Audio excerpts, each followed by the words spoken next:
to start with our proceedings. Let me start by ascertaining the presence of our members. Honorable Sangoni, Honorable Ntuli, or is coming. Honorable Ngola, Honorable Sokanyile, Honorable Cameron, Honorable Breitenbach is back. Welcome back from the JSC. Honorable Skosana. The one who is entering is Honorable Ntuli. Honorable Nomvalo. Honorable Shongwe. Honorable Malema. Honorable Leanne Matthews. Present, Chair. Honorable Mwango. Honorable Sauls. Okay. Honorable Vessels.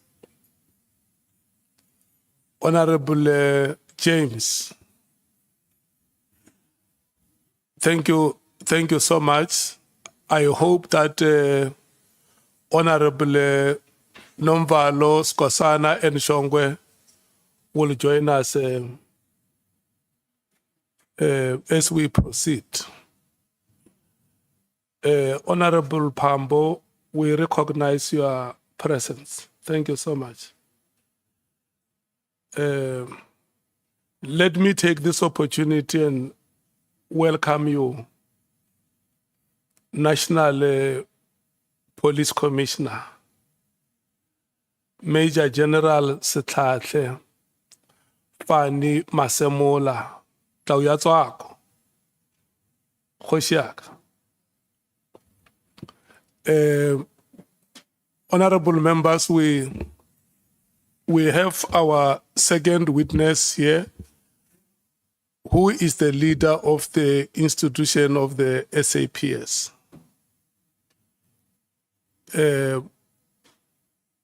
I am going to check with yourselves before we allow the senior counsel to make an opening statement. Are you happy, honorable members, that Major General Masemola is properly served before you?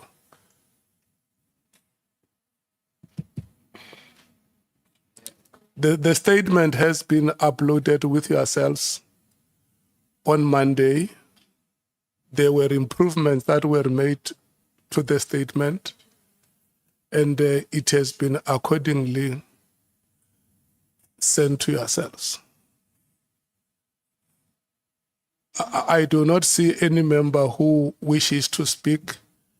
My assumption is that all of you are welcoming him to these proceedings, and you strongly feel that we must proceed with him. Senior counsel, may I please hand over to you. Where is that? I don't want to read. Good morning, Honorable Chair, Honorable members, General Masemola, National Commissioner, my colleagues, Larato and Maria. They're still okay. My other colleagues from the parliamentary team, legal team, has been assisting us. Members of the media, members of the public. Good morning, everyone.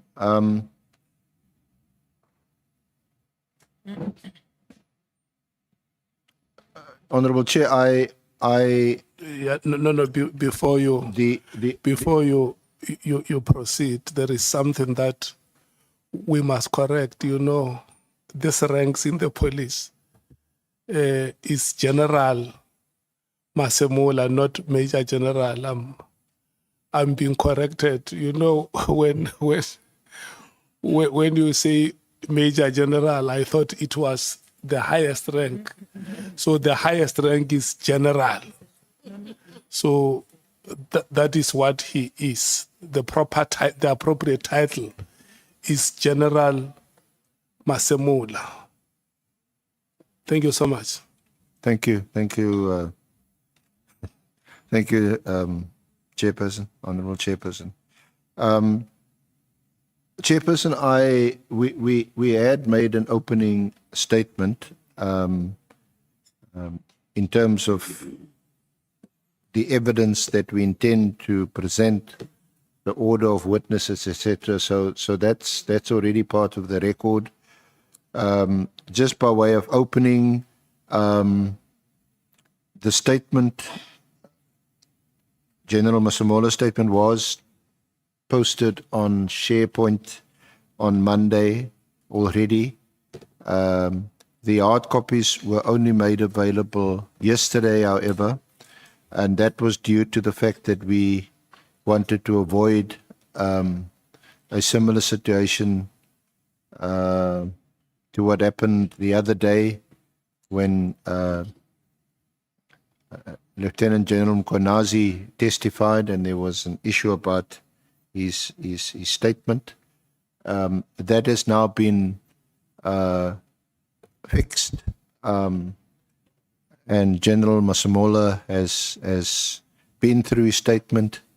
He's signed his statement, and we are ready to proceed, Chairperson.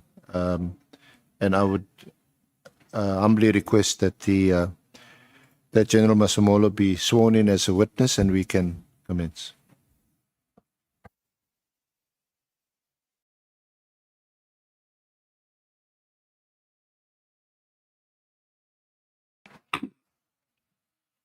Okay. Thank you so much, Senior Counsel. And good morning once again, General Masemola. I want to request that we take you through the administration of oath. And let me make the following statement before we administer oath. General Masemola, you have been invited to appear before the ad hoc committee to investigate the allegations by Lieutenant General Nhlanhla Mkhwanazi, and also to provide information in relation to those allegations made for the purpose of ad hoc committee oversight, investigating those allegations. The allegations include, amongst others, the alleged unlawful disbandment of the political killings task team or force, which is otherwise known as the PKTT. The alleged moratorium on the filling of vacancies within the South African Police Services, and alleged corrupt relationship between senior leadership within SAPS and members of the public, as well as police interference in the work of the SAPS. In extending this invitation, the ad hoc committee chairperson has indicated that you may provide such information to the committee, if you so wish, under oath in terms of the powers, privileges, and immunities of Parliament and Provincial Legislatures Act. You have indicated that you wish to take the oath so as to be afforded the protections as provided in the Powers and Privileges Act 2004. Please be informed that by law, you are required to answer fully and satisfactorily all the questions lawfully put to you, or to produce any document that you are required to produce in connection with the subject matter of the inquiry, notwithstanding the fact that the answer or the document could incriminate you or expose you to criminal or civil proceedings or damages. You have, however, you are, however, protected in the evidence given under oath or affirmation before a house or a committee may not be used against you in any court or place outside Parliament, except in criminal proceedings concerning a charge of perjury or a charge relating to the evidence or document required in these proceedings. Please be aware that in terms of Section 17, subsection 2 of the Powers, Privileges and Immunities of Parliament and Provincial Legislatures of persons who willfully furnish a house or a committee with information or makes a statement before it which is false or misleading, commits an offense and is liable to a fine or imprisonment for a period not exceeding 2 years. You are required to take an oath or affirm that the evidence you are about to give is truthful. You may choose to take oath or the affirmation. And General, I have already indicated here that you have elected to take oath. Is that correct? Good morning, Honorable Chair and members. No, I will elect to affirm, Honorable Chair. Okay. If you choose to affirm, then you will follow the following dictation. You will say your full names, and that you solemnly affirm that the evidence that you shall give shall be the truth, the whole truth, and nothing but the truth. I allow you to take the affirmation. I, Fannie Masemola, I affirm that the evidence that I shall give shall be the truth and only the truth and nothing else. Thank I you. affirm so. Yeah. Thank you so much, General. Senior Counsel, I'm handing over to you. Thank you very much, Honorable Chair, honorable members. General, good morning again.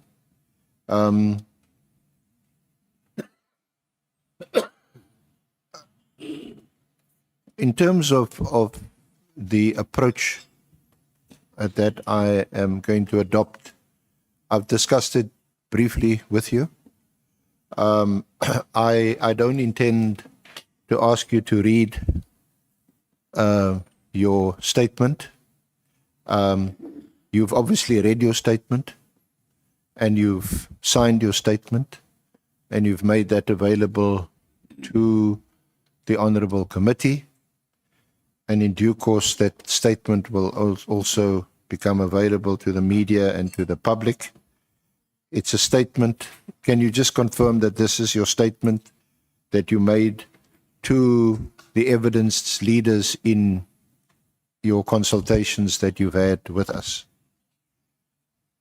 Honorable Chair, I do confirm that it is my statement I made with the evidence leaders. Thank you. So, just in terms of the structure and the approach that I intend to adopt, we're going to look at some background matter, just to briefly put that on record. I then want to pause and just look at the structure of the SAPS and the constitutional responsibilities, especially between yourself and the minister. That is in the affidavit at page 9. And then, of course, we will look at to one of the central aspects of this inquiry, the formation of the PKTT, the Political Killing Stars team, the performance of that team, your involvement, if any, with the team.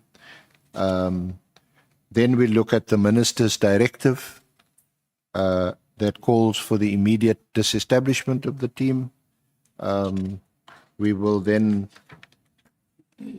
focus on an email that a Brigadier Letoko, who you are familiar with, General Brigadier Letoko, in your office. Yeah, she does work in my office, Honorable Chair. So we'll then spend some time on that, because it's alleged that she had sent an email to Lieutenant General Sabia in relation to the directive. We will also discuss your meeting with the President, where the PKTT was discussed with him. Your meeting with the Senior Counsel, the honorable member is struggling to hear you.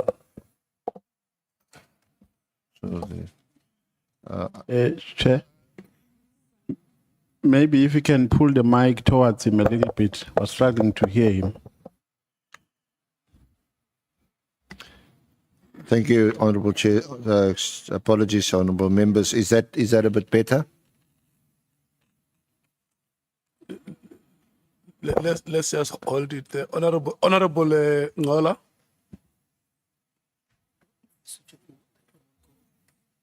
Is there a volume that one can? Is that? Switch it off that one. Yeah. I think, Chair, generally, I get what Mr. Nombane is saying. Generally, the sound here is so low in the chamber. If there's our support team can consult up there if they can't work out something. It's very low. Even yourself, Chair, you are low in terms of the voice. So I think it's the chamber itself. So if they can look at it from that angle. Thank you.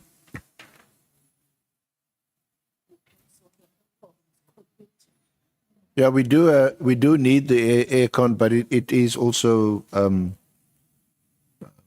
quite loud. Can you hear me now? Must we switch off the aircon?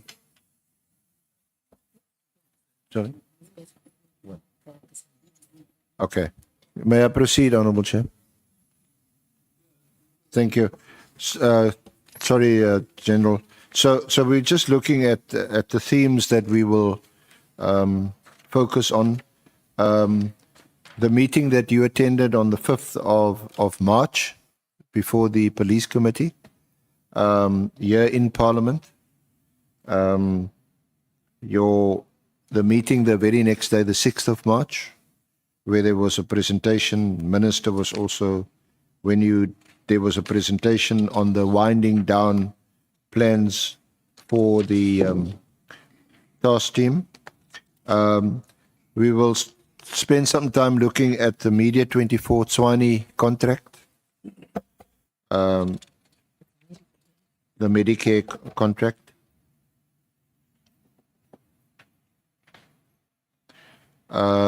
We'll deal with at annexes SFM 22 and SFM 23. In your statement, you refer to some false narratives in the media. We'll deal with that. And then we'll focus lastly again on the PKTT. So just confirm, please, that these are all topics that are covered in your statement, your sworn statement, and that you are familiar with these topics and that you would be comfortable in dealing with them in your evidence. I do confirm, Honorable Chair. Thank you. As discussed with you in our briefing meeting this morning, I indicated to you that the approach will be somewhat different to the approach adopted in the Commission, because we only have you here today and tomorrow. You won't be recalled to be examined or re-examined or cross-examined, rather, by other, especially persons who are implicated in this process. So we have to ask as many questions. Hopefully you regard them as relevant to the terms of reference as possible. So we may, as it were, go off your statement and ask you about other matter for your comment.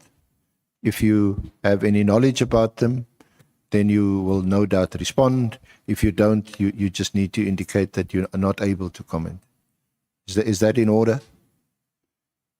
That's in order, Honorable Chair, members. Thank you. So, General, just you just by way of background, also you are familiar with the terms of reference of this committee, and we're not going to go over that again. That you will find from page 3 and 4, 5 of your affidavit. General? Yeah, that's correct. I am familiar, Honorable Chair. Okay. So if we may just pause at paragraph 11, page 6 of your statement, which is a summary of what is doubtless a distinguished record in the South African police services, a long and distinguished record, which ultimately resulted in your appointment as the National Commissioner in March 2022. And we also see that you had already been a recipient of the SAPS Gold Medal for Outstanding Service, and that you have various specializations such as extensive experience in negotiation, peacekeeping, crisis management, and interdepartmental coordination. That is correct, Honorable Chair. It seems you need all of this now. Yeah, it looks like. We need your extensive experience. So, is there anything specific that you want to mention under that heading of your experience and your qualification that you want to add, or that you may want to elaborate upon? Thanks, Honorable Chair and members. I think, everything is clear. Well, I can summarily say I joined the police back in 1987, and I worked in various provinces, including Western Cape during the Pagat times. I worked in the Free State for quite long.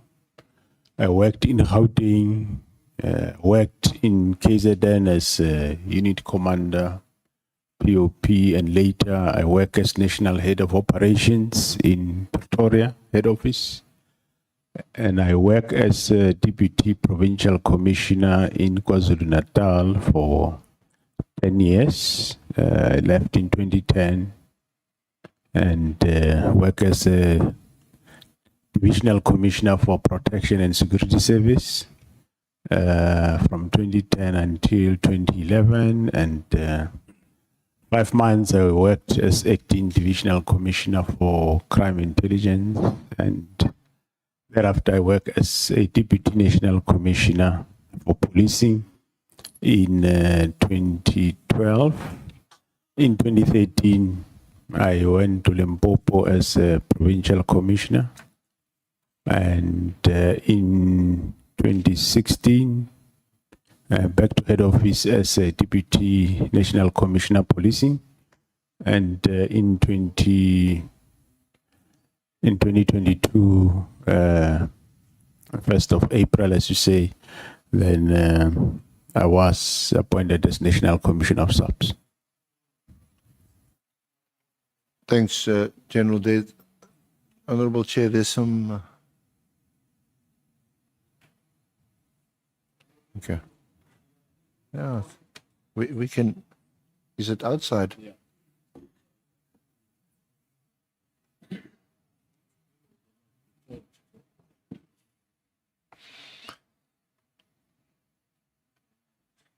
Thank you, General.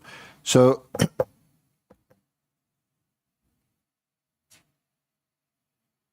just in terms of your experience having been appointed in March 2022, that would have been by our current president. That is correct, Honorable Chair. Since 2022 to date, just in summary form, what would you describe, or how would you describe the state of policing in our country?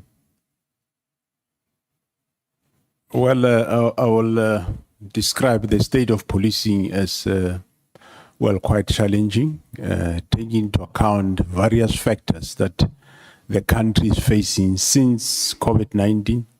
The country has never been the same.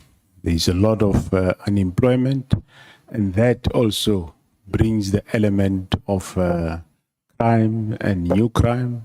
And of course, most of the countries, they are looking for where they can look for gold or something to eat.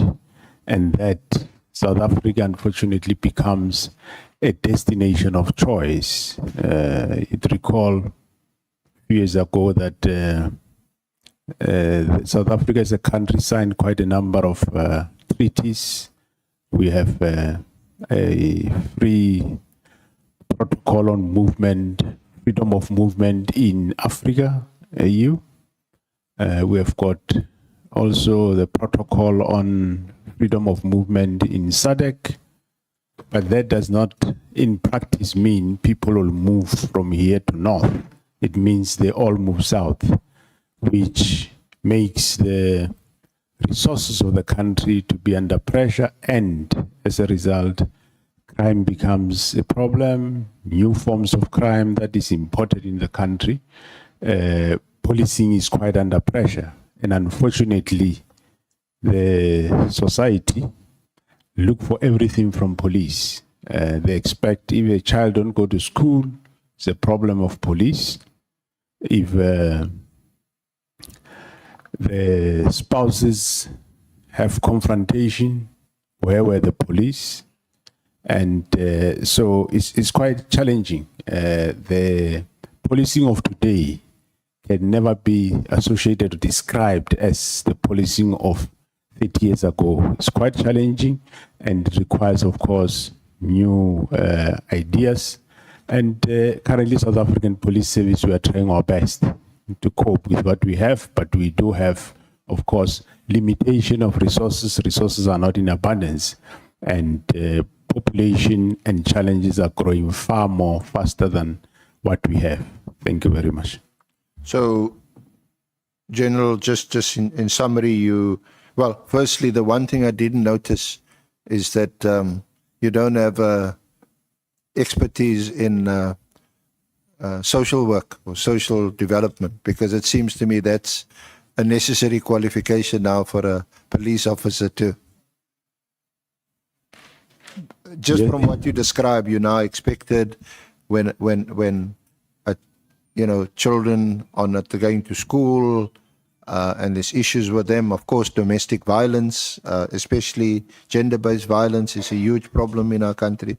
So a lot of social problems too that you have to deal with. That is true, Honorable Chair. I normally say that you do not go into a McDonald's and order a beer. You don't do that. But with regard to South African Police Service, that is the case. We expect police to work and deal with criminals and show a certain posture. But at the same time, when they get to the victim, be it of gender-based violence or any other victim, then we expect the same person to have a different face. Whereas in reality, we should be saying police deal with criminals and let those that are trained to deal with social issues, deal with those issues on a 24-hour basis and not expect one person to have double face. Thank you very much. So you mentioned, however, a number of challenges, and we describe them as challenges: migration, unemployment,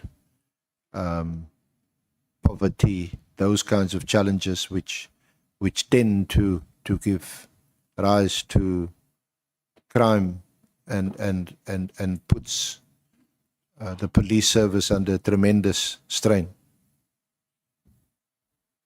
That is correct, Honorable Chair. Now, however, would you describe the police service as being in a state of crisis? Or are you managing the crisis? I will not describe it as a state that the police service is in a state of crisis. Well, the police that are working in South Africa are from the society and community of South Africa. And what you find in the police is what you find in the society. So you cannot see them in isolation from what is happening in the society. Currently, one cannot describe it as a state of disaster, because all of you that are here, you woke up, you left home.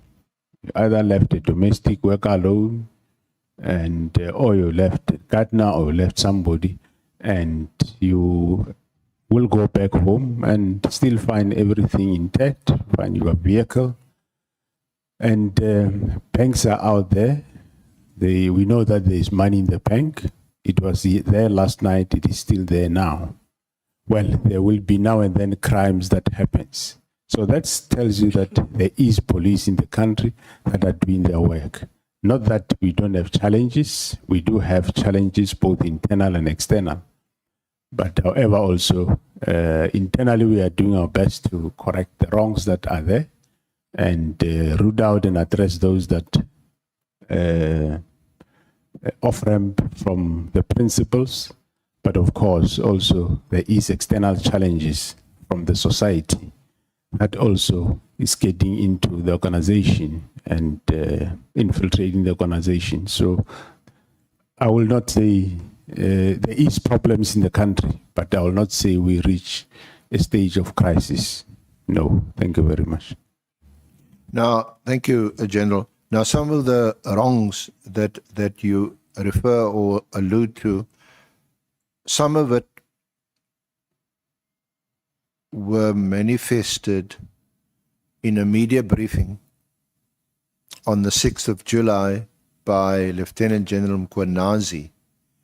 And you're familiar with that, and we're going to spend a bit of time also just looking at what he said at that media briefing. But he raised a number of issues there that has and has caused a lot of consternation amongst the public, people of our country, and they are concerned that if that is the state of the police, then they are worried. Your comment? Yeah, thanks. I'm aware, yes, of that press briefing. And yes, I'm also do acknowledge that, yes, those matters are worrying. Definitely where there is some disruption or infiltration from criminality into the police. It is indeed matters that are worrying that needs to be rectified. I speak subject to correction, but I do recall one of the honourable members asking General Mkonazi yesterday, last night, could have been around 11 o'clock or past 11, so I may, my recollection may let me down, but someone asked him about the state of the police, and he's since this media briefing on the 6th, and I think his answer was that it's better than it was on the 6th of July, and there's been some improvements. I'm not sure whether you're able to comment on that, and whether some of these issues raised by Lieutenant General Mkonazi at the media briefing on the 6th, whether some of these issues have been addressed or even remedied or corrected. I would say, Honorable Chair, yes, some of the matters have, there has been improvement. For example, with regard to enrollment of cases, I would say it improved quite drastically. In the past, I know that it would take various members and or even the PKTT tremendous effort to get cases enrolled, and they will be shown from one pillar to post, and nobody being prepared to make a decision, because it's either you make a decision whether there is a case or there is no case to answer, simple as that.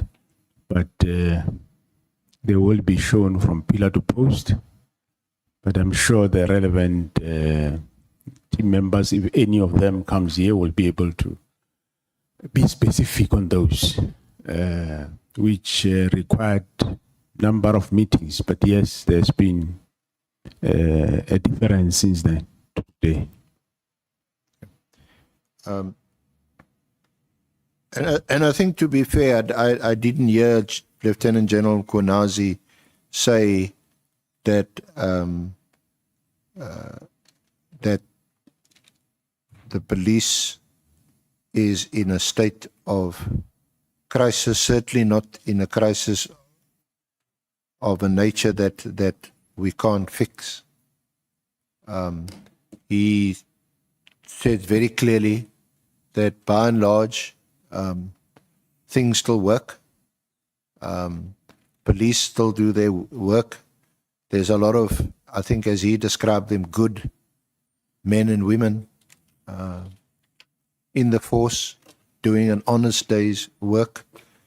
And that seems to accord with what you said earlier, is that things are working. Yeah, no, it's true, Honorable Chair.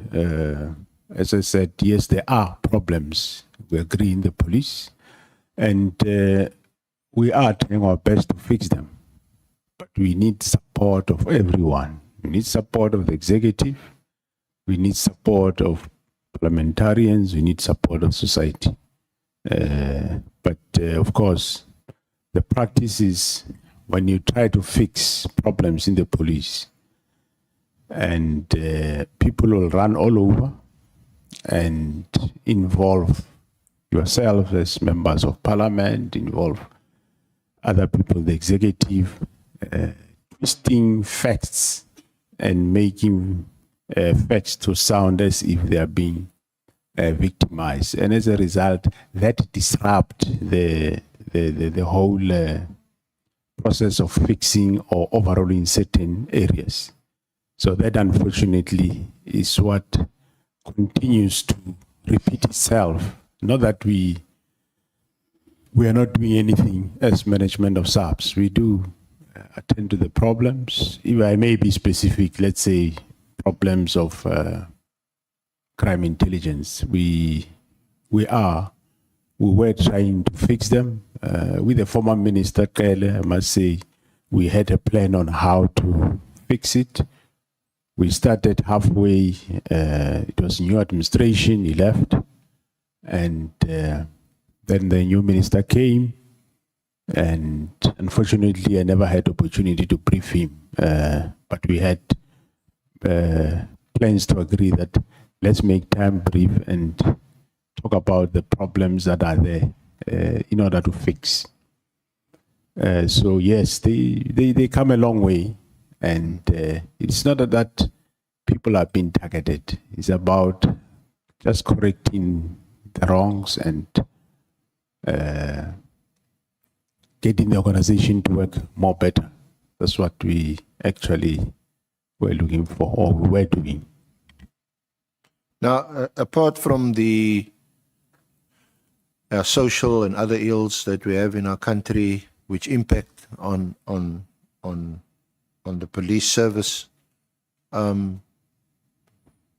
we also worryingly hear and read about and hear from Lieutenant General Nkwenazi that there are problems in the upper echelons, higher echelons of the service, which we will discuss.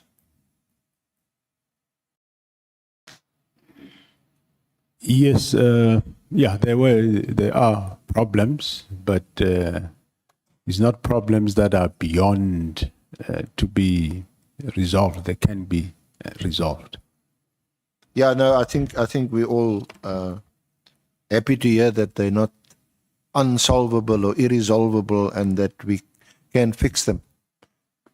Because you would agree, it's important that they must be fixed. Yeah, no, I agree. Yes, it's problems that have to be or need to be fixed.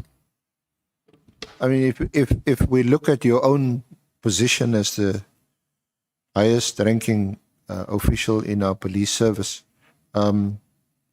over the past, how many years, we've had so many national commissioners, acting national commissioners. And I think hopefully you heading in that direction, but I don't think any of our national commissioners serve a full term. You've been appointed for 5 years, is that correct? That is correct, Honorable Chair. So your term will end somewhere in 2027. That is correct. Yeah. So you at least heading in the right direction. But none of our other national commissioners have even finished a term. One of the things that this honorable committee is mandated to look at and to present recommendations to the National Assembly is, how do we restore trust and confidence in the police? Okay, thanks. I do agree that I'm sure, yes, the committee should look at that. But whether one ends the term, we will never know. But of course, I would want to finish the term. But sometimes it's not determined by the individual. It's determined by somewhere. It's determined somewhere in a little corner and cooked there. and said, no, this one must now go. And they will fight tooth and nail to make you to go. So it's unfortunately the situation, but it's something that can be managed, averted, if there is cooperation by respective role players. I'm interested that you use the word they. Who are they, General? Because you are appointed by the President. Yes, I'm appointed by the President, but you will find that there will be criminal cartels that will go into a little corner, connive, and come up with a case. At the end of the day, whether there is a case or there is no case, the fact of the matter is you have been removed. That is the most important. So, so that's the reality of the situation. So are you saying that despite the fact, and it's a constitutional obligation on the President, despite the fact that the President makes the appointment of a national commissioner, it's still subject to outside third-party influence? Yes, it's subject to, yes, quite a lot of other factors, as I said. The President appoints the national commissioner and you do the work, but there will be outside parallel structures that would want to take charge of the national commission. If they can't, they will find ways of seeing how then can we remove him and replace him. So actually from day one, when you get appointed, there are already those that are working day and night to see how we can remove him. So it's not a calling that you are there, you are focusing on solely fighting crime. You are fighting crime, but you are also distracted on the sides. There is many plans day and night that are being concocted on how can we get rid of him. They've got ulterior motives, and if they can't get what they want, they'll always keep planning. If a plan fails, they'll go for plan B. So it continues. Or plan C or D, whatever. That's how it happens. So does this take place within the police? Or is it both inside the force or the service and outside? Or is there a combination or a correlation between the two? Yeah, it's mostly a combination of external and some, there might be some few inside. So that's how it happens. Because it seems to be alleged by Lieutenant General Mkonazi that this is the case. The infiltration of the police service and of other sectors of our society, even the judiciary claims, correctional services, the magistracy, that there's this attempt to influence the direction in which the police should go or must go. Yeah, no, Do you identify with that allegation? Yeah, some of them I heard of them, but I know that it's not a sweeping statement to say everybody in the JCP justice cluster or judiciary. No, it will be certain figures that in all areas, be it within the judiciary, some, and even in the criminal justice system, it's not everybody. It will be some few individuals that will come together and they go on places and caucus and as to plan as to what they want to do. So it's not to say is everybody is involved. No, it's some small groupings and or cartels that, or you can call it a gang, that will plot this. And if that whatever they plot fails, they'll start another one, or another group will start something else somewhere. So yes, of course, the whole purpose is to take control, and which of course we are not allowing that to happen. But of course, remember, we deal with people that are sophisticated, that knows what they are doing. So it takes time and quite challenging to get to them because they know how to play the system. Thank you, General. So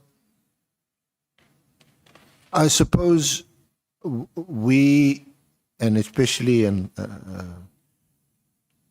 this honorable committee, in terms of their mandate and in terms of what they need to propose to the National Assembly, they can only do what they can do.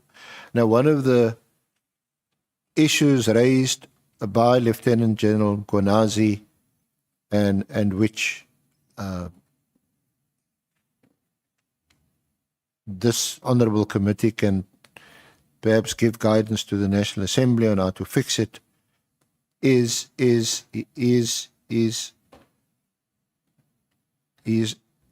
statement that a big problem in the police is the mechanisms of appointment of high-ranking police officials, that there doesn't appear to be an alignment in the way high-ranking officials, and I'm going to take it to some specific provisions, and that this causes a conflict and could well be the reason that you have some of these issues that have arisen, especially in relation to the allegations that he makes. I mean, the one, I think, fairly obvious allegation he makes is that when people are appointed in the police, just generally speaking, they are not properly vetted. People join the force for various reasons, sometimes only because they need a job. There's unemployment. Other people join because they've got ulterior motives to get into the police.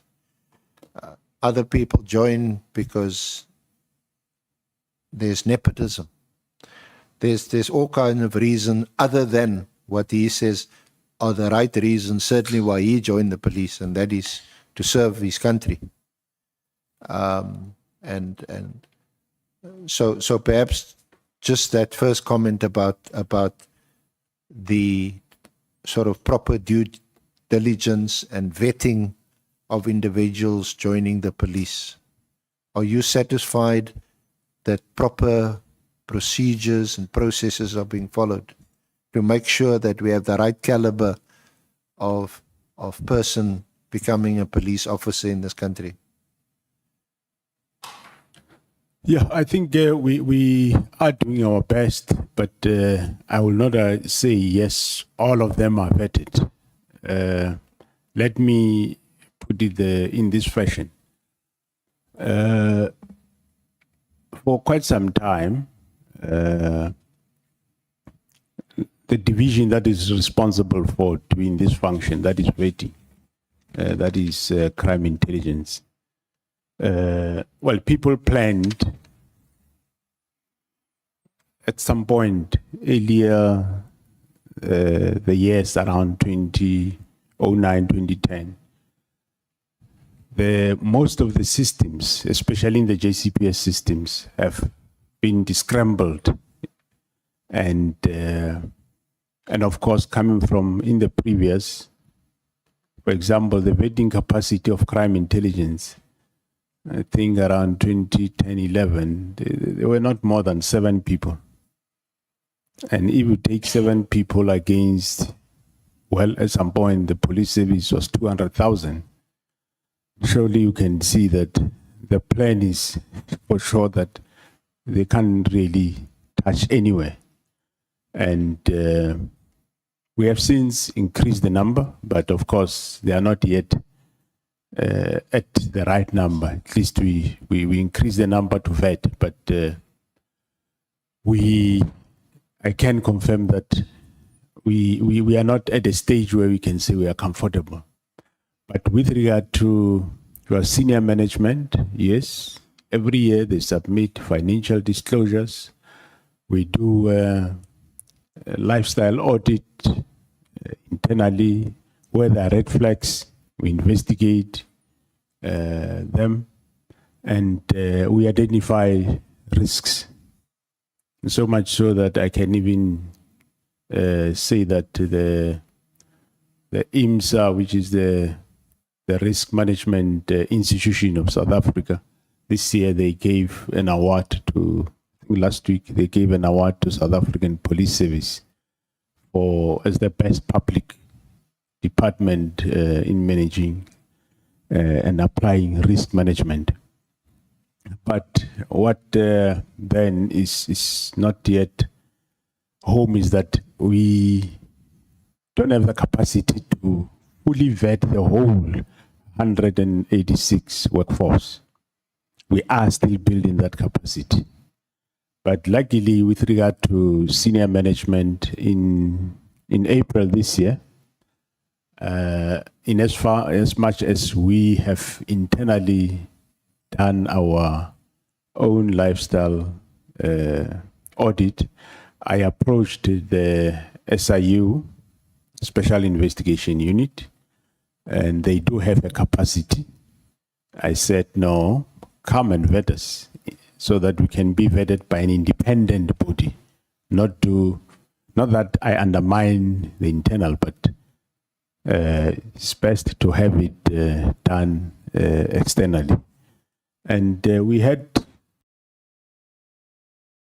various meetings, and they will soon be about to start. We have cleared all the shortfalls or problems that were on the way, and there will be vetting. The senior management is about 840 or so. So they will start there. By myself, all the deputies going down, vetting everyone, auditing everyone. So that's what is coming now, which is independent than what we were doing ourselves. And the crime intelligence capacity, we increased last year or 2 years ago, we gave them 300 people. Last year, we gave them, I think, another 600 and 1,000 this year. So, and we also said boost the vetting capacity so that at the end of the day, we can be able to vet everyone. But for now, the SIU, they are going to concentrate, as I said, on the senior management. From there, there are areas that we have identified: your financial directorate, supply chain directorate, your port of entries. So there are areas that we identified which they will, after senior management, go in there. I think we're pleased to hear that, General, especially about the lifestyle audits of senior management, because it's an obvious start that we need to make to ascertain whether or not, quite simply, people are living beyond their means. You're not in agreement? I am in agreement, Honorable Chair, that yes, that will also look at everyone and see whether nobody live beyond his means, regardless of who you are. So that's the right thing to do. Except that, how do you do a lifestyle audit of members of the force who are involved in covert intelligence, in covert activities, and some of them for the activities, they say no, they must drive a Lamborghini or a Ferrari or live in a lovely house as a front or as a cover for the work that they do? Or is there a special unit that would be able to do those lifestyle audits? We do have members of the Auditor General South Africa that audit that environment. So now when we involve the SIU also, there will be those of them that obviously we will vet them, and after we vet them, then we'll allow them to get into that environment, understand it, and then be able to vet those. There will be nothing. There will be no limitations. Nothing wrong. If you do your work, you do your work, but they will be able to do the lifestyle audit. Thank you. Now, I just want to spend some few minutes on the structure of the police and in particular management, and get to this point made by Lieutenant General Konazi about how this creates a tension or a conflict in upper management. Now, if you could just confirm for me that you have appointed, is it Mosekile? Mosekile, Mosokile, was your head of uniform policing? It's a Musikidi.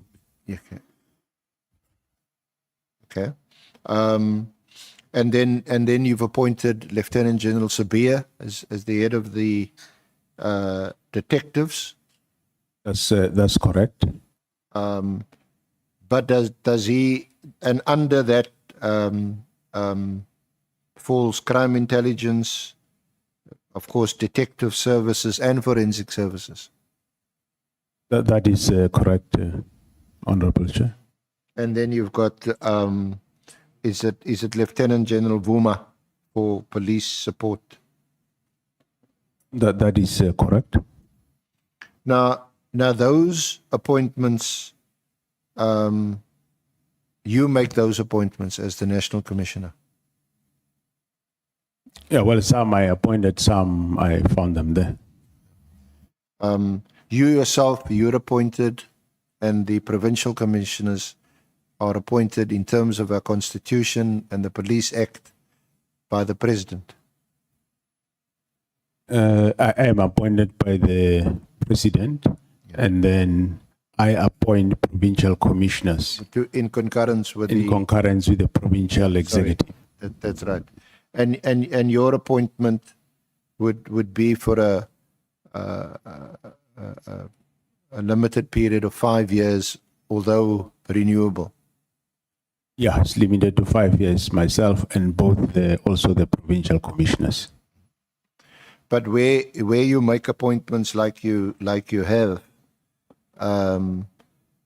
those appointments are up to 7 years, but no longer than 10 years.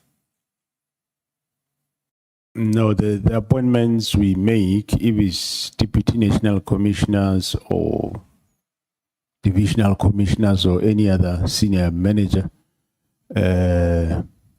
those appointments they don't have a period. So where appointments are made under the Police Act by you, those appointments for an unlimited period is like a permanent. Yeah, they are permanent, correct. Unless whoever the next national commissioner, when he comes, he decide to restructure the police service in terms of the Police Act allows him, and he can then reappoint them anew or take them somewhere else. It depends, but those appointments are permanent. For example, I think with me, like General Vuma, she was appointed by the previous national commissioner with myself as the deputies that time. So, and she's still here now. In as much as we did undertake restructuring, but the restructuring of this tenure now is different to the ones that the previous national commissioners have, where they do a wholesale restructuring. The current one that I introduced was that we address only areas where there is a need. It's not a wholesale restructuring. For example, we have the police currently is national, provincial, and district, and then local.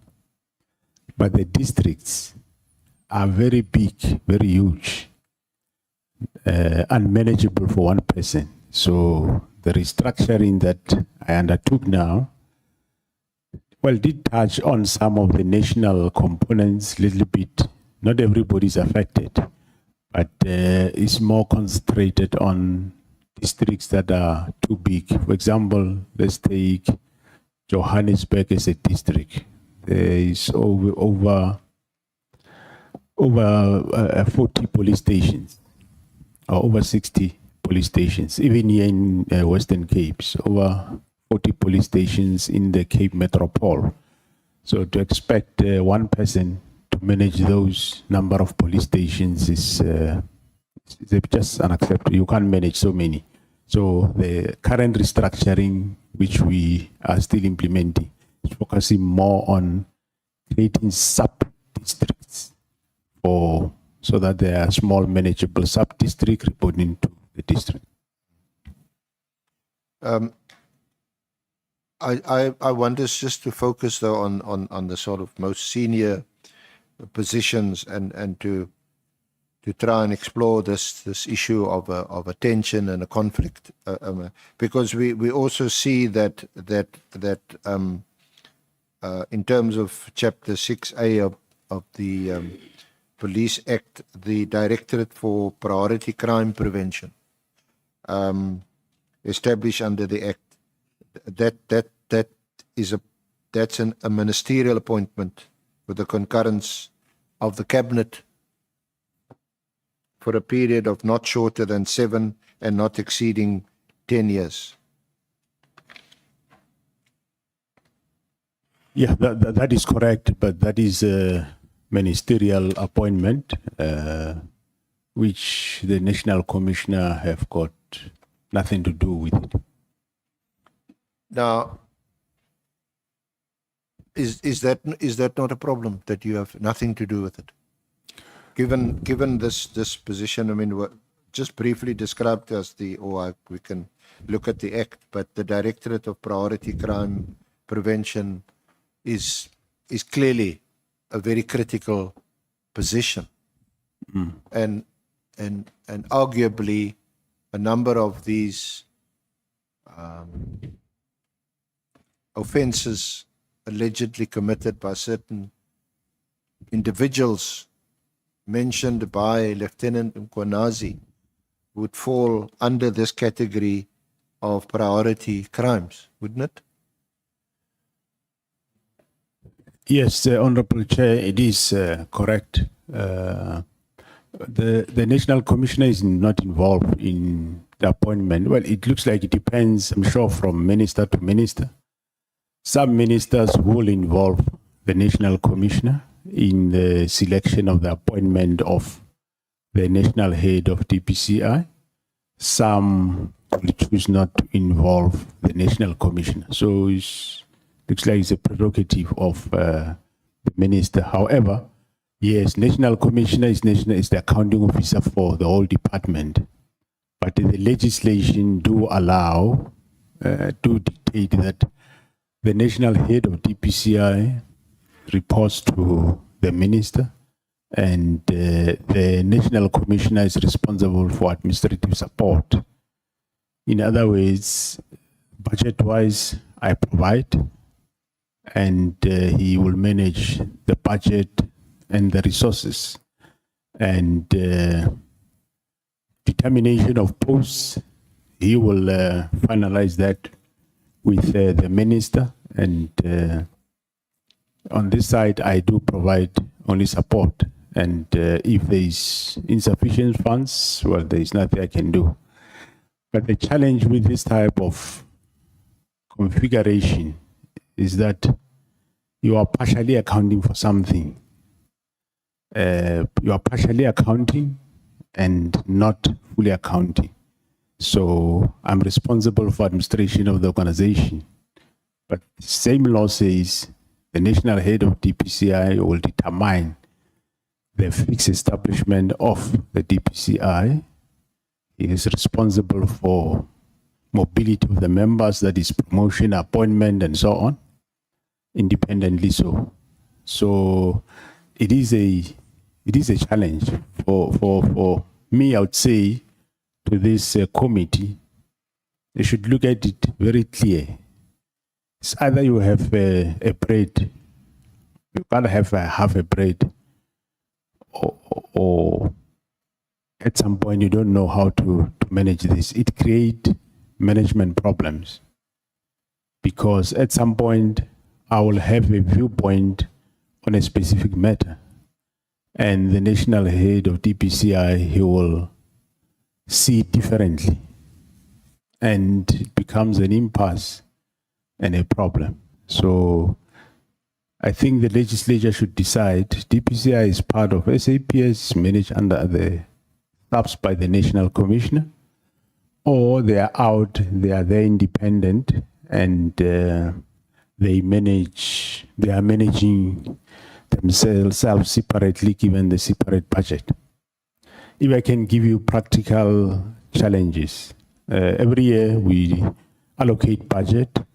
We say so much is for, let's say, posts for, let's say, I say, DPCI will give you 500 posts, meaning my expectation is to see that if DPCI there were 50, and I give them, or there were 500, or let's say 1,000, I give them 500 posts.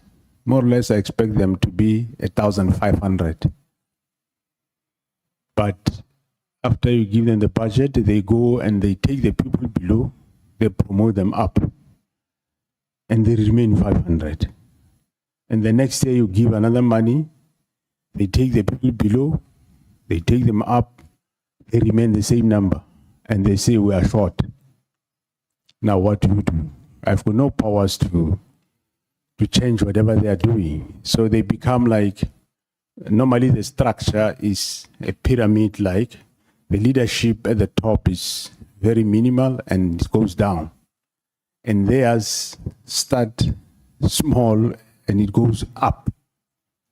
Now, and you keep having shortage. For example, not that I accept that the work they do is serious and it requires people with integrity, people that will have sufficient, are being paid enough to can do the job. But it creates a problem. For example, if you take border police and the public order police in SAPS, border police, I think there are about 7,000 plus in the country. And the commandant head of border police is a major general. Public order police, there are about 9,000. And the head of public order police, the commandant head, is a major general. The DPCI, they are about 2,008 or 3,000.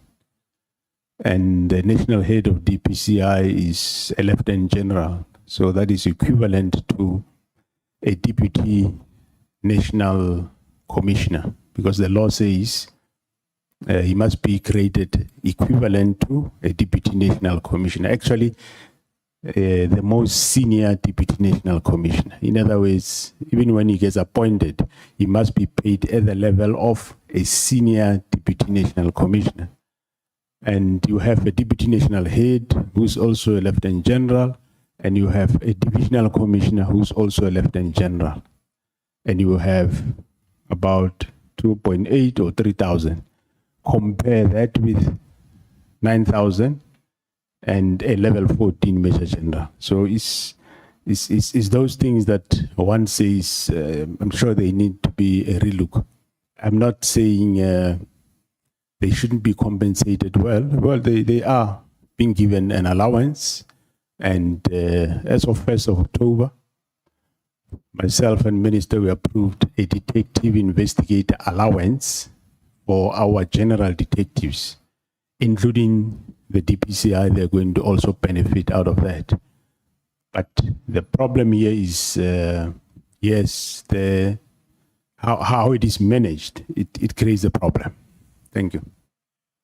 So you acknowledge and accept that this whole our current system does cause tensions, and you've described some examples. Yeah, no, I do acknowledge. One school of thought also says that the national commissioner and the 9 provincial commissioners, well, the law says so, that the national commissioner and the 9 provincial commissioners form a board of commissioners. And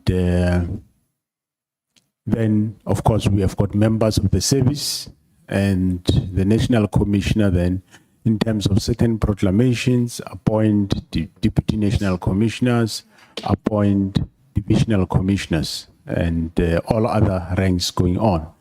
So there is 2 different school of thought to say, no, there should only then be the senior ranks in subs should only be the national commissioner and the provincial commissioner.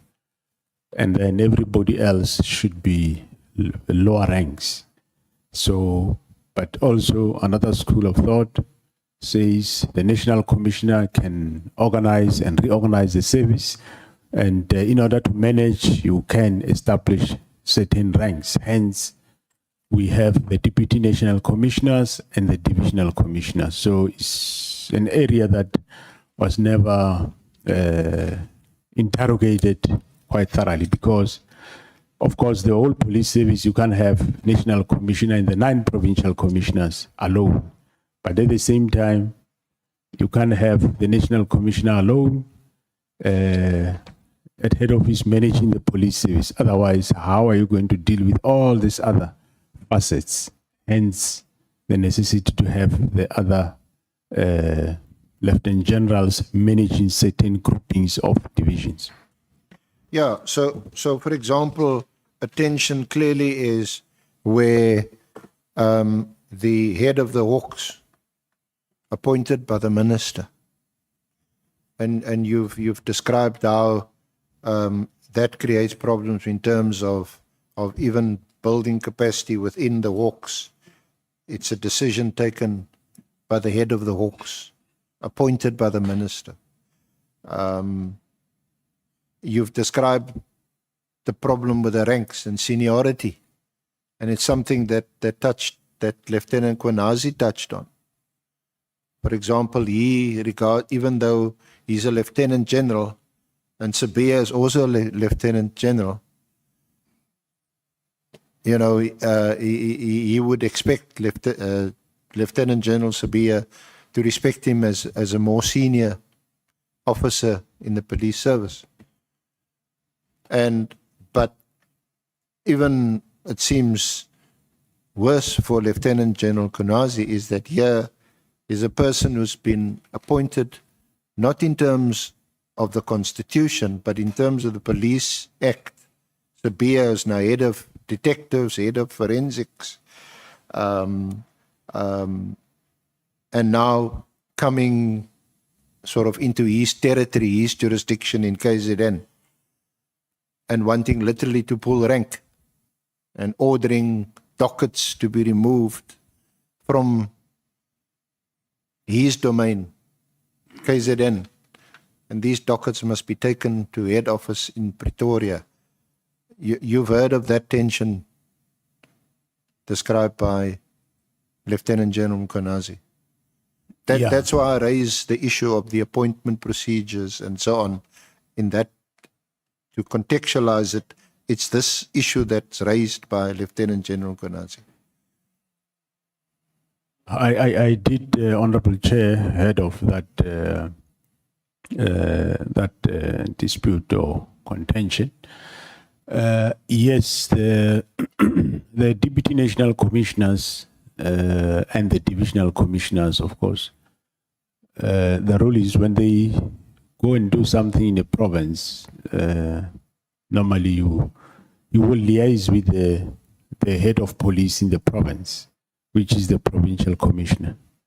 If you couldn't do it immediately, as soon as you finish what you were doing, you then immediately thereafter inform him. For example, if it's a clandestine or covert operation, you can execute whatever operation, but immediately thereafter inform the provincial commissioner. But of course, removal of dockets belongs to a police station which belongs to the province. So yes, you need to inform him when you do such, when you take dockets. So is it a matter of just informing him? Is a matter of consulting with him?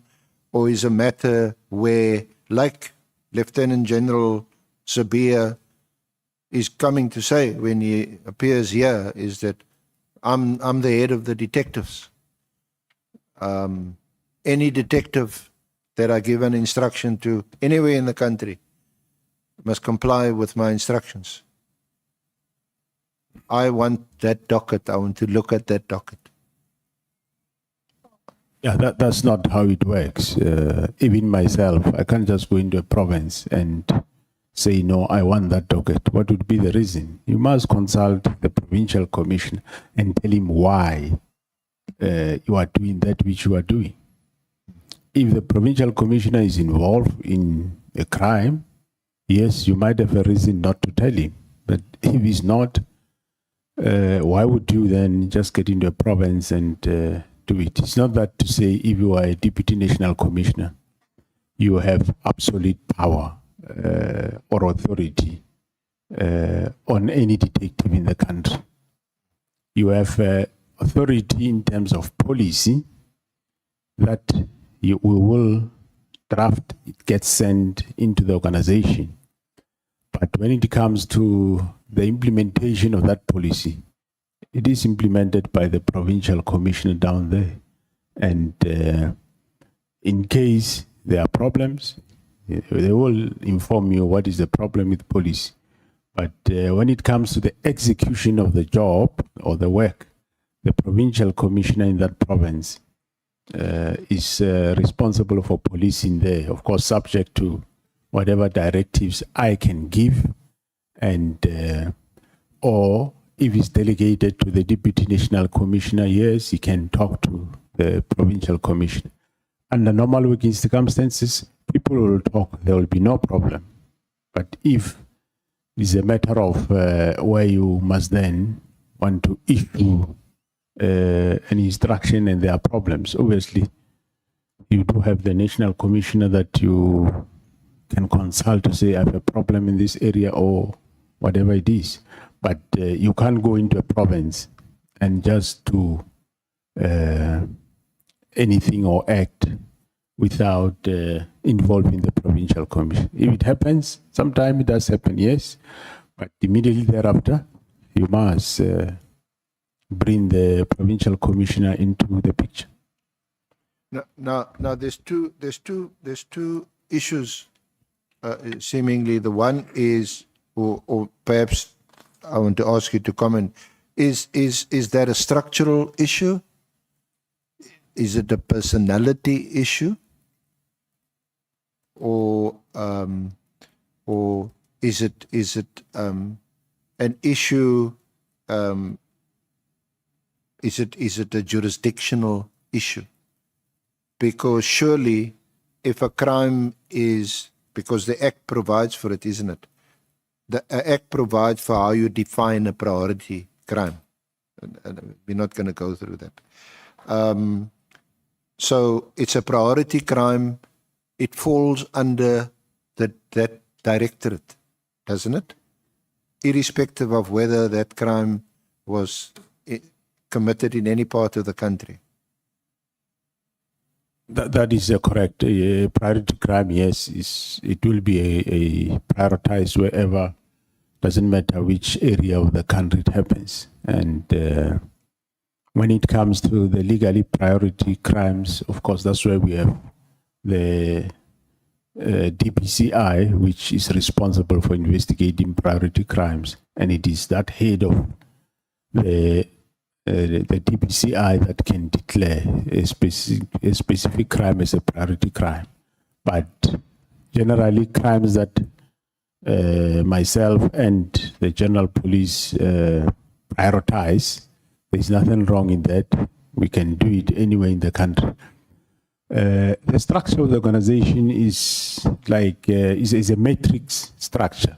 So there are areas where you, for example, the head of DPCI do talk to me, do report certain things to me, but he have got a fixed reporting line with the Minister of Police, and hence the provincial commissioners also reports to me. But under normal circumstances, when people do not have any personalities, they will talk to the deputies. There will definitely not be a crime. It's not the first time that there is a deputy national commissioner and there is provincial commissioner. It has been there all along. And I operated in that seat for, I think, over 10 years. And I never had this type of problems. So I would say it's a personality probably issue. So it's something that can work if people are working together.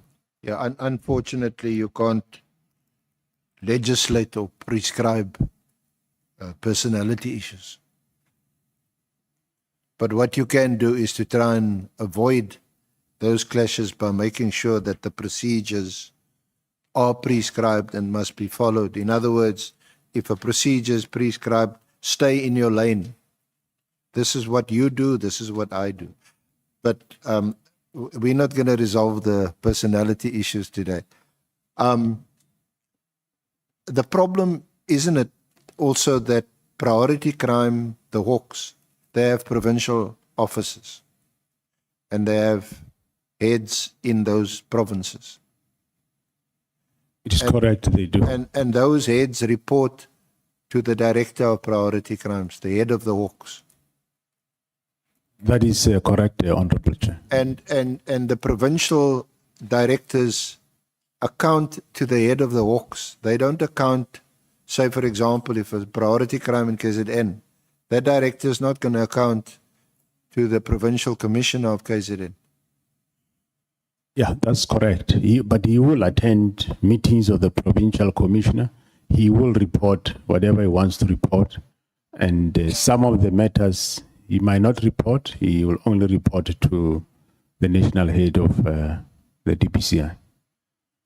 So in this case, in this specific instance of the dockets, the 121 PKTT dockets, where the head of priority crimes instructs that provincial director to remove the dockets from KZN and take it to Pretoria. Why would there be a problem with such an instruction, or would you expect that provincial director to consult still with the provincial commissioner of KZN, because that docket is now going to be removed from KZN and taken to Gauteng? Yeah, the provincial head of the DPCI, of course, as I said, the national head of DPCI is empowered in terms of law to declare which crimes are priorities. So, but when he can, once he have declared, he can, national head can talk to the provincial commissioner to say, I want this following case dockets, through him directly, or he can through the provincial head of the DPCI ask or inform the provincial commissioner that such and such a cases are required by the national head of DPCI. But of course, in this scenario also, I must be fair to you and also make sure that I get my facts straight. Sabia is not the head of priority crimes. No, he's not. The national head of the DPCI was Lieutenant General Libya, Yeah. which retired. Currently, there is acting national head of DPCI, which is Lieutenant General Nkosi. So, yes, in terms of, well, in their case, in terms of law, that's how it happened. But in terms of Sabia is not national head of DPCI, and he should work with the provincial commissioner. But also, the working of the DPCI also is not without faults or problems. It does impact policing in a way, especially as I said, the way certain crimes are prioritized. For example, when let's say cash in transit becomes a problem in the country, the society, everybody else will be looking at me and the police to say we must do something. And the national head of DPCI have declared CIT a priority crime, and he will take those dockets and investigate them. I can establish a task team or say, let's focus on this. And they might come into the meeting with their hands empty. And then I say, we must now analyze dockets and see where is the problem. In certain places, in specific cases, they will bring the dockets, get analyzed, and let's chase the robbers. But in some instances, if they come empty-handed, and they will look at each other with the other detectives and combat teams, and then you have a problem. And they will say, well, it's our mandate, we are busy investigating those dockets. So when they're going to catch the criminals, you don't know. But when it comes to accountability, I must account. So that's the challenge that is out there. But with regard to this case of General Sabia going to a province taking dockets, no, it's not regulated by, it's not the one regulated by the Police Act of DPCI. No, it's mostly just a liaison with, that's the one that he must just liaise with the province and consult, and then, yeah, they agree on what they do.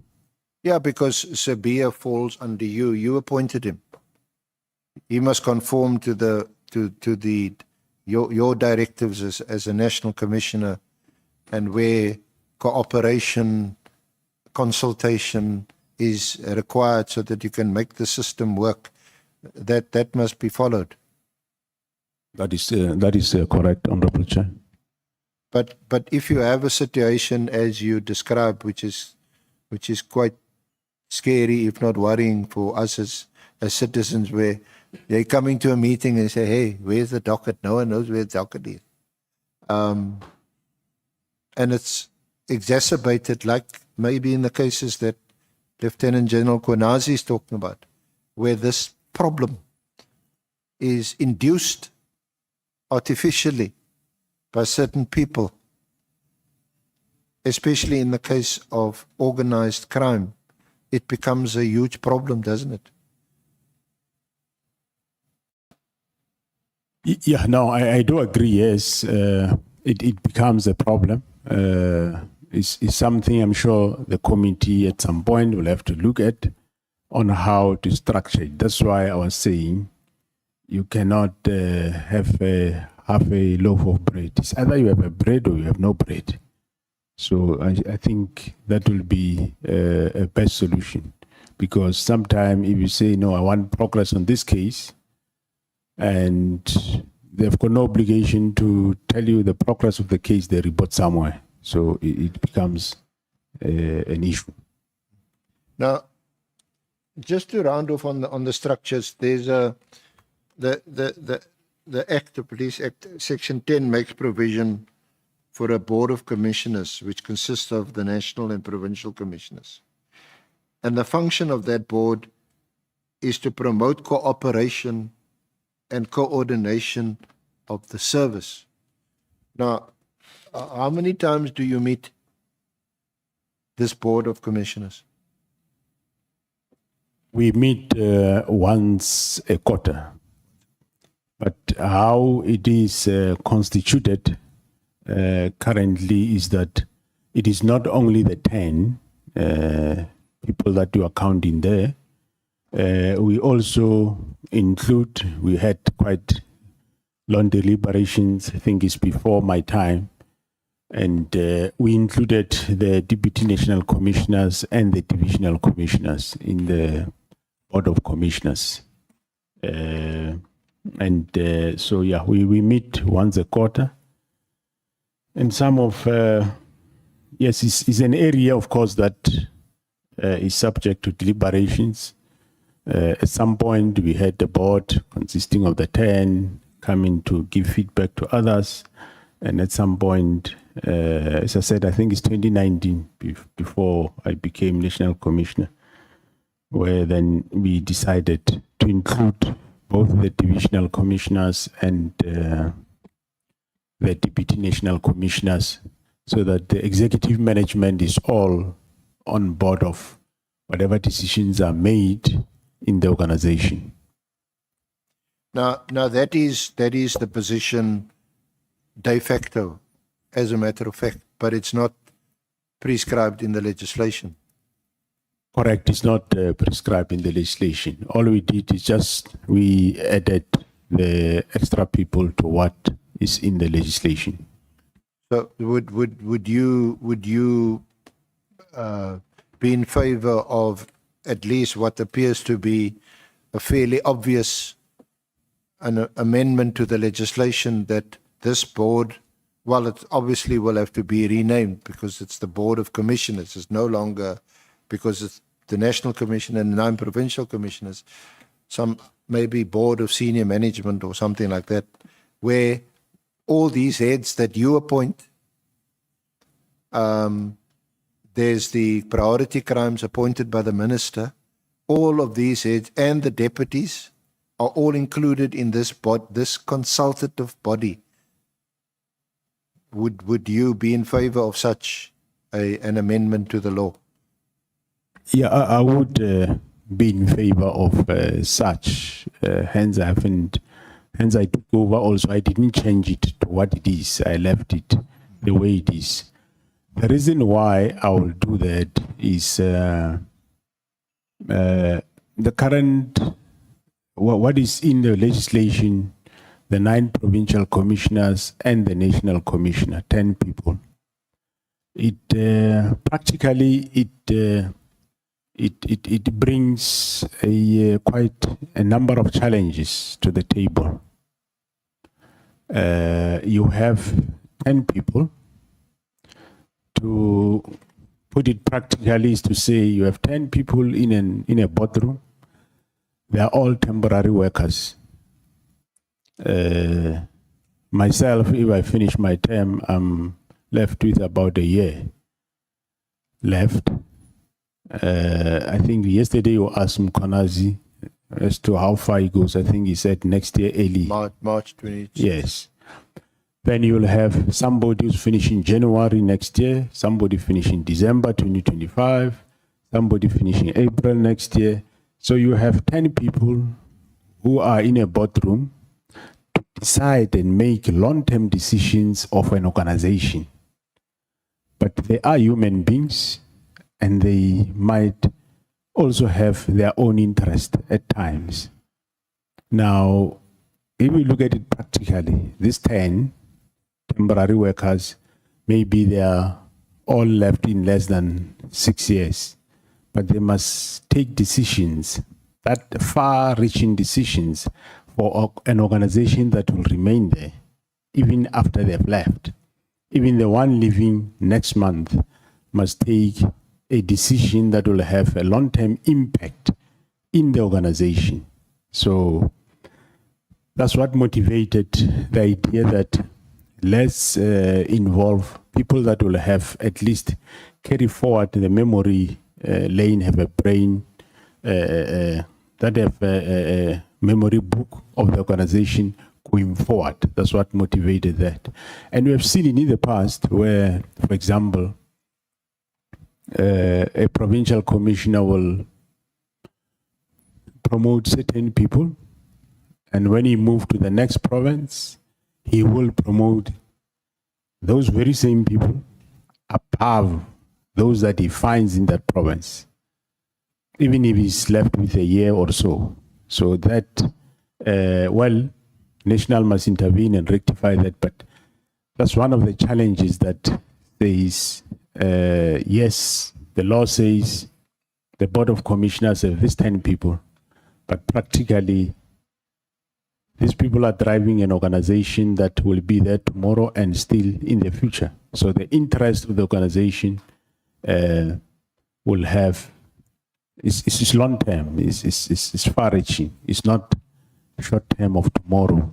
And so that's why I would say I'm in favor of the current way of composition, which include deputy national commissioners, divisional commissioners, because you really have interest of the organization. Because if you really have these ones, I might be using the wrong term. I say they're temporary workers. One is left with a month, one is left with 2, one is left with 3, and they are alone in a boardroom. They are deciding for an organization. It just doesn't augur well. That's my summary. I might be wrong. Thank you. But General, this board, which may now be renamed,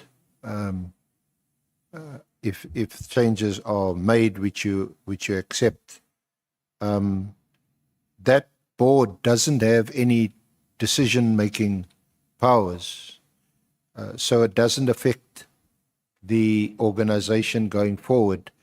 What I read to you is that section was 10.2 of the Act.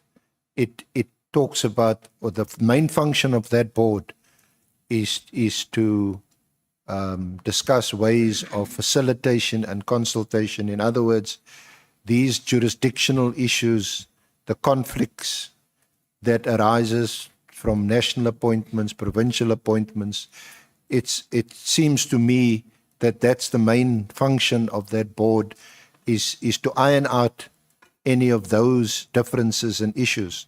So that, quite frankly, it doesn't matter whether the one sitting there from the provincial commission has got a month left, or another deputy has got a year or 2 left. They're not making any decisions that take us into the future. Or I'm not sure whether you were thinking of some other structure. Yeah, if that is the only structure recognized, so they will be making inputs to policy of the organization, which that policy will affect the organization going forward. Now, in this year, when is the last time that the board met?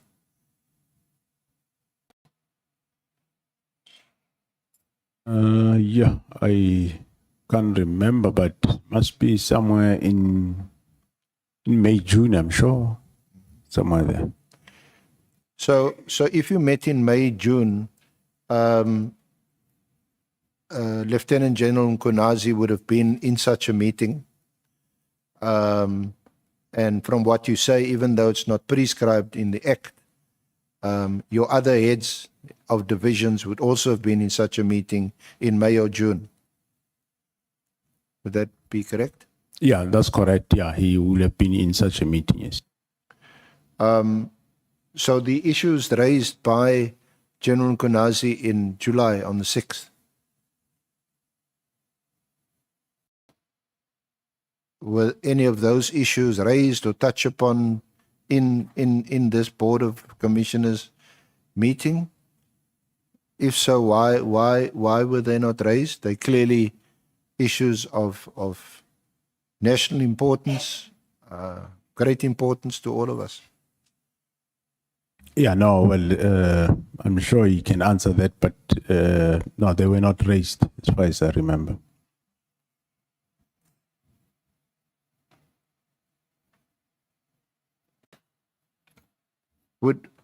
Could one not have expected Lieutenant General Nkonazi to raise it at such a meeting, given, and we're going to refer to some of them, given the frustration on his part that no one seemed to be listening to him. He raised this, he raised it with you, he raised it with, tries to raise it with the minister.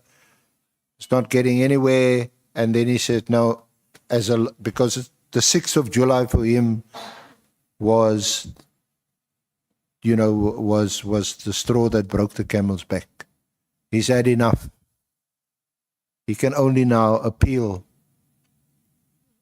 to the general South African population and tell them this is what's happening in the police force." So why, sorry, I'm being long-winded. Why was that not raised in this Board of Commissioners meeting? Thanks, Honorable Chair and members. Well, I do not have the minutes of the board, but I don't remember the matter being raised at such meeting. Of course, some matters, I'm sure they are sensitive, might need to be raised in certain forums.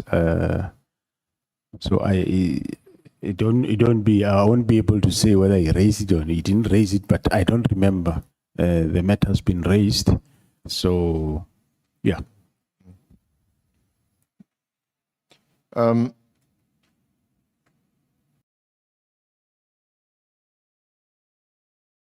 Did you know that? Or let me ask you a more friendly question. You know Lieutenant General Nkonazi. You know him quite well. Tell us a little bit about that and whether you have a relationship with him. Well, I know him as a police official, a young man in the organization. I think I knew him many years ago. I'm not sure. He was a youngster in KZN. Yeah, I was still a youngster in KZN. I was by then a director. That was a brigadier then. I was a unit commander of the public order police in Durban. I think somewhere in the year 2000 or 2001, and he was around for. He came at the unit where I was for special task force selection, and they went for selection in the premises, and at some point, I don't know what happened there. Looks like the instructors cheated them in terms of points during selection. Like if you run or you jump certain kilos or you run whatever obstacles within certain minutes, you pass. You don't do this, you fail. So how I know him, he just walked into my office at some point, and he said to me, "Yena, you can't tolerate what's happening there." The beggar says, "But I mean, who are you? What do you want?"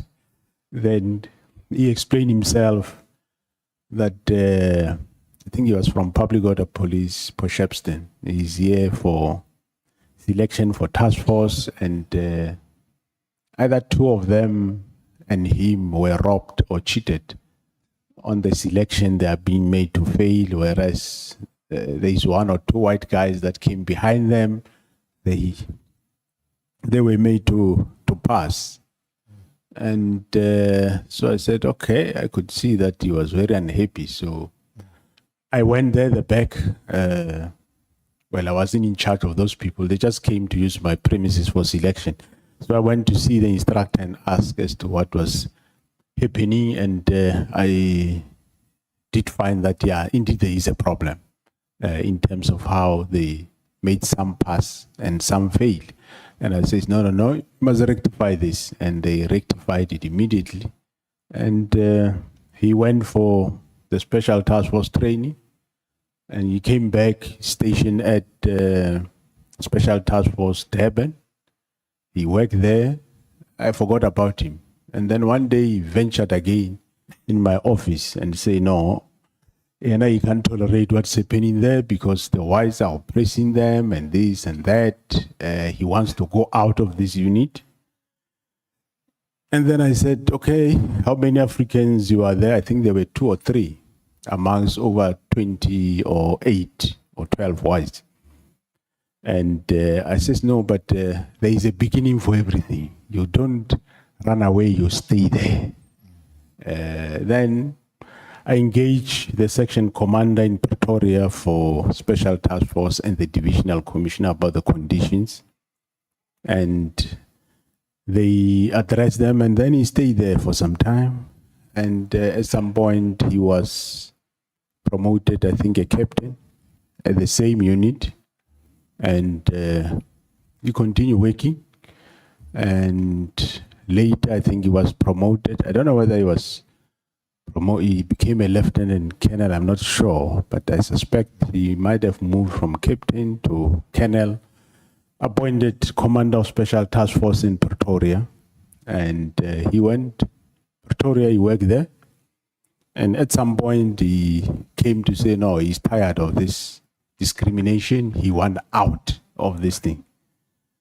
And again, I said, but there should be black people in Special Task Force, and there is always a start.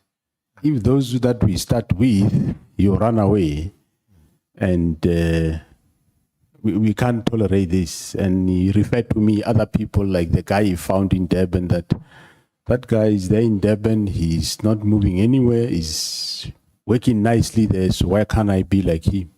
Then I said, but there is a start for everything, then you must stay there. And at some point, I became national head of operations in Pretoria, so he was also falling within my my component. So those challenges still and now and then did come, and I would address them, because as a unit commander where he was, the section commander was a white guy. So, and yeah, eventually became a brigadier or director.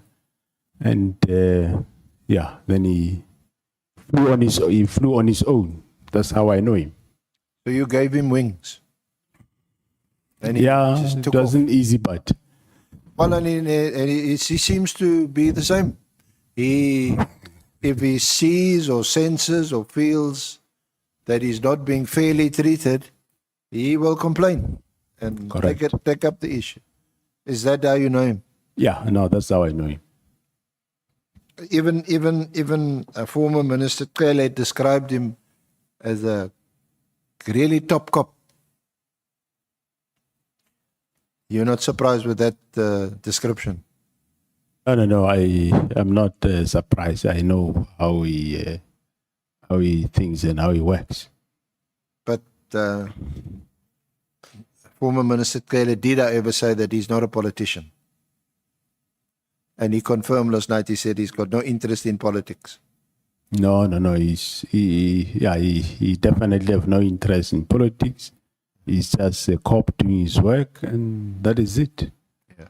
And yeah, like I think recently they said this fight with General Sibia might be related to the post of DPC advertised. I mean, surely practically it's not possible for him to do that. because, as I said earlier, remember, the national head of DPCI, whoever is get appointed, will be after appointment. Your salary will be based on the most senior deputy national commissioner, which in this case, whoever gets appointed, he will go to the salary notch of Lieutenant General Vuma. He's the most senior now. So now when you go to Lieutenant General Mkonazi, he has been Lieutenant General over 10 years. So meaning his notch is far more than the most senior deputy. So practically, he can't be applying for a post where his salary will take a dip. So He's on, is he on 15? yeah, they're all level 15, Yeah. but the salary notch will differ. But the within the grade, the notches. Correct, yes. Yeah. And you still a higher notch than him. You still a higher notch than Lieutenant General Nkwaнаzi. That's correct, yes. But that was also the case in 2011 when he was appointed as the acting national commissioner. You were one of the deputy national commissioners. You recall that? I recall that. So this, I wouldn't call him a boy, this youngster ran into your office. He said, hey, I ran 11 seconds, but they put on my form I ran 12, 13 seconds. And these other white guys who ran 13, 14 seconds, they've now been appointed and I haven't. This same young man, he now gets appointed as the acting national commissioner. What was your reaction? Well, it was quite surprising, perplexing. I mean, how did it? There were deputy national commissioners. You go and take a major general that, and he wasn't long a major general for that matter. He was failing you in that rank, and appointed a deputy national commissioner. But of course, remember the constitution says the president will appoint a man or a woman as the national commissioner. So the then president, that's what he decided. The problem was we are lieutenant generals. We have an acting national commissioner. He's here in front of us. He is a major general. Now, how do we do now? So you had to promote him. Yes, we had to promote him at least to be equal to us in rank. That's how it happened. And in that relatively, I think it was just under a year, I think he was acting national commissioner for about 10, 11 months. How did you find him as a national commissioner? And you were a deputy. Yeah, well, he, of course, he was new in the field, so he did work with the deputies well, and he learned fast, and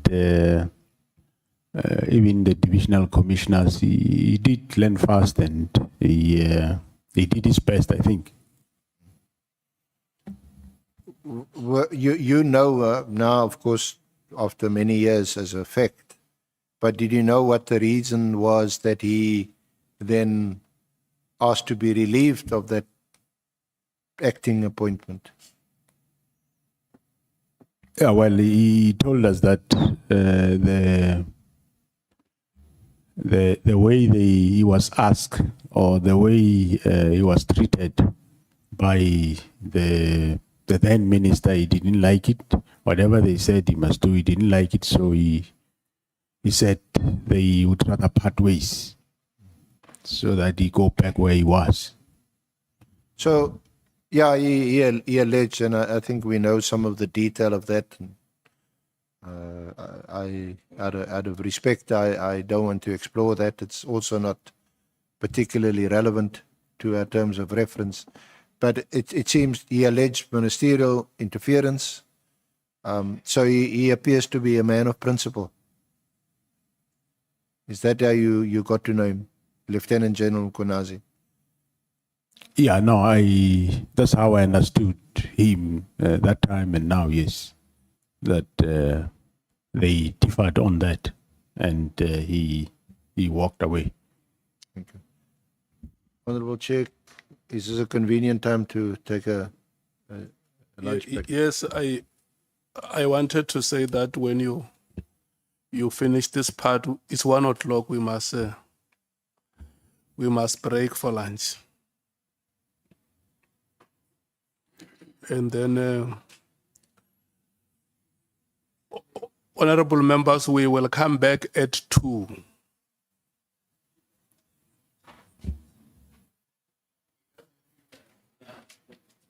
Yeah, because we started at 11. Yeah.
Okay. Senior counsel, we resume. It's 2 minutes past 14 hours. Can you run for the next 2 hours? Yes, Honorable Chair. May I proceed, Chair? Good afternoon, General Masemola and everyone else, honorable members, honorable Chair.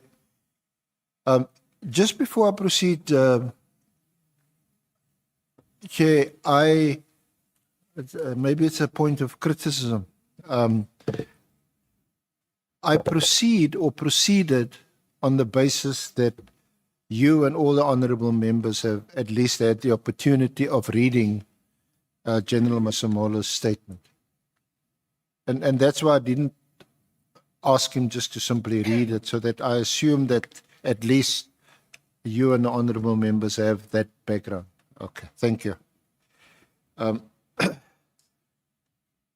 General, can we just move on to another topic? That is the political killings task team.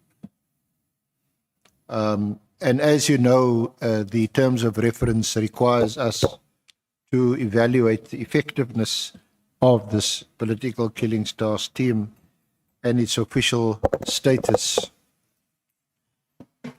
So just before I ask you about your view, your opinion, your thoughts on the success or otherwise of this team, what is your knowledge of the political killings task team? What was your involvement in it, if any? We know that we know the sort of background to it when the president announced in May 2018 the establishment, or rather this initiative to establish the task team in Parliament. And at that time, you of course held another. What position did you hold in May 2018?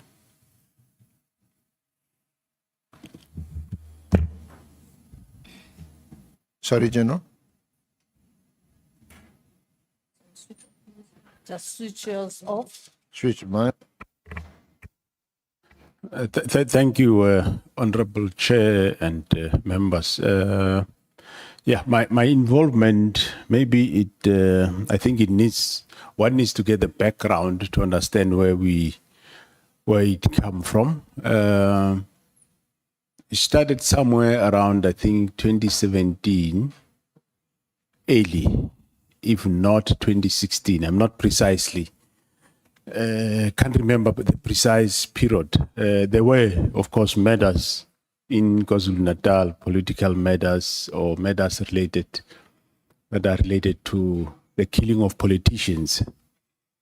And there was then a task team established.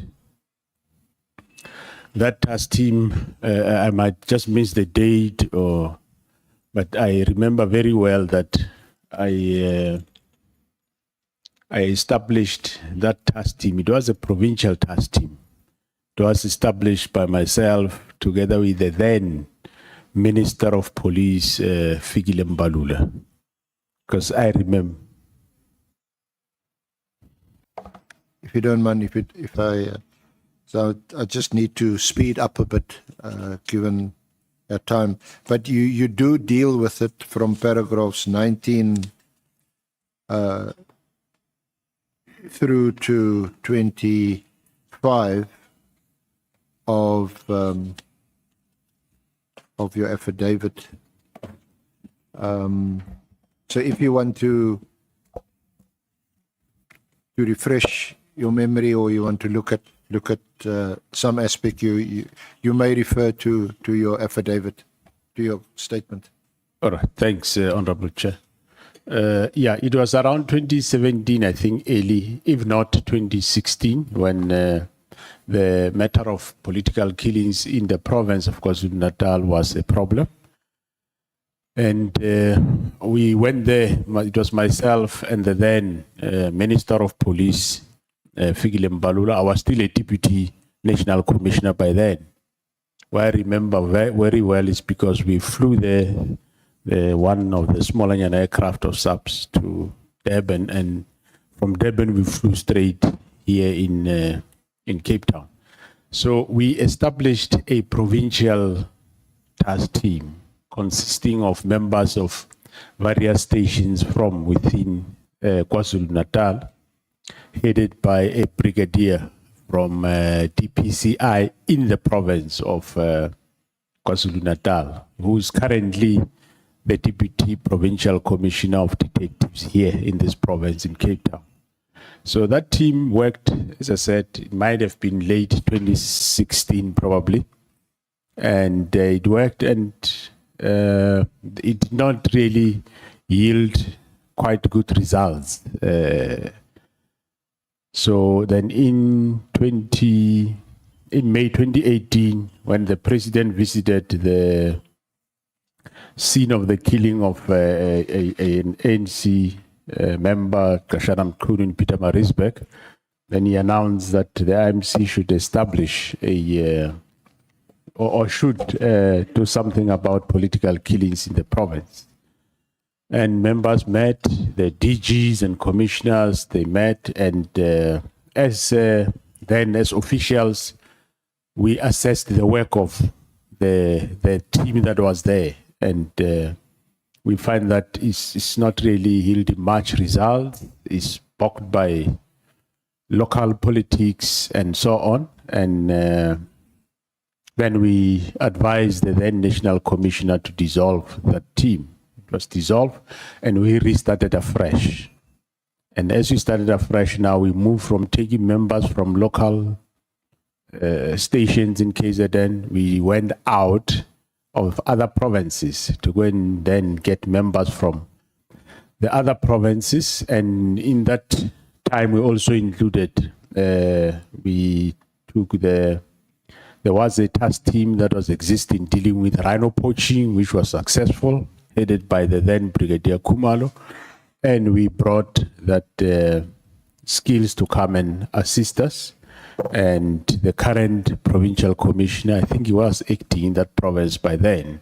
And they work out on a new strategy, and that's how the PKTT was formed. So the local one, as I said, was bogged down by sort of local politics. Hence we said we need a team that will be integrated from various provinces. And indeed, that's how this team then started the work in 2018, and it continued as a multidisciplinary task team comprising of members from the National Prosecuting Authority. We also, of course, established a steering committee that was reporting to the IMC, consisting of officials from JCPS departments, be it Justice, Correctional Services, NPA, as well as the corrections. And thereafter, as I said, the steering committee was established, which consisted of senior officials from the same departments. The steering committee chairperson was then Lieutenant General Libya, the head of national head of DPCI. He was chairing the steering committee, and the steering committee will, of course, together with Lieutenant General Khumalo and the Provincial Commissioner of KZN, will then report to steering committee, and they will together report to IMC. IMC would regularly have press briefings where they would update the nation in terms of the work that is being done. And that's how the team continued. And later there was a problem at the University of Fort Hare, and we went there, myself with the then Minister of Police, Minister Kele. We listened to the briefing, and we realized that the province was involved in the investigation of cases there, as well as the DPCI in the province, and but there were still some killings happening, and we enlisted the assistance of PKTT to come and investigate cases. There were cases of murders that happened there.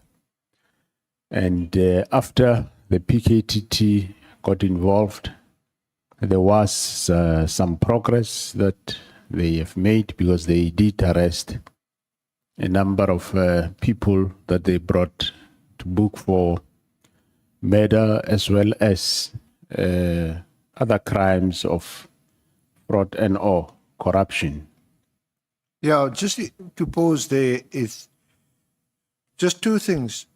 Was this political killings task team not specifically tasked to address that problem, and of course to find the perpetrators and bring them to book? Of course, I suppose historically it's been marked mostly in KZN, but of course also other parts of the country. So wasn't in the first place that the focus of that team, a political killings task team? And secondly, this political killings task team, although you described how you integrated members from other parts of the country, other divisions and so on, into the team and formed this multidisciplinary task team, it was focused mostly in KZN. So my question relating to, for example, the Fort Hare, was it the... Senior Counsel, there is an honorable member, Nomvalo. No, apologies for interrupting, SC. I just need a confirmation for the purposes of my records. I didn't hear well on the part of beefing up the new task team that was appointed in 2018. When was the NPA also part of the new task team? Because I don't know if I heard correctly, but you said you beefed it up with members of the NPA. Did I get you correctly?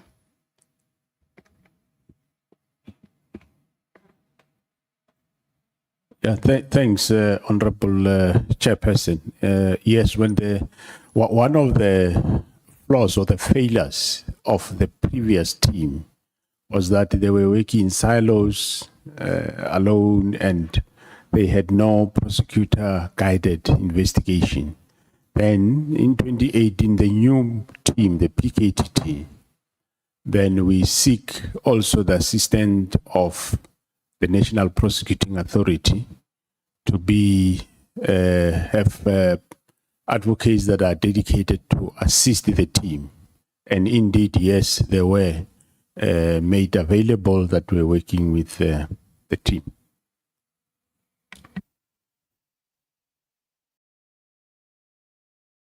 You can proceed, Senior Counsel. Thank you, Honorable Chair. So just those two aspects. The one is the political killings task team.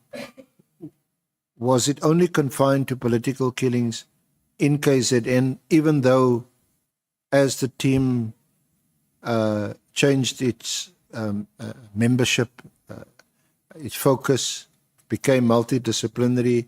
There was a prosecutor specifically appointed and so on. Wasn't it just KZN? Because we also know now from your evidence, and of course before that General Kwanazi's evidence, that it also went to the Eastern Cape and then subsequently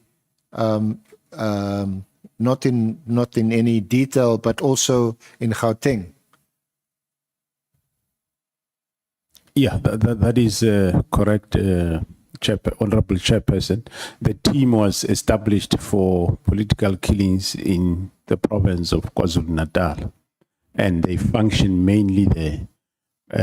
But as they were successful in that province in the investigation, bringing people that have committed those murders to account, then when we encountered the problem at the University of Fort Hare in Eastern Cape, then we discussed with the minister, and I took the decision that because here we are not successful, so in order to make a breakthrough, let me bring the team that we know and think will be successful. And hence, indeed, the team, they came to Eastern Cape Fort Hare, and they were successful. There were some killings. I think the fleet manager was already more than a year or so killed, no breakthrough.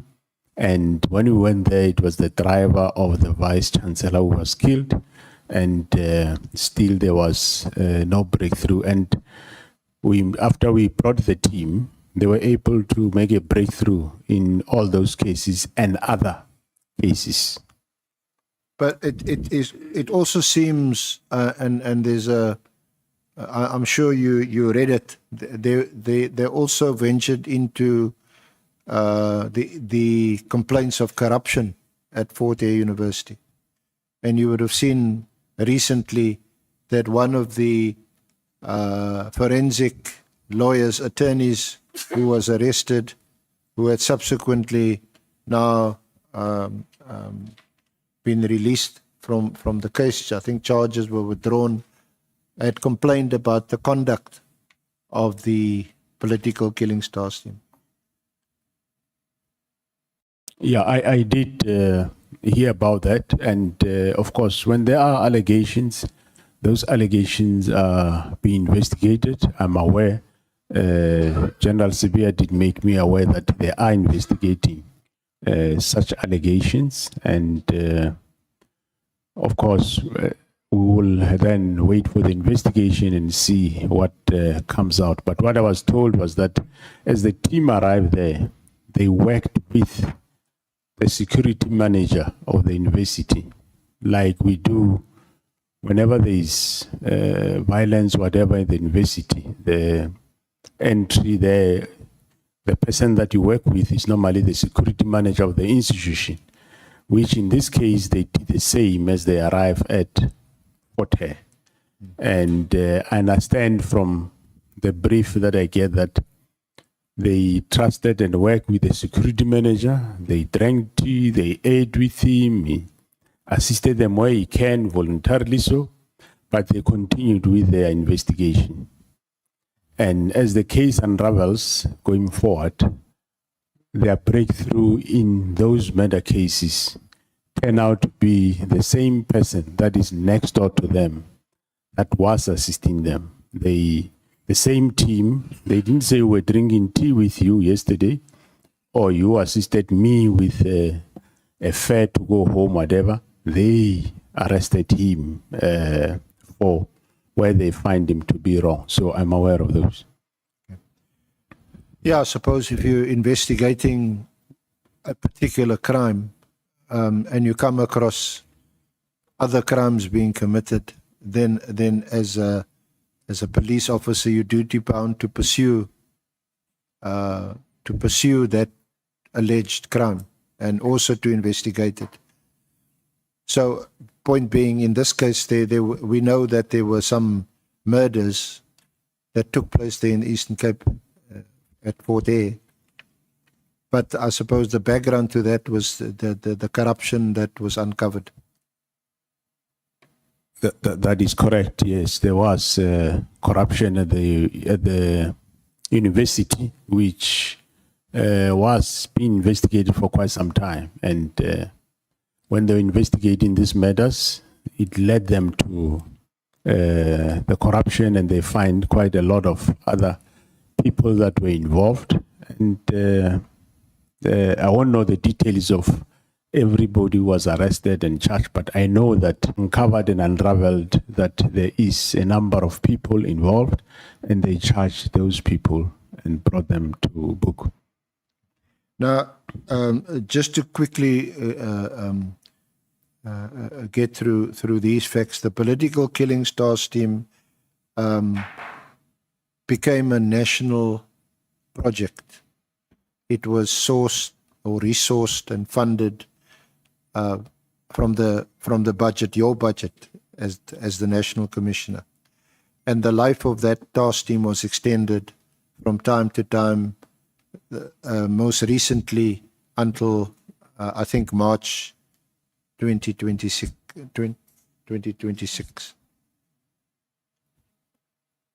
Yes, the funding of the political killing task team, whether it is in working in KwaZulu-Natal or is assisting Eastern Cape or is assisting Gauteng, that budget is being paid from national, from myself and the CFO, and yeah, that's how we have been funding the political killings task team all along. And there were stories that there are monies from Secret Service account that have been used and so on, but I'm aware that there is no such. All monies that were used are monies for open account. But of course, if there are members from that environment of undercover operations working with the team, they will not use the open account. They will use the monies from their account where they come from.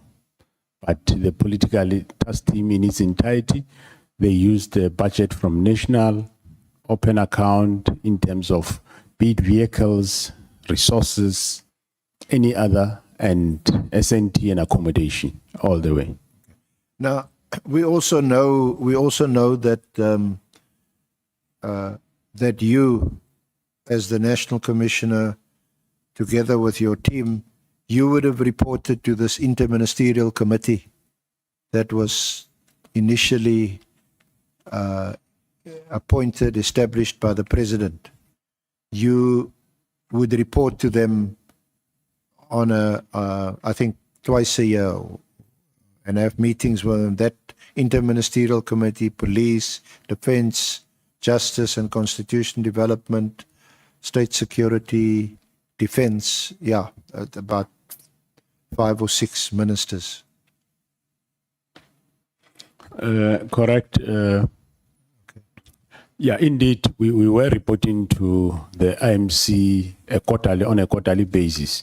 But of course, those meetings end up not being sustained. But every quarter we would, the ministers would come together, and the coordinator of the PKTT, which is Lieutenant General Kumalo, and the PC will prepare a report for us as a steering committee. We will brief the ministers, and the ministers will brief the nation. I must say, at the beginning, when the team started, it started from 2018. I think we gave it 6 months, if I'm not mistaken. And then in that course of 6 months, we realized that all the cases where they made success or they managed to make a breakthrough, cases have been postponed beyond the 6 months. And then we changed it to 1 year. Again, cases were not tried, but all postponed beyond the 12 months. Until we realized that this is a problem. And at some point, we said no. When we give press briefing, the ministers must announce that the team is permanent so that we can get cases to start being trialed. And that trick, indeed, it did work, and cases started being trialed. But I mean, the team itself was not permanently appointed as a unit or a structure or a division within your organogram, your organizational structure. That's correct, Honorable Chair. It's not a structured unit. It is just a task team where members will be called. You work for 2 or 3 months, and you will go back home. Another one comes, and sometimes those that have cases, they might, if their case get postponed, they might go back and come back as and when those cases come forward. So it was a task team. It was never a unit, a structured unit that is on a structure of subs. No. The extension of the life of the unit, the task team, from time to time, would that have first been discussed or consulted with the interministerial committee, or was that a decision taken by you and the leader or the group leader of the task team? It was the Honorable Chair motivated by, of course, the leader of the task team, and it will be brought to us, and will motivate. Before then, we'll motivate to the then National Commissioner, and he will then consider it. And of course, the team never had a very smooth sail, because you would know that from financial point of view, financial people say it can't be a team forever. It must either be no more there, or it must become a unit. But one would explain to them that if you take the history of this team into consideration, you can't make it a unit, because if it's a unit, means it's a localized or provincialized unit in KZN. And we already come from there. The previous team, we saw it failed because it get entangled with local issues.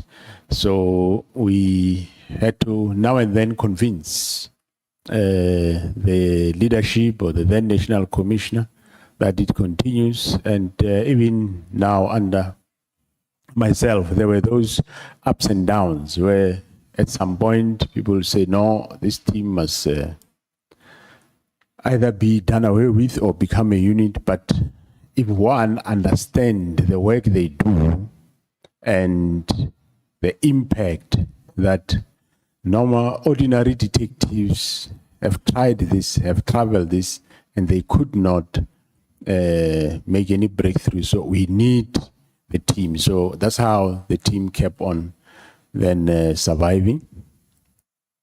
And by extending from time to time the life of this task team, 6 months to a year and so on,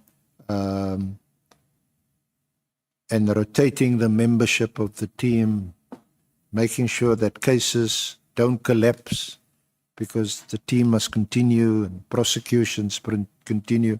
Those decisions sounds to me like they were all made for operational reasons, and they were ultimately your responsibility.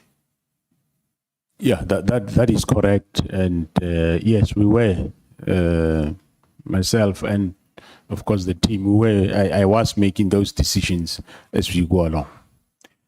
And your meetings with the interministerial committee, those meetings were really report back meetings to inform them of progress, how you're doing, whether it in fact is still necessary to keep this team and to keep them together, and I suppose to report to them on success or lack of success. Would that be the purpose of those meetings? Yeah, the purpose was that we report to them progress that has been made. Of course, where we need assistance and or decisions or normally assistance from them, we will then indicate as such. Like at some point, we did indicate that the cases of the team are all over, and the postponement affect the team quite a lot with longer periods. We suggested that shouldn't the Department of Justice consider a special court where they can centralize this case. So that request was escalated to the IMC and for consideration by the relevant ministers. And I think they came to give feedback that no, there is a problem with that, and they couldn't operationalize that suggestion. So I take it that the whole idea behind the interministerial committee was that there was a recognition that this task team will have to be a dedicated team, but it will have to be populated with individual dedicated personnel, which will have to be drawn from the various departments, of course, which were politically headed by ministers. So, for example, a prosecutor, it's the Minister of Justice and Constitution Development. It may even be some military expert, or maybe you need some military equipment. So the Minister of Defense was there, and so on. So the different disciplines were there, and you go to these meetings. If you needed assistance, help, then you could appeal to them and say, we need you, or the state security agency, we need intelligence or intelligence reinforcement. That minister would be there, speak to the DG in that department, allocate someone maybe to work on that team. Was that more or less the rationale behind this committee? Yeah, that's correct, Honorable Chairperson. That was the idea, so that the assistance we get much more is accessible and quicker. Like I was giving also the example of the centralization of the court. A court was even identified. I think it was Saudi Court in the south of Durban. So, which the then Minister of Justice said he'll try and see if they can make it happen between him and the DG Justice. But I think in terms of law, they they find some hiccups, and that couldn't succeed. But indeed, yes, the IMC will brief them in terms of the work of the team, the successes, where are the problems, those that we have fixed, we fixed. And if there is anything that is beyond the DGs, will then be escalated to the IMC. But it was mostly report back, and the IMC will then report back to the nation in terms of what the team is doing. So, General, your overall assessment, you've mentioned it several times, was that it was necessary to establish such a task team, because the political killings, especially in KZN, was out of control, and so this team had to be established. And since its establishment in 2018, it has been a success. Is that the sum total of your evidence? Yeah, if I sum it up, yes. Cases that were not resolved, this team was able to resolve them. And the team, I would say it was a success. They arrested a lot of people for murder and related cases. Just to, sorry, General, just to assist you again, if you want to highlight anything, we've got it in your statement. You can look at from page 15. You deal with the success of the PKTT. There's some tables there with statistics, and you deal with it up to page 18, paragraph 33. Thanks, Honorable Chair. As of February 2025, the team had 612 dockets that has been allocated to the team, and of these 600 dockets, as per table 1, 125 of them were still under investigation. 9 of them were unfounded. Unfounded is like a false case, in other words. For the evidence shows that there is no offense committed. And 10 cases were pending the DPP's decision whether to prosecute or not. 114 cases were before various stages in court processes. 57 of them were withdrawn for various reasons, and 297 of them were finalized. The outcomes highlight both complexity and challenges inherent in prosecuting politically related cases.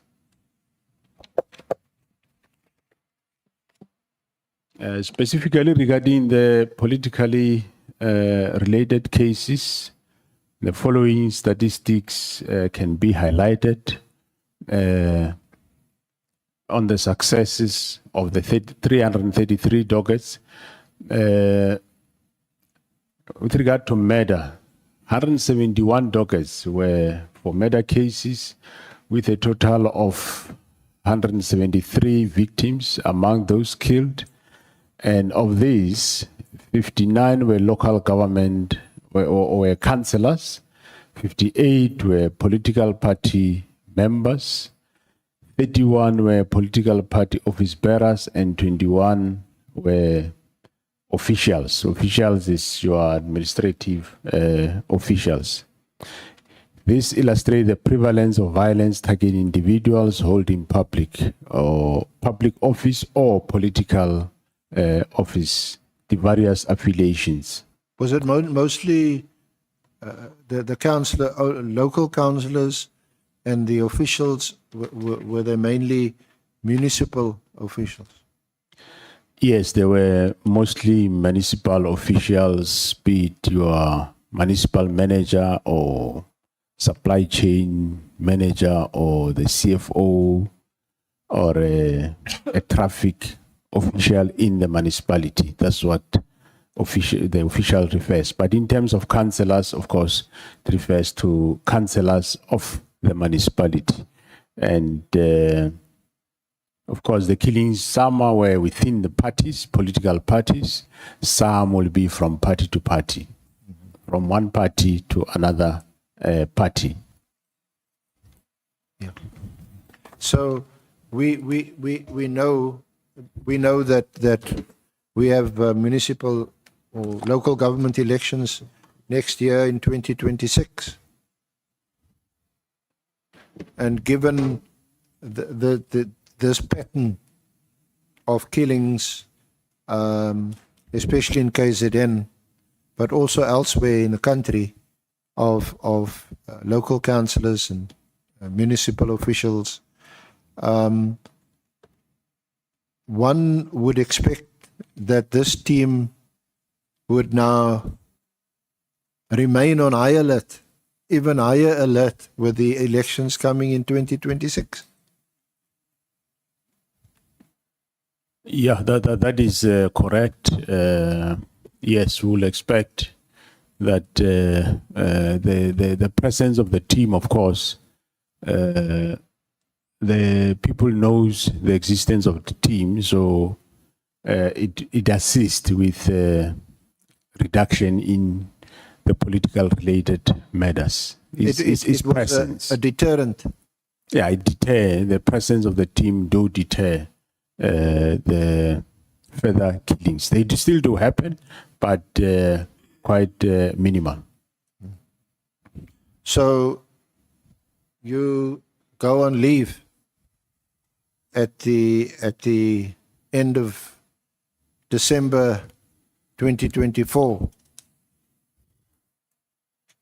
happily in the knowledge that this team is still in operation. Would that be right?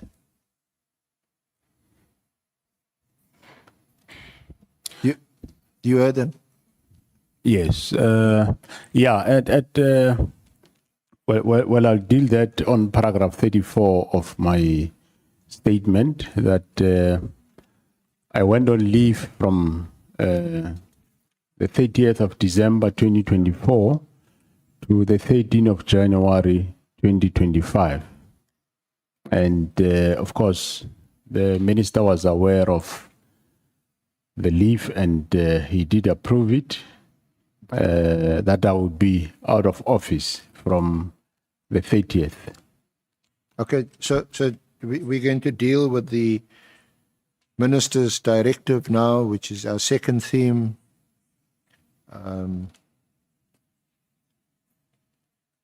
We deal with it from page 18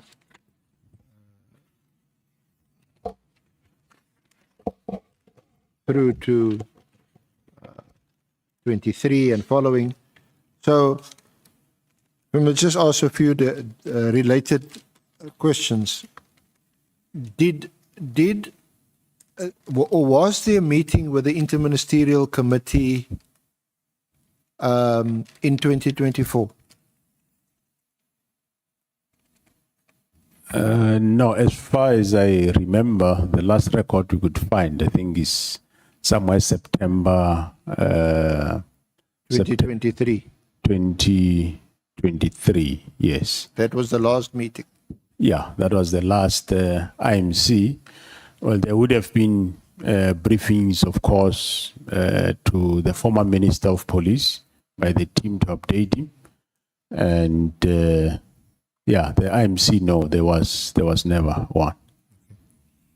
And up until then, up until the last meeting in 2023, September, the Minister of Police then was Minister Pele. That is correct, yes. Yeah, at some point I know he was briefed after the IMC of 2023.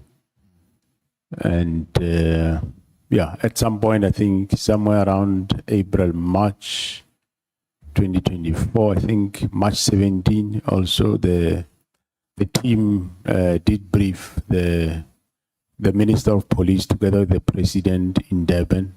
President happened to be there. He didn't come specifically for that.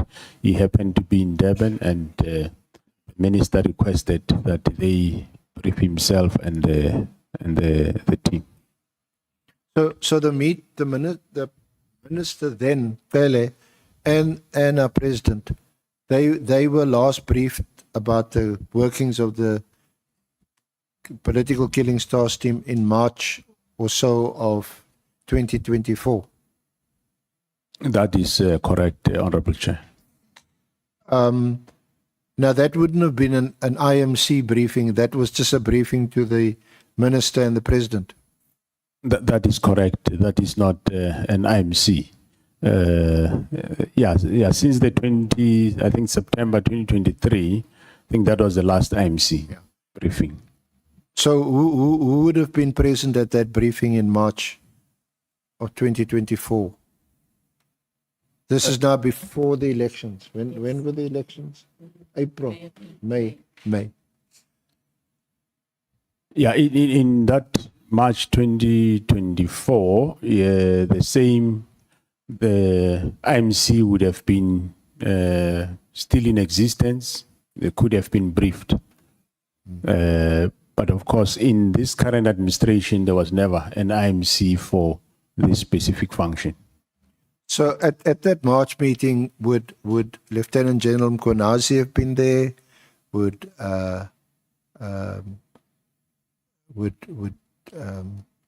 what is in our Lieutenant Brigadier Kumalo, Lieutenant General Kumalo, if he was Lieutenant General by then? And we know that Kumalo was the project leader. And was Lieutenant General Kwanazi always sort of at the head of this Political Killings Task Team? Even when he became Provincial Commissioner of KZN? Yeah, even when he became a provincial commissioner, the team was reporting, of course, to the coordinator, which is Lieutenant General Kumalo, but also reporting to Lieutenant General Mkwanazi. When we briefed the president, unfortunately, I didn't check whether he was there, but I know General Kumalo was there. And after the briefing or at the briefing, there were no issues raised by the president or by Minister Cele about the continued existence of the team, the need to keep the team together. Or maybe let me ask a simpler question. What was their reaction to the report back to them? They were quite satisfied with the work of the team, so there was no concerns raised. So the elections happen, and a lot of other things happen at the elections. And one of the things that happened after the elections is the appointment of Minister Mkunu. You do know him, or you? Yeah. Yeah, no, correct. I do. Yes, I do know him. Yes, he was appointed minister after the elections of May last year. And yes, he was appointed Minister of Police. I think he took office somewhere in July. And then, we started working with him. What was your reaction when he was appointed? Because he had previously been the Minister of Water and Sanitation. Well, my impression or reaction, I never had any problem. Remember, we do not have a choice. We work with whoever. So we welcomed him in SAPS. And I was quite happy to work with him. I didn't have any problem at all. And you would also, I suppose, have known him as the Premier of KZN when he was Premier. Yeah, no, I knew him for quite long. I knew him when he was Premier and before that. So after his appointment in July 2024, would you say you met with him regularly, or did you meet with him only when it was necessary? I'm sure you had to, you and your various heads of divisions and the provincial commissioners would have had to brief him or debrief him about what to expect now that he's become a minister. That's correct, Honorable Chair. We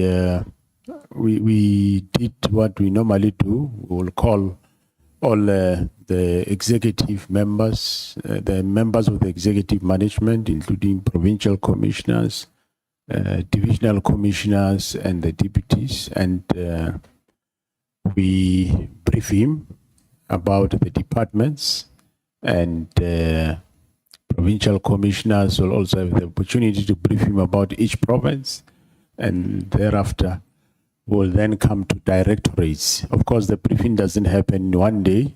It takes a couple of days, weeks, and months, and we brief him about various directorates, and that's exactly what we did. But of course, we did not finish those briefings. Did you brief him on any of the special projects? Which would have included political killings task team? Well, we just told him about his existence. We were still going to brief him about the specific matter of the political killings task team. So we start briefing him about directorates, but of course he will now and then, before we brief him, he will draw an agenda to say he wants the specific matters, and we'll brief him according to the agenda that he provide. But of course, I'll always ask him that we need to brief him with those matters that are outstanding.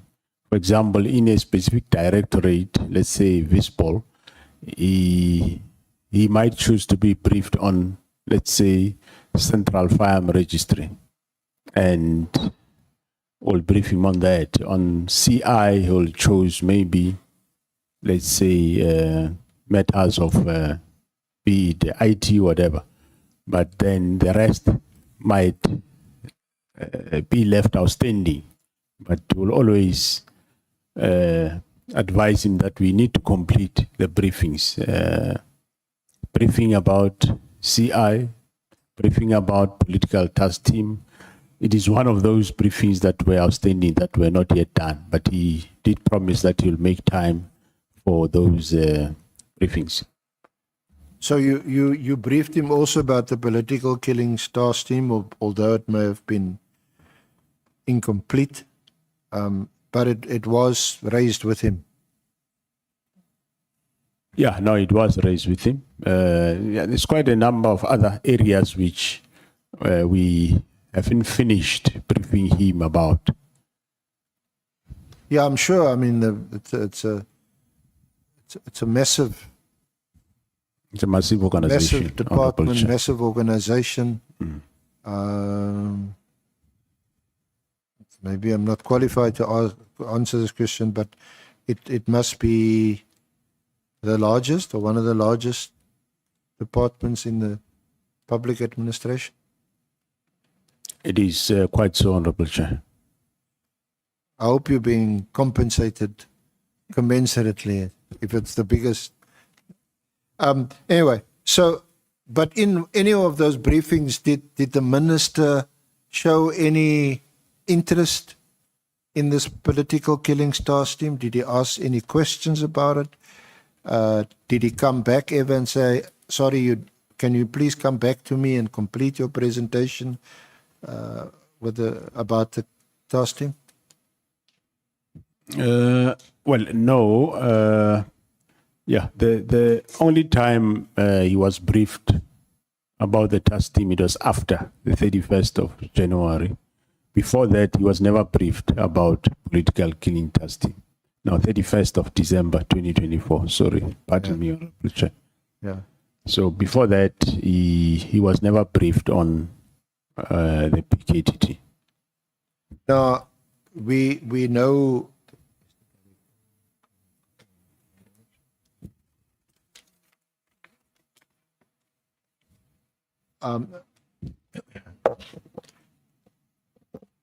General, I'm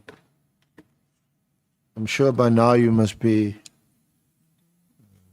very familiar with the 31 December 2024 directive. I'm not sure whether you want to look at it again. On page 36. It's in volume 2. Volume 3. Volume 2 after the blue folder. Sorry, volume 3. And it's at page 36. SFM 3. Yeah. Mine is double seven.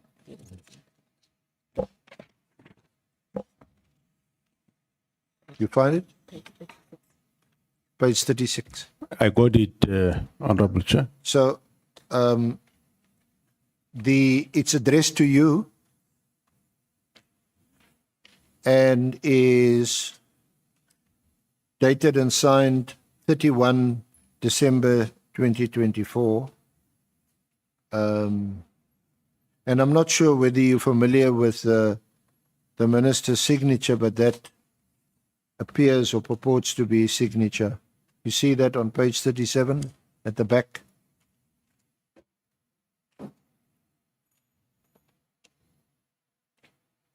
I see that, Honorable Chair. Thank you.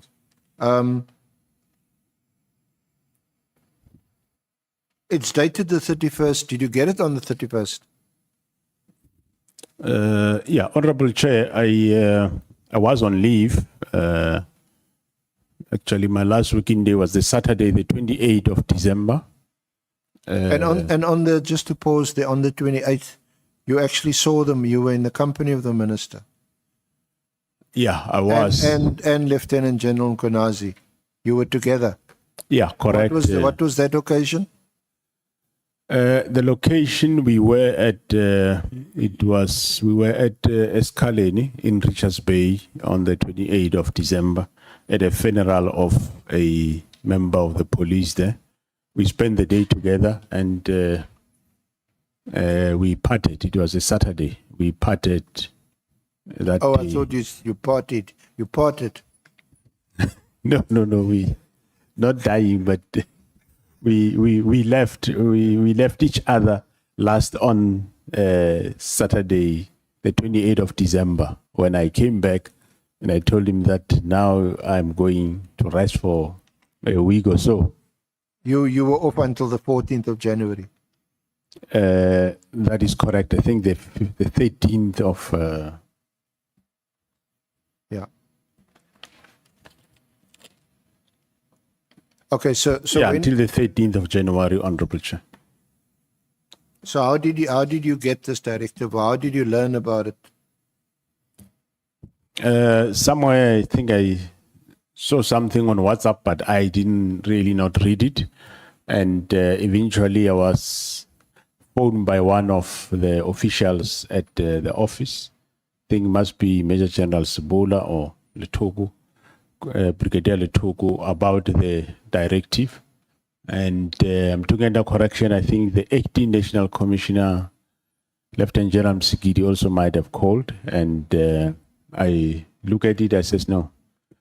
Well, when I look at it, the directive talks about that there should be reports prepared. So rather you should prepare those reports and leave me alone for now.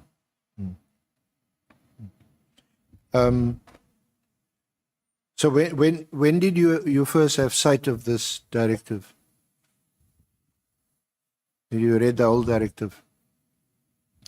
That's correct, Honorable Chair. No, Well, for me, it was when did quite. you first read it? Pardon me, Honorable Chair. When did you first read the whole directive? Or is it a case that you now leave? Please don't worry me or bother me with this. I'm trying to enjoy my leave. I have a heavy year ahead of me. Well, when I read it, it was quite, to me, a surprise and shocking. Firstly, how did it come about?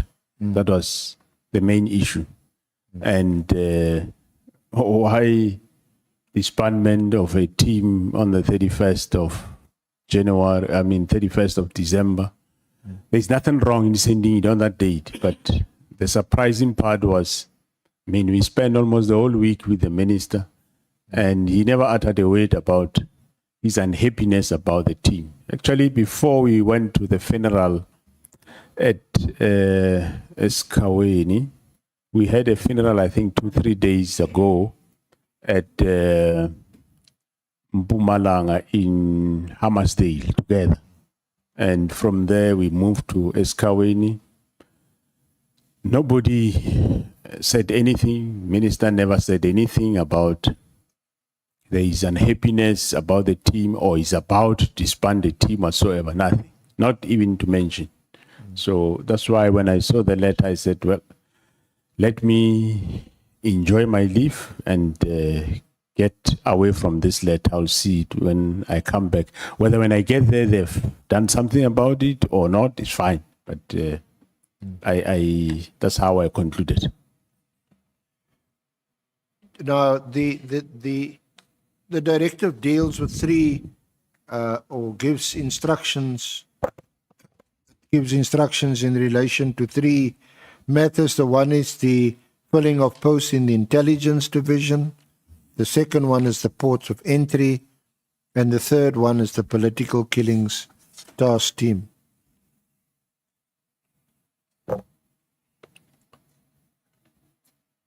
So did you not think it was important enough that you yourself, even though you're on leave and even though you said, look, I'll deal with this when I get back from my leave, didn't you think it was important or urgent enough for you to engage with the minister and say, for example, in relation to the political killings task team?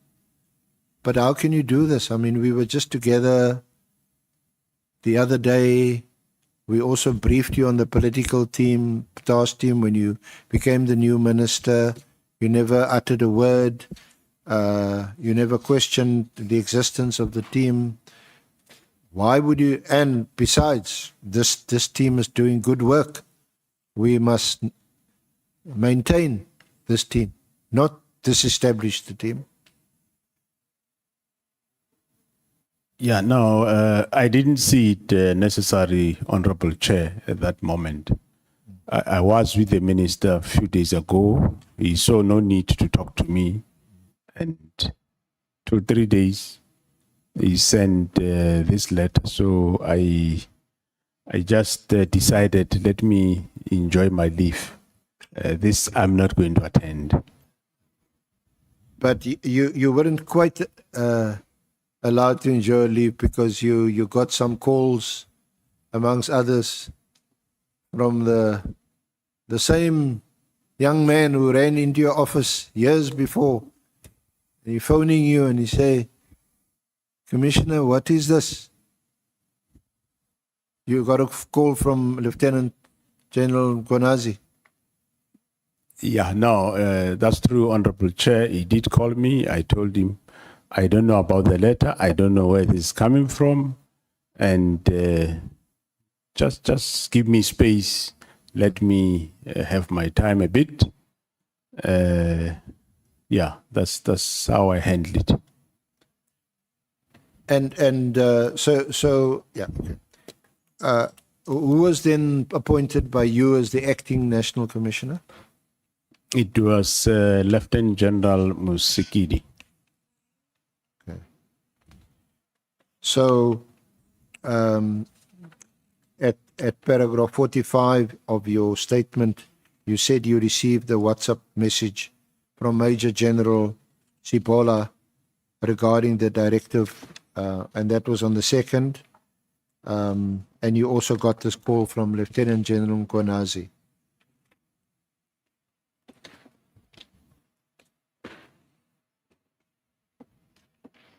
That is correct, Honorable Chair.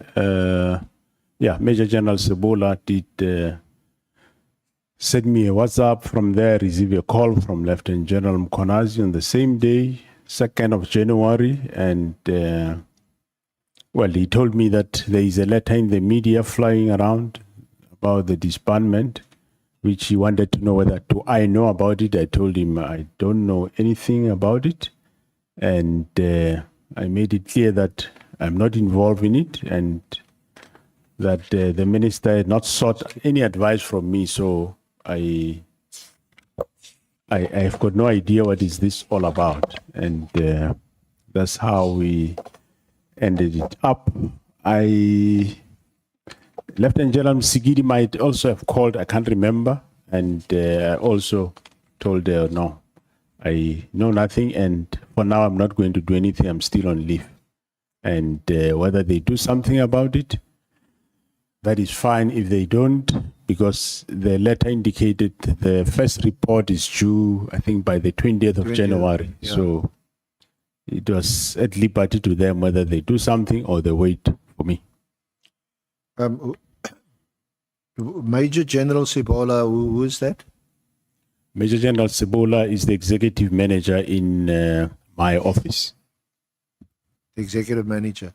That's correct, Honorable Chair. And would Major General Sibola be responsible for writing your emails and your letters and receiving your emails and letters? Yes, Honorable Chair, Major General Sibola and Brigadier Letogo, they are also in my office. In this case, if I remember well, I think it was Brigadier Letuko who disseminated the directive to Lieutenant General Sibia, and I think Msikidi also. Just check.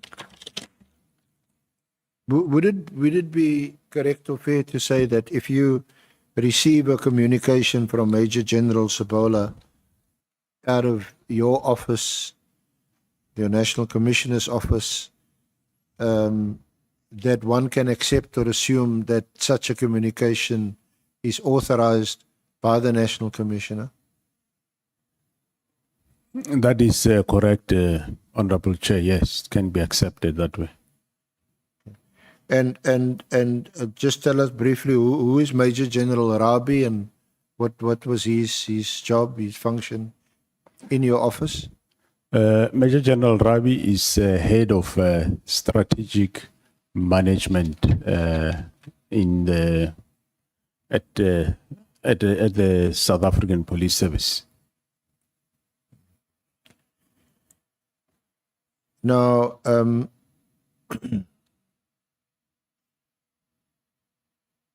when you did get back to the office was it on the 14th, 15th?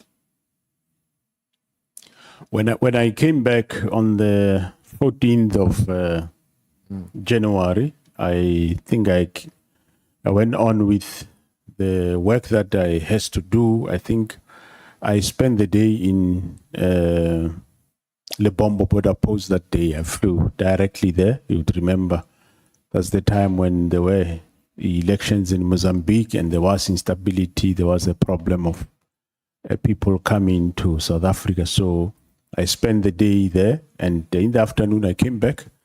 And as I arrived at the office, General Sibia did come to me with a directive that here is the directive of the minister, and it requires immediate implementation. He already had a letter drafted that he sought my signature to sign.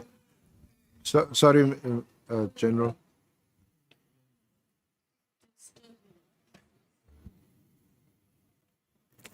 Chair, next time we must be informed when there is going to be this operation, so that we must know that if we are safe or not. Yeah, it's hanging over our heads here, so we must be informed in time, so that we are aware.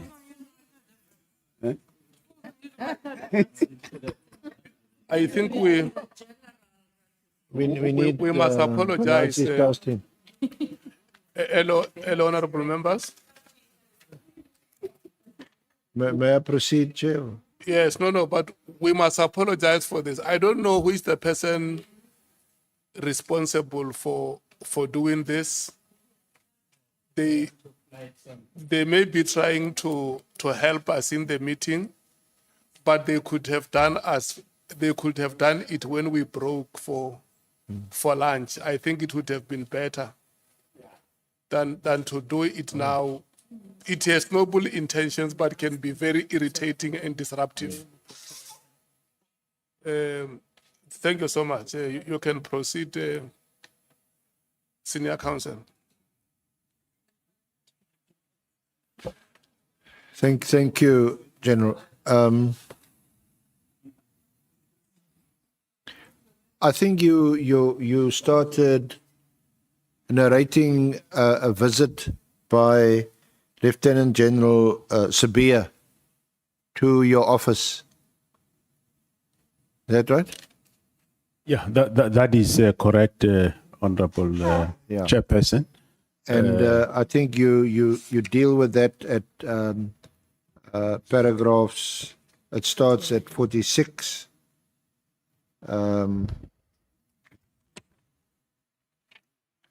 Yeah. Yes, Honorable Chair, as I said, as I returned on the 14th of January, after I came back from Mpumalanga, General Sibia came to my office and with a directive that he was requesting a signature in order to implement the directive of the minister of the disbandment of the political task team. And I looked at that directive and I saw that it talked about the immediate disbandment, and I indicated to him that I am not in agreement with this directive of immediate disbandment, if ever there should be disbandment, because firstly, I don't know what are the reasons for the disbandment of the team. And I further said he must go see Major General Rabi, because I said if ever we disband the team, which we, that time, we didn't know why, it should be a matter of the team should be phased out in a wind down approach. And he should consult Major General Rabi to assist him with that. And he left. And the next day, he returned again in the afternoon. That is paragraph 49. He found me with Major General Masemola and with a revised plan where he was assisted by Rabi.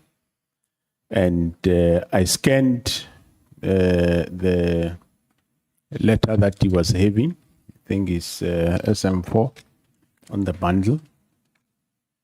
And somewhere I picked up that there is still, I must have catch a phrase of immediate disbandment again. So I then never read the whole letter or plan. I said to him, no, rather take your letter and leave the matter with me. I will compile the report that the minister require.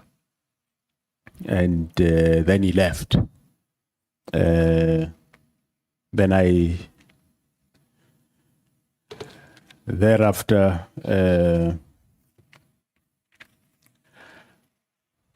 I then spoke to Lieutenant General Khumalo by then to say, well, there is this letter which he is aware of, and if he can draft something that is not about immediate disbandment of the team, but a wind down, even though I still will ask the minister, why is this team being disbanded? Because we did not really understand the reasons why. And thereafter, I did engage the minister on the phone, and we spoke about, when I mentioned about this one, he said, no, there is a report that is required on that day, so I must just bring the report. And I further said, we need to talk about this matter. And at the same time, paragraph 51, there were some matters that were already in the media by then about crime intelligence, which the minister did indicate that whether I've seen those matters, and amongst those matters were matters of appointments at crime intelligence of 2 brigadiers, the security clearance of Lieutenant General Khumalo, the murder of Cindy Somakaka, and others. And he did indicate to me that he's thinking of appointing a senior counsel to look or investigate these matters. And then I reminded the minister on the phone that, does he still remember that I told him that we have never briefed him completely on crime intelligence as a division. And on the division visible policing, we briefed him partially on other matters. I think on the agenda he had a central firearm registry. We brief him on that and other matters, and not everything else.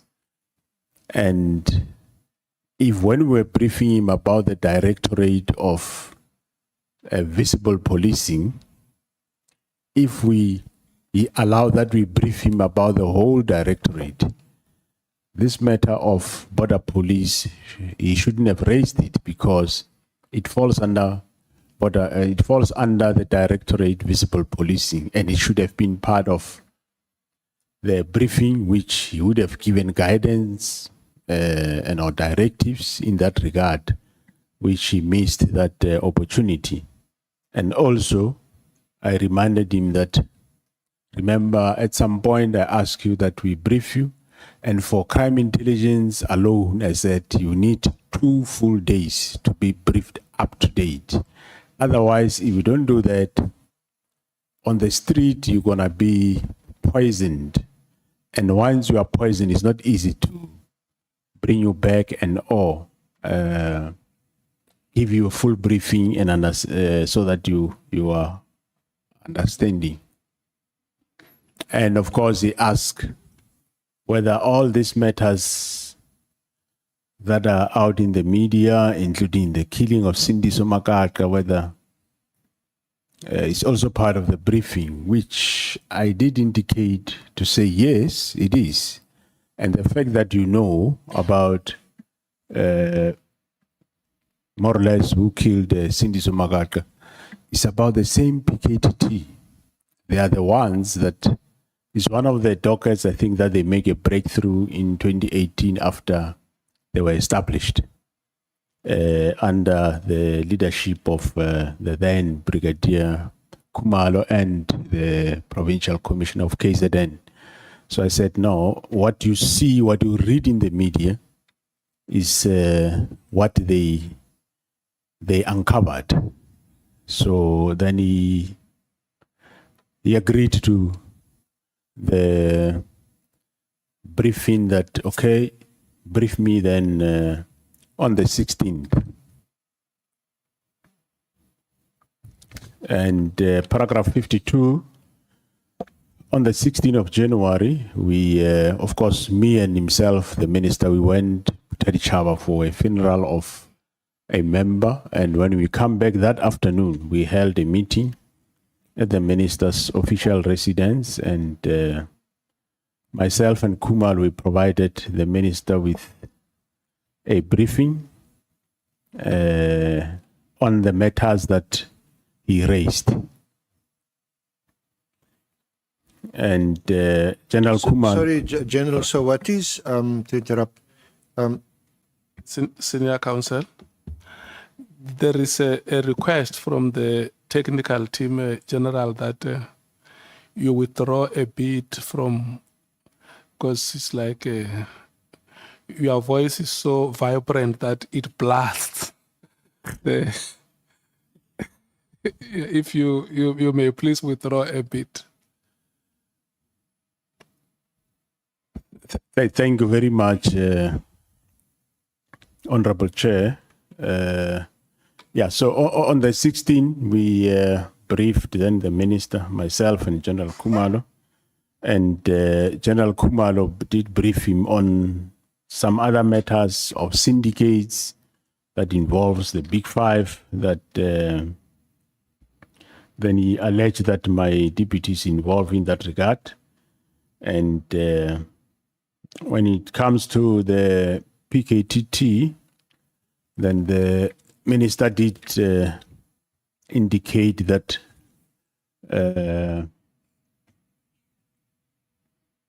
well, there is a provision for the report that I must give him, and so on that due date, I must give the report. And so we never go deeper into the briefing on the PKTT, and he was briefed on all these other matters. so can we just ask about Lieutenant General Sabia? What or rather, what is his role in all of this? Well, before he comes to your office on the 15th of January 2025, do you know of him ever playing a role in the task team or being involved in or with the task team at all? No, no, Lieutenant General Sibe was not involved in the political or the PKTT. Going back to 2018, when we established this team, when the team started working and they start resolving cases, there was quite a number of people that would wanted to know about the team, including they wanted to be briefed about what the team is doing. So a decision was taken that we limit people that can be briefed about the team, and also the ordinary operational structures that we have in the police. We have a structure called the National Joints structure. We have a structure called the National Crime Combating Forum, which is mostly of police. So the work of the PKTT was not being discussed in those forums because of the sensitive nature of it, and also the fact that a lot of people were wanting progress, especially politicians in KZN. Almost every third one wanted to know what the team is doing. So we kept the work of the team very minimal to a very few people. They were not briefing anybody actually. The only briefing we would give was to the IMC, and the IMC will brief the nation. Because those that wanted these briefings, it was a bit of a problem to actually brief them. So even General Sibia, he wasn't involved. I know he attended one briefing of the team where I went with him, myself and Minister Kele. We went to Durban to get a briefing from the team. Other than that, he wouldn't know much about the establishment and how it works and so on. So, yeah.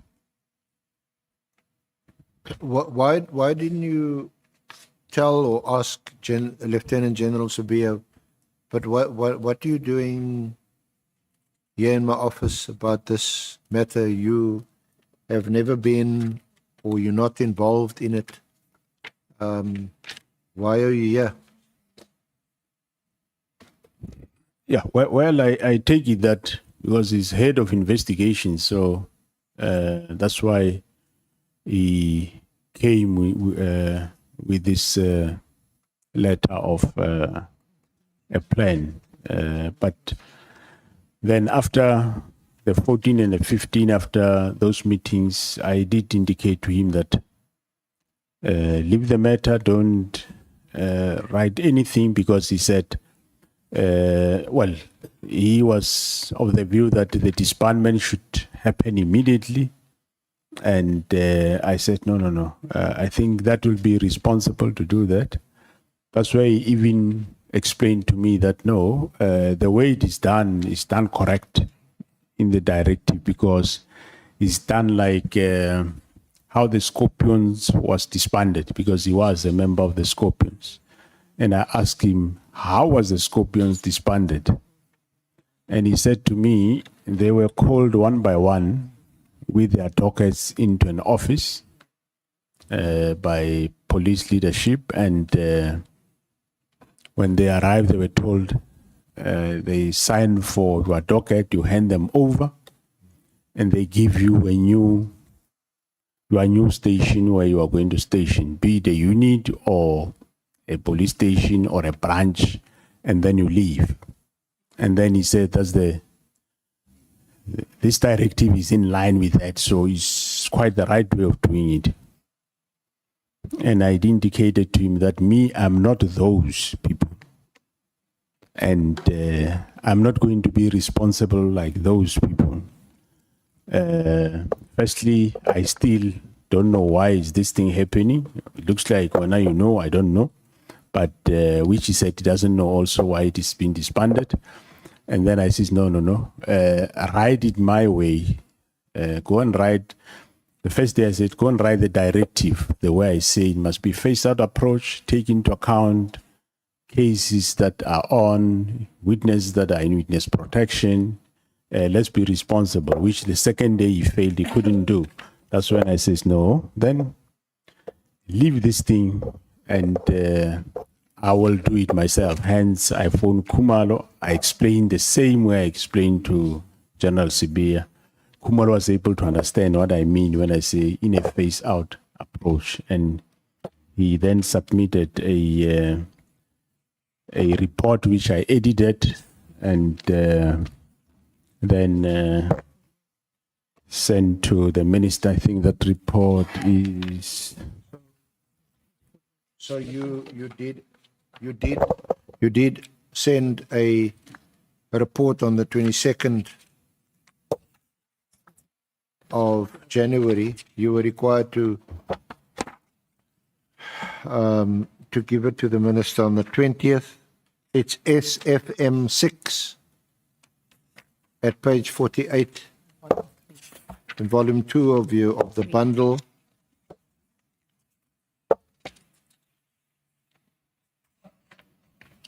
$275. That's correct, Honorable Chair. So if we can just fast forward that. So you say receipt of your letter dated 31 December 2024 is hereby acknowledged. The contents of the letter were noted, and as directed by the Minister, the due date for submission of the required report is 20th January 2025. And then you deliver this on the 22nd, and can you read from the bottom of page 73, paragraph 3.11, your conclusion?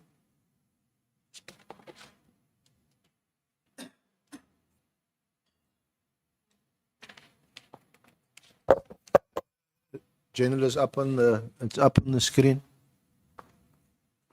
Okay. Yeah, on 3.11, the task team has undeniably achieved and far exceeded the purpose for which it was established. No other task team in South Africa has achieved these successes, nor has been able to investigate and ensure successful prosecution of the perpetrators of politically motivated murders. The directive by the minister is directive by the Minister of Police to disband the National Task Team has been noted. The initial objective and directive by President has been achieved with a noticeable decrease of political related killings in KwaZulu-Natal as a result of the National Task Team's intervention and relentless pursuit of its mandate. The decrease of political related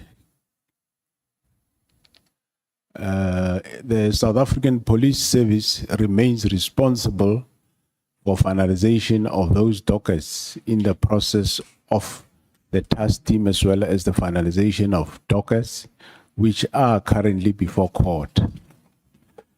The following steps are being taken to wind down the task team without compromising pending investigations or court processes.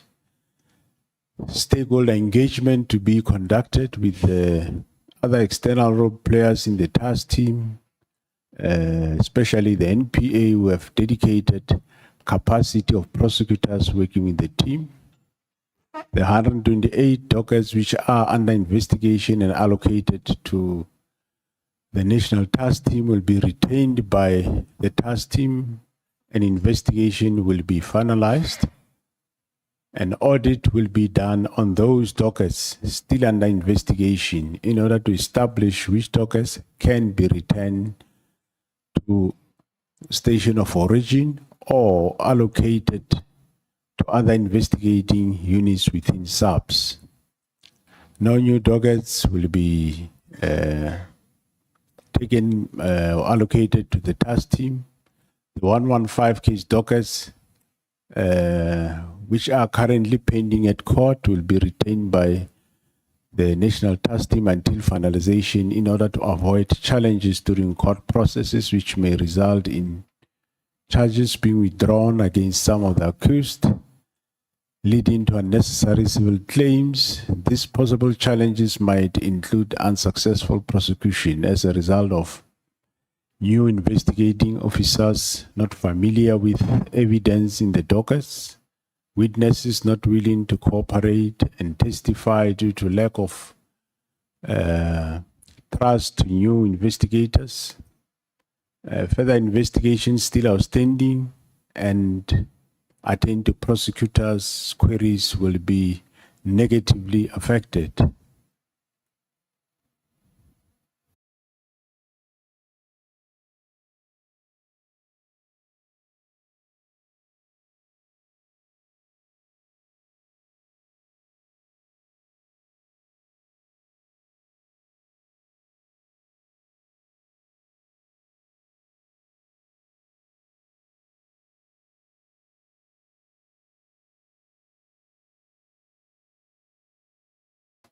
Dockets retained by the task team.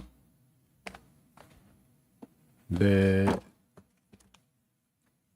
scaling down of the team will depend on the 115 case dockets that are currently pending at court, with most of the court days in 2025. It is anticipated that the team will complete the work before end of 2025. However, the seriousness of cases and the processes at court will indicate or determine the course of action. The multidisciplinary investigative approach, in brackets, analysis-led and prosecutor-guided investigation applied by the National Task Team will be adopted and used to serve as a benchmark for the realignment of contract killings and organized crime investigations. Further directives will be issued in this regard. Progress will be reported and signed by myself 22nd of January 2025. Comments and space for Minister to give directive and place for his signature. Thank you, General. So, did you hear back from the Minister about your proposal of the 22nd of January? Thanks, Honorable Chair. No, I did not hear anything from the Minister on this proposal. And from the letter itself, although you talk about winding down, and you actually talk about the dockets now being placed in some other dedicated team, you certainly are not agreeable to the immediate disestablishment of the team. Yeah, that is correct, Honorable Chair. You'll recall, well, firstly, I don't agree with the disbandment. I don't know why it is being done. And however, because this directive, it's not a request, it's something that I must do. And I don't know what is behind this doing. And I felt it, well, something that I must do, but not the way he wanted it to be done, because that was just a devastating way of doing things. And I wondered that, well, if ever it is done, let it be done in a very responsible way. Hence, I proposed this winding down with the expectation that you'll say yes or you'll say no. And yeah, eventually I didn't get any feedback.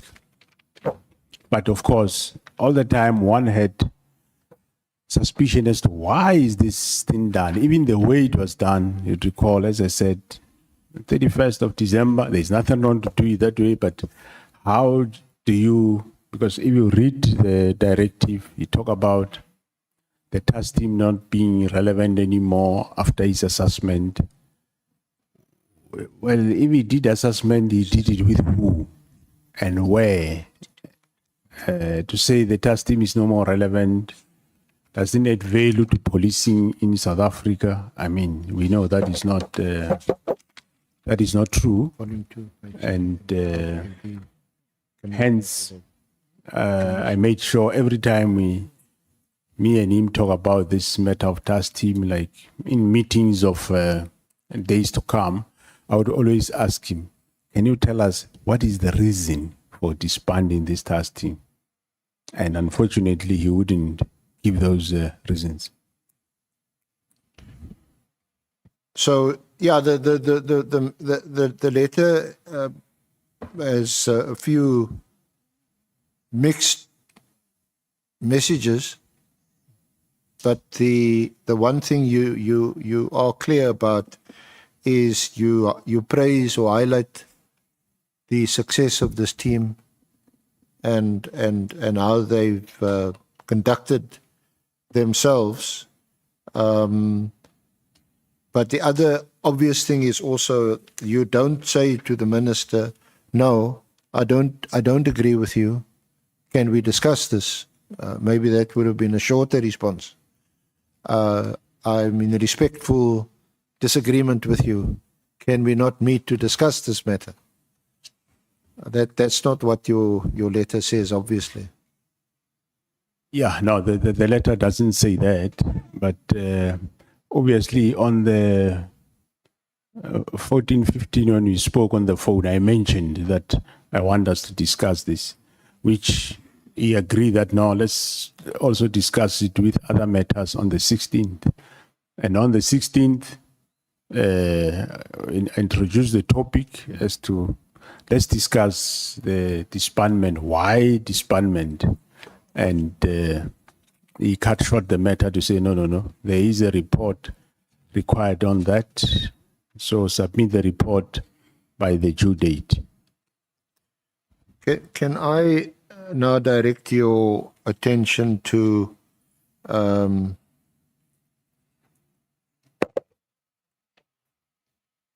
paragraph 100?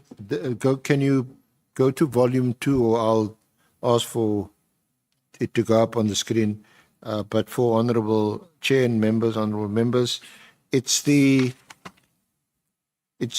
affidavit. It's annexure 2 to the affidavit you placed before the commission on page 33, paragraph 111.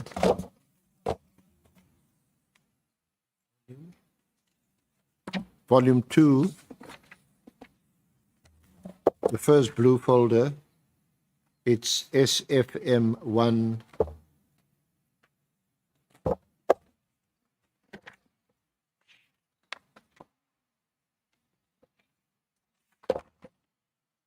Paragraph 111.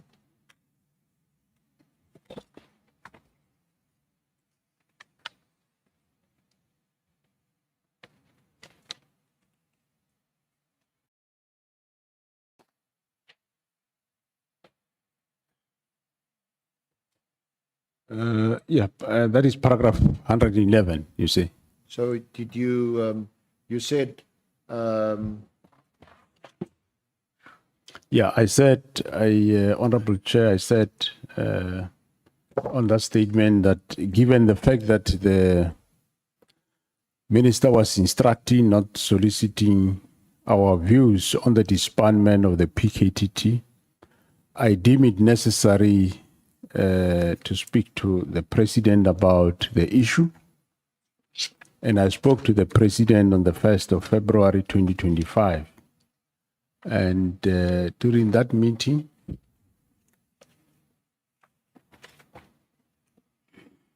I mentioned the minister's directive to disband such a successful team, and the president told me that he would speak to the minister.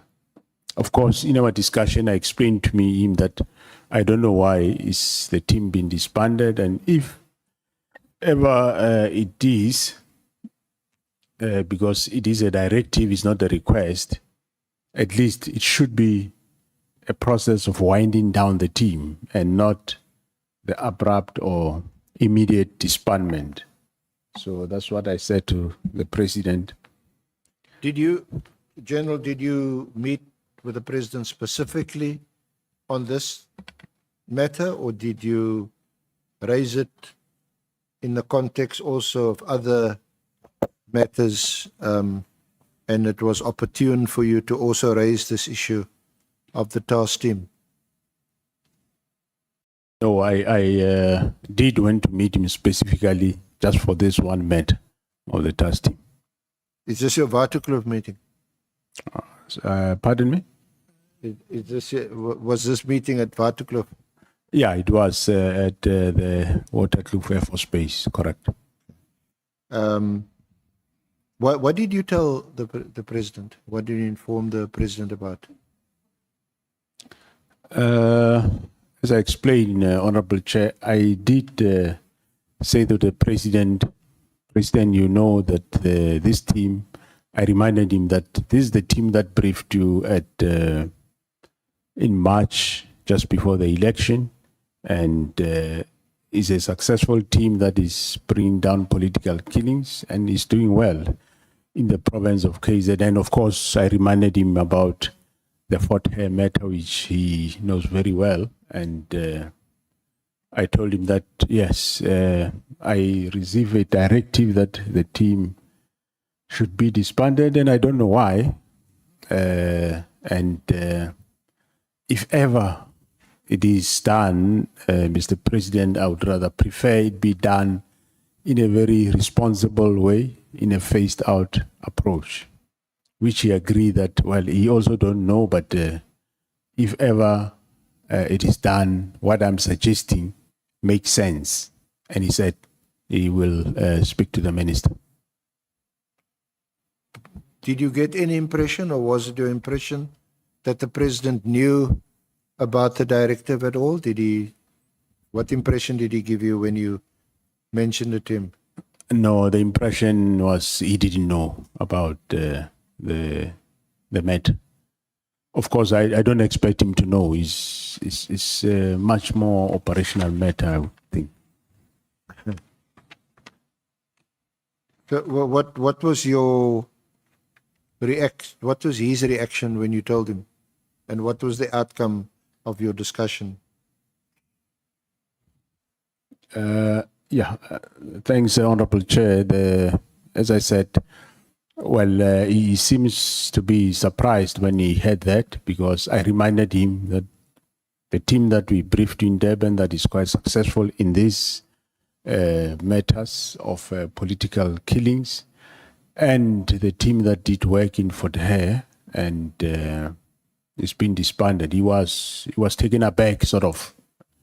And hence I said, I know it's not a matter for him, for his decision, but however, I'm requesting that if the minister still proceed with this disbandment, as it is a directive to me, it's not a request, it should be, we should wind down the team, which he said, well, he will speak to the minister. He also don't know, and he don't know why it's been disbanded, but he agreed that if ever it is done, my proposal makes sense.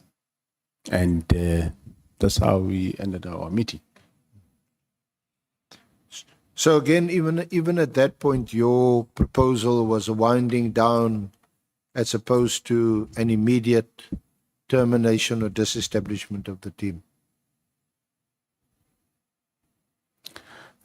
Yeah, the proposal still that time it was that we do a winding down if ever we do, even though we don't know why we are doing it.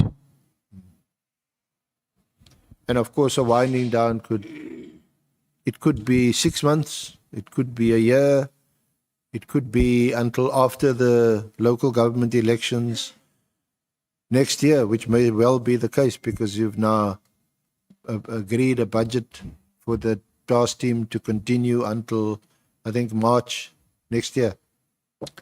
That is correct, yes. The winding down might take longer. It might take 1 year, it might take 2 years.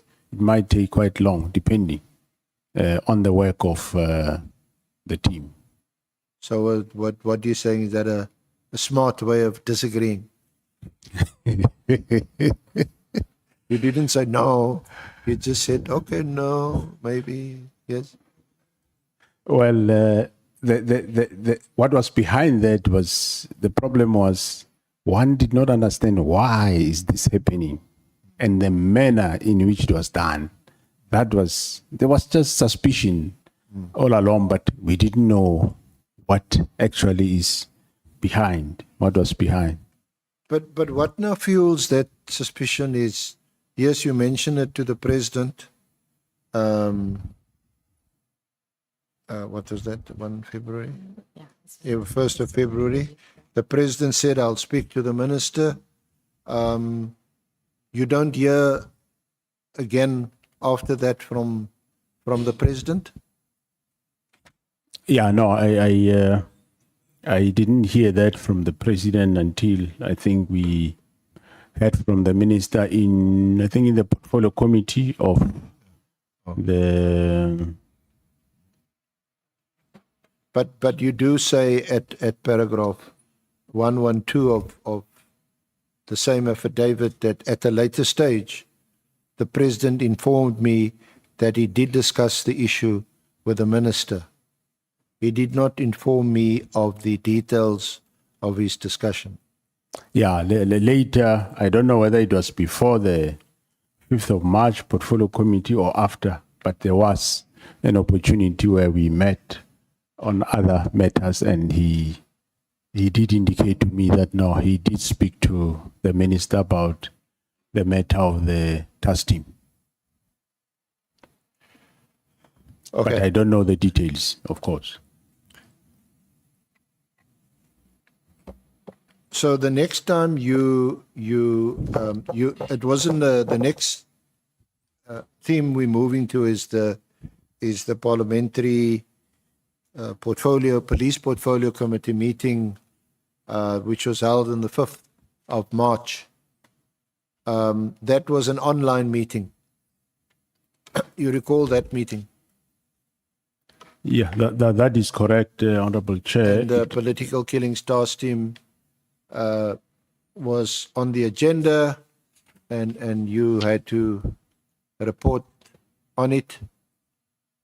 And that is also the meeting where Lieutenant General Kumalo had given the report on the progress made by the task team and the whole winding down process. You recall that meeting?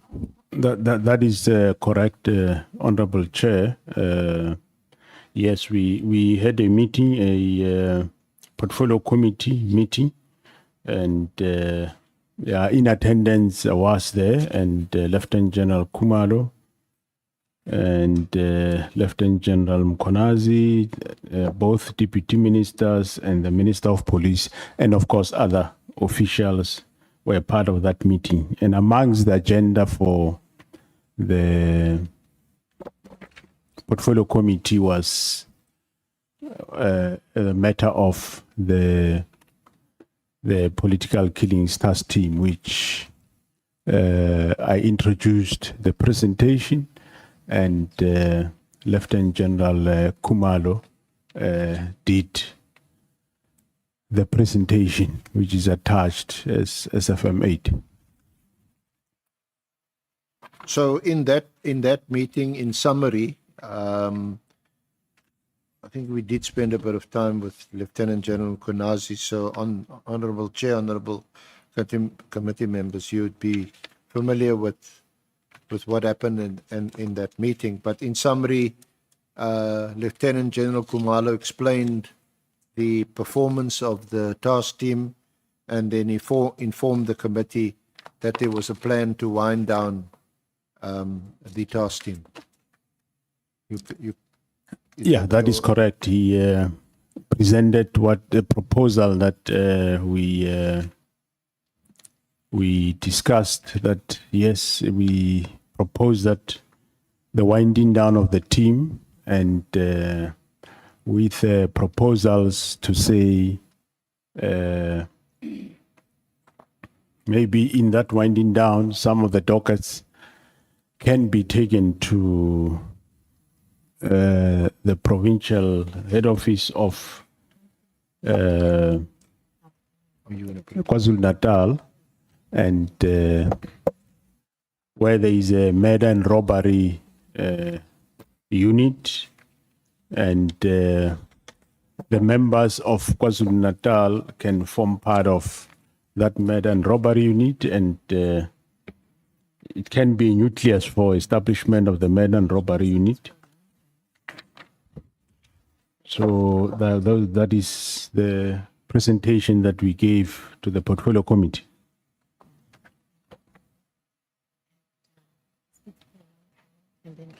General, so at that meeting,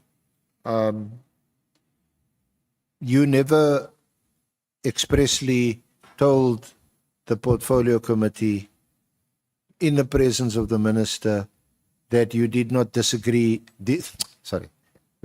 You did not agree with the directive. No, we did not tell them that we don't agree with the directive, but we presented the work of the task team with a view to convince them that the task team is necessary, and it needs to be there by presenting the work of the team and the fact that the team is still having work to do. So that's all we presented. At that meeting, I want to refer you to page, it's in the third volume, it starts at 176. This is the minister addressing the meeting of the transcript. It's volume, Honourable Chair and Honourable Members, it's volume 3.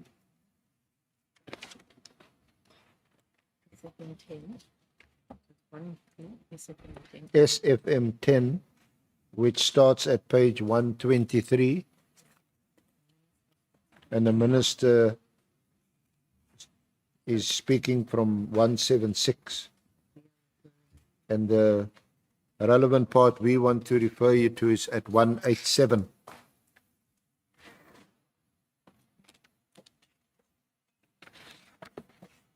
Okay.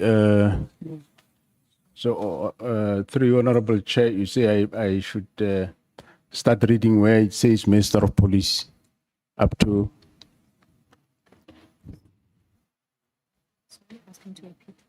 Sorry, General. Yeah, I was asking through your Honorable Chair whether you say I must read from page 176.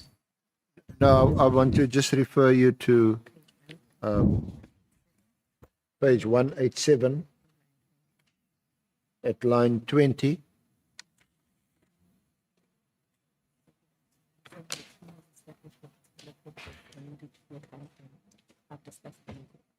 Can you read from line 20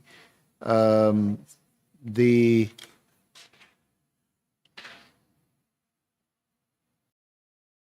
where it start, or maybe start from line 18. Have you got 187 now? Yeah, I do have a Okay. page. So line 18, so you can't just make a sweeping statement and say is all political. It needs to be analyzed properly and defined properly from time to time. But those aside, and then just read from there onward. Okay, so, it says so you can't just make a sweeping statement and say it is all political. It needs to be analyzed properly and defined properly from time to time. But those aside, I'm saying the team was established for a particular purpose. There needed to be a time frame, and there wasn't any time frame. And we have discussed the matter with the President of the Republic, because while it is not a presidential task team, it was his initiative to do so, but it became an administerial committee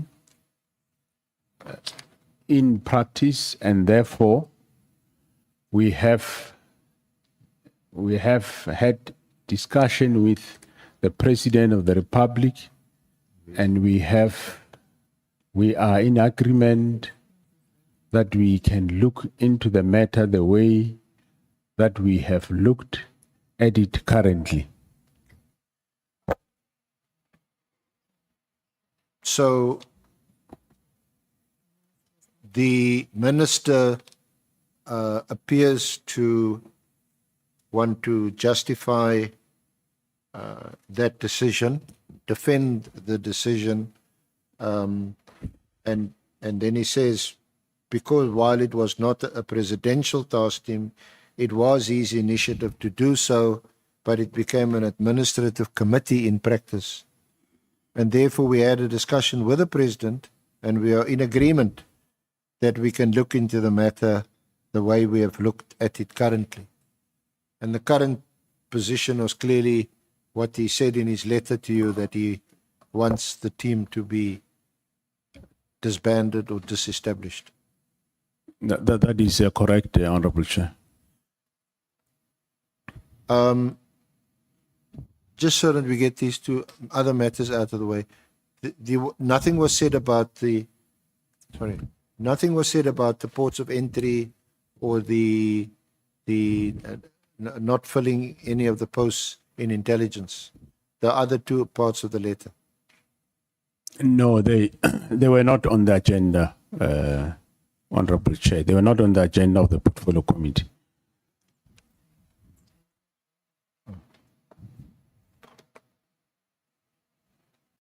Honorable Chair, you're indicating to me it's 4 o'clock.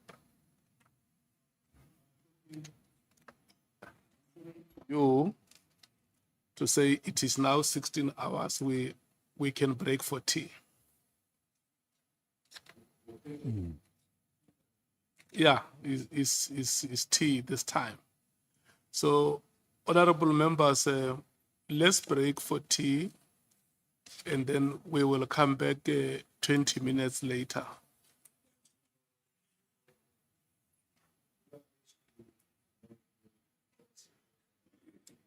Yeah.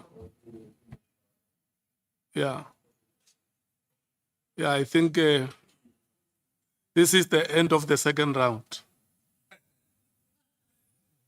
Thank you so much. It was very short, no? The second round was very short. Okay. No, thank you so much, honorable members.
Senior Counsel. Honorable members, good afternoon once again. Good afternoon, General. Are we ready for the third round? Senior Counsel, may you please lead us into the third round? Thank you, Chair. If General, you ready? Correct, Honorable Chair.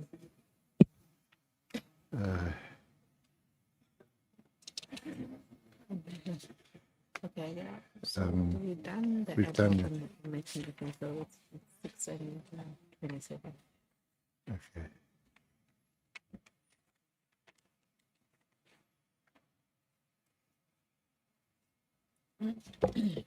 General, so we had the meeting on the 5th of March. That was the one before the Portfolio Committee on Police.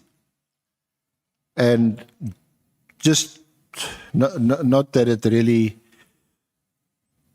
concerns you, but just your recollection on that meeting that Lieutenant General Mkhonazi also made a few points there which seem to indicate his dissatisfaction with the decision to disestablish the task team. Do you recall that also? Yeah, that's correct, Honorable Chair. And you will also recall, again, that it's not any particular concern of yours, or it may become a concern of yours, that he also mentioned the minister's apparent relationship with Brown Mokhotsi, which the minister in that meeting denied. You recall that? Correct. Yeah, I do recall that Lieutenant General Mkhonazi did mention that a certain Brown Mokhotsi as an associate of the minister. And the minister in response, yes, he did indicate that he doesn't know the Well, person. my question to you is, at the time when the name Brown Mokhotsi was mentioned, did you know him or of him? No, I didn't know who's Brown Mokhotsi.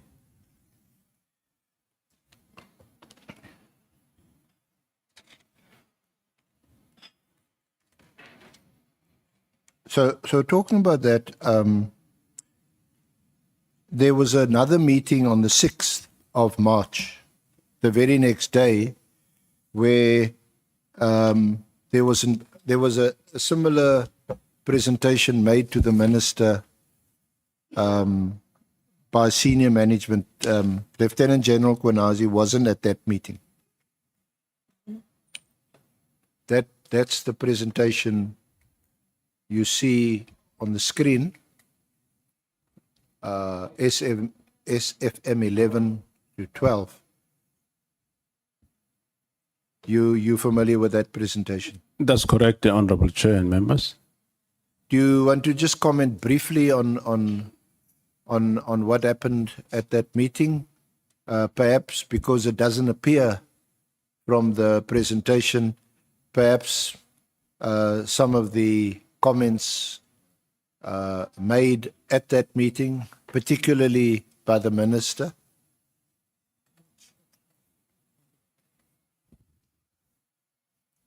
And I'm just reminded that the Chief of Staff, Nkabinde, was also at that meeting.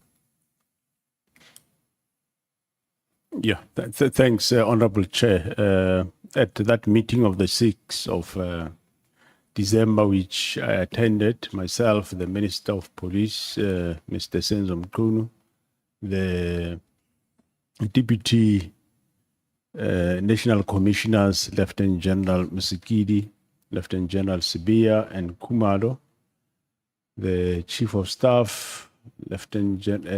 Ngabinde, Lieutenant General Sintumule, were in that meeting, which was here in Cape Town. And this presentation was done to the minister. It was the first meeting to discuss the PKTT disbandment plan.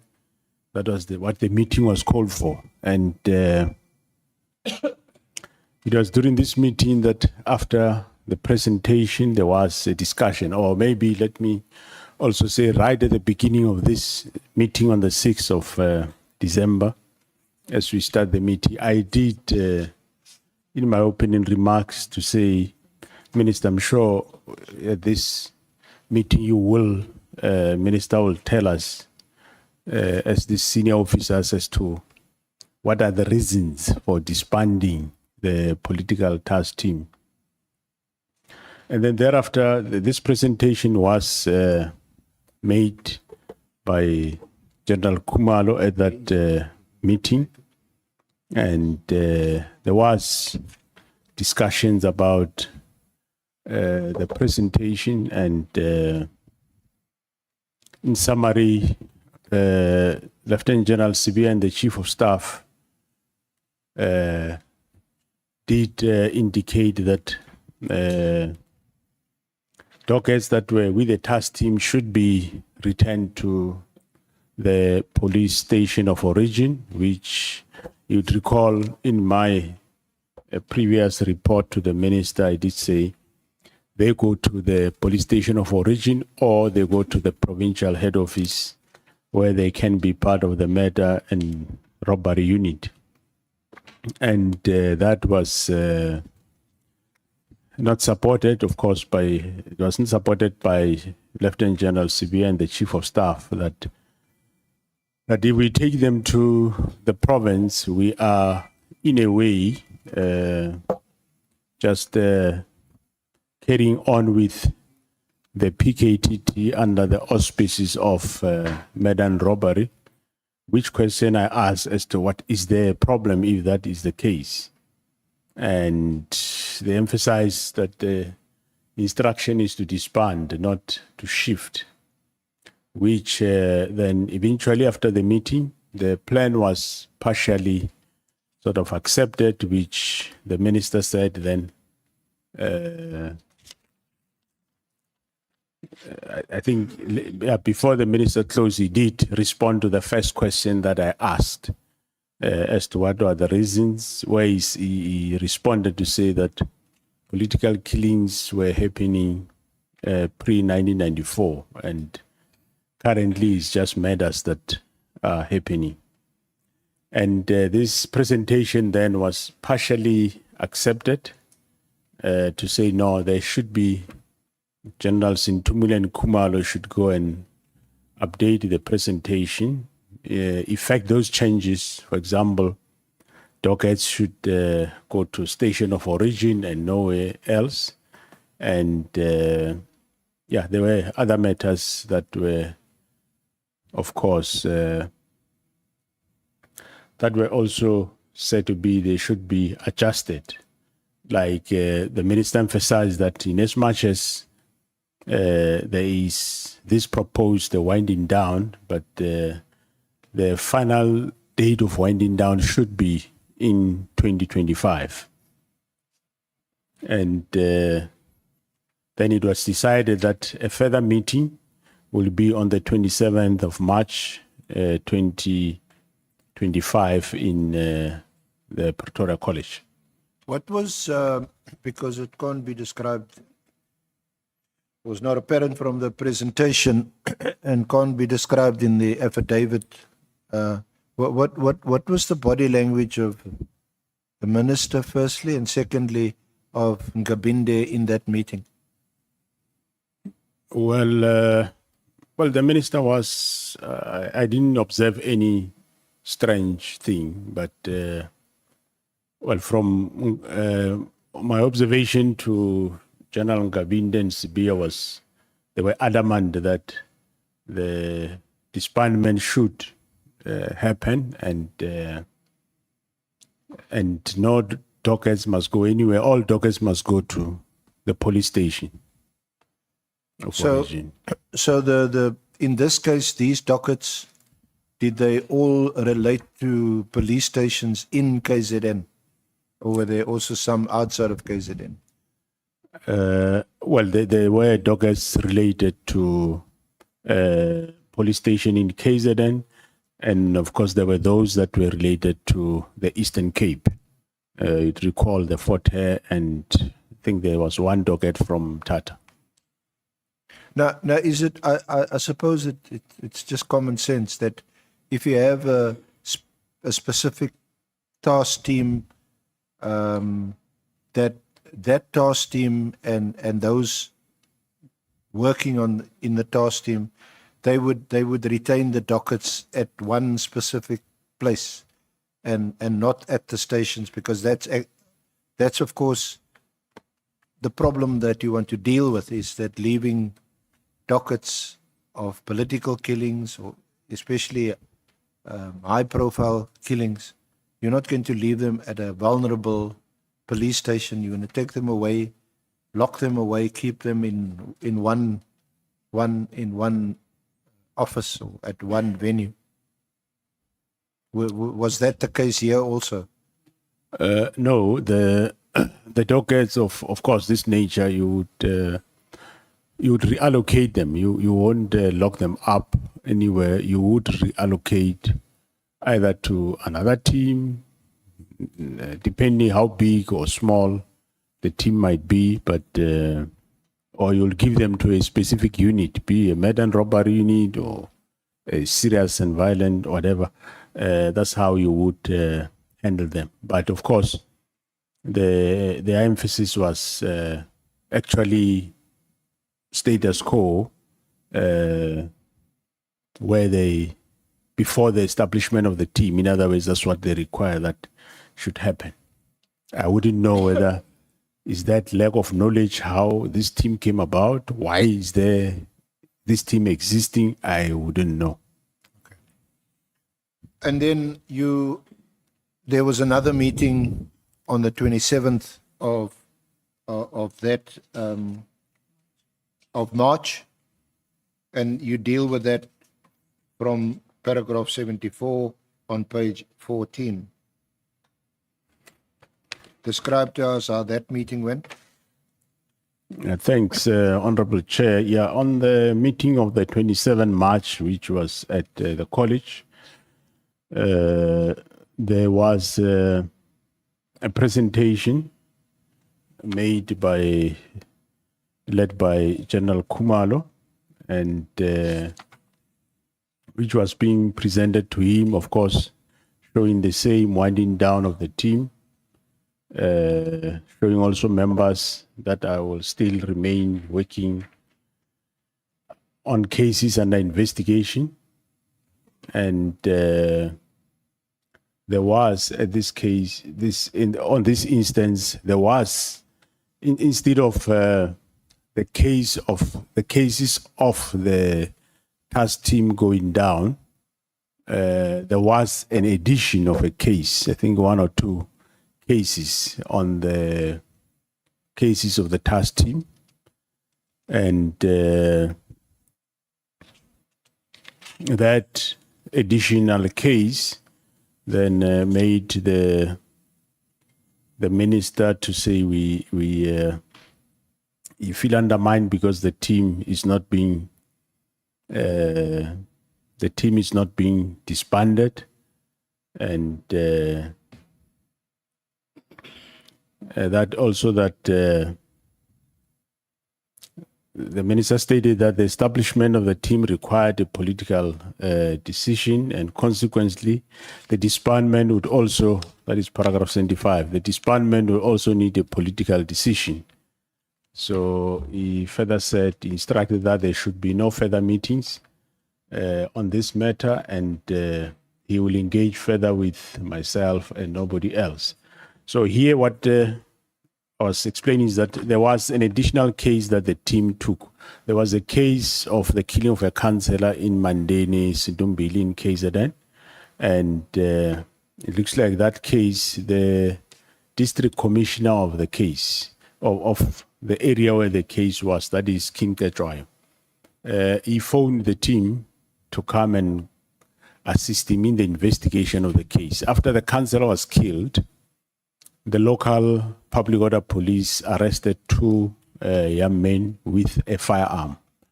And so it was not known whether they are linked to the murder or not.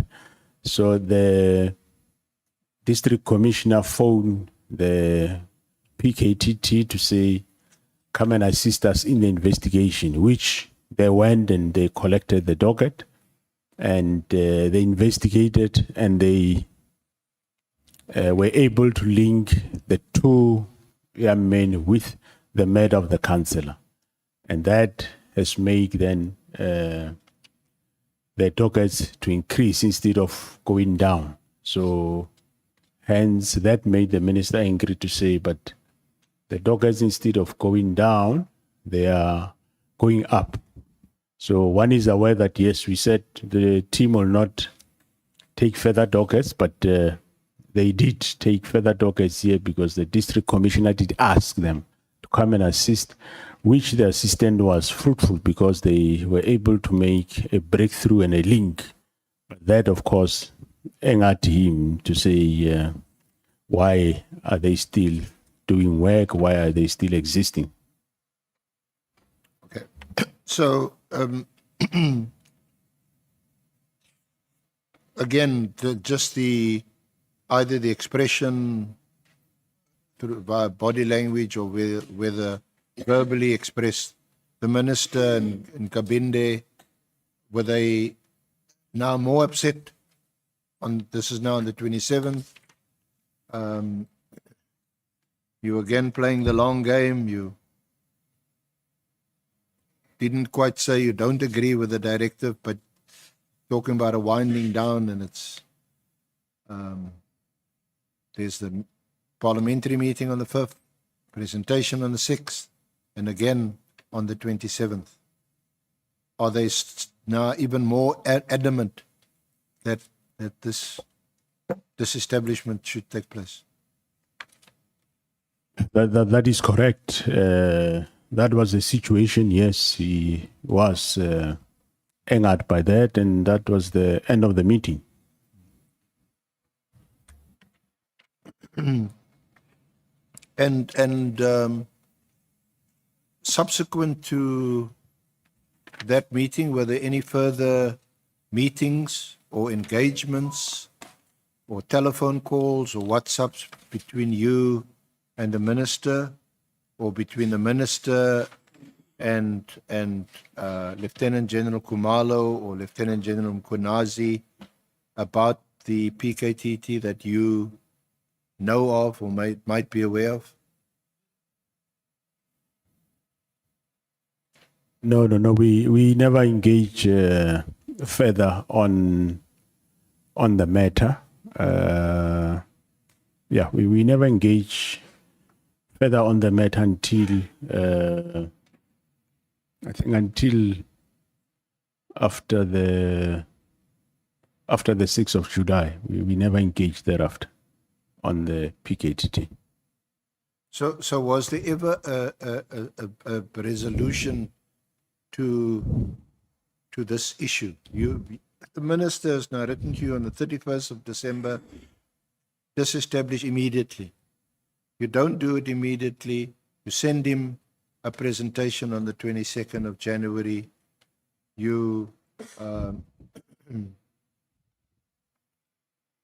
There's the presentation on the 5th of March, on the 6th of March, on the 27th of March. Was it ever resolved that, okay, we're both on the same page, we agree, we're going to sort of scale down the activities of the team, and it's going to be phased out instead of being closed immediately? Yeah, when we met after our meeting in Cape Town, the 6th of March, to that meeting and after to the meeting of Pretoria, the minister did indicate that at that meeting he will sign off the disbandment plan. So, which in Cape Town he didn't sign it off because there was no agreement on the plan. And then back to the Pretoria meeting. The meeting finished abruptly without the plan being signed off. So there was nothing then to implement because remember he did say he wanted to sign off the plan. So the Pretoria meeting ended up without him signing anything. And so, yeah, it just remained like that without any movement. But there is movement from the side of Sabia, who's now continuing with his plan, which you refuse to accept, which involves the closing down of the team, which involves moving the dockets from KZN to Pretoria, which effectively closes down the unit, because he makes a motivation to you, I think it was on the 12th of July, asking for money, for a budget, because now these dockets are going to be basically sent back to murder and robbery to some other units. But I don't think you respond on the 12th. You only respond much later in July, I think on the 27th. Yeah, that is correct. Of course, yeah, there was this matter. He took dockets in KZN, and then, yes, in somewhere in May, June, he did submit an application for funding of a serious and violent crime Yes. members from head office to go and finalize the dockets, which I considered on the... Sorry, General, just to assist, from paragraph 78 on page 35.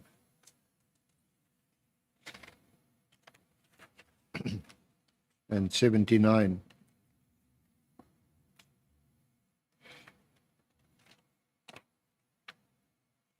Of your statement.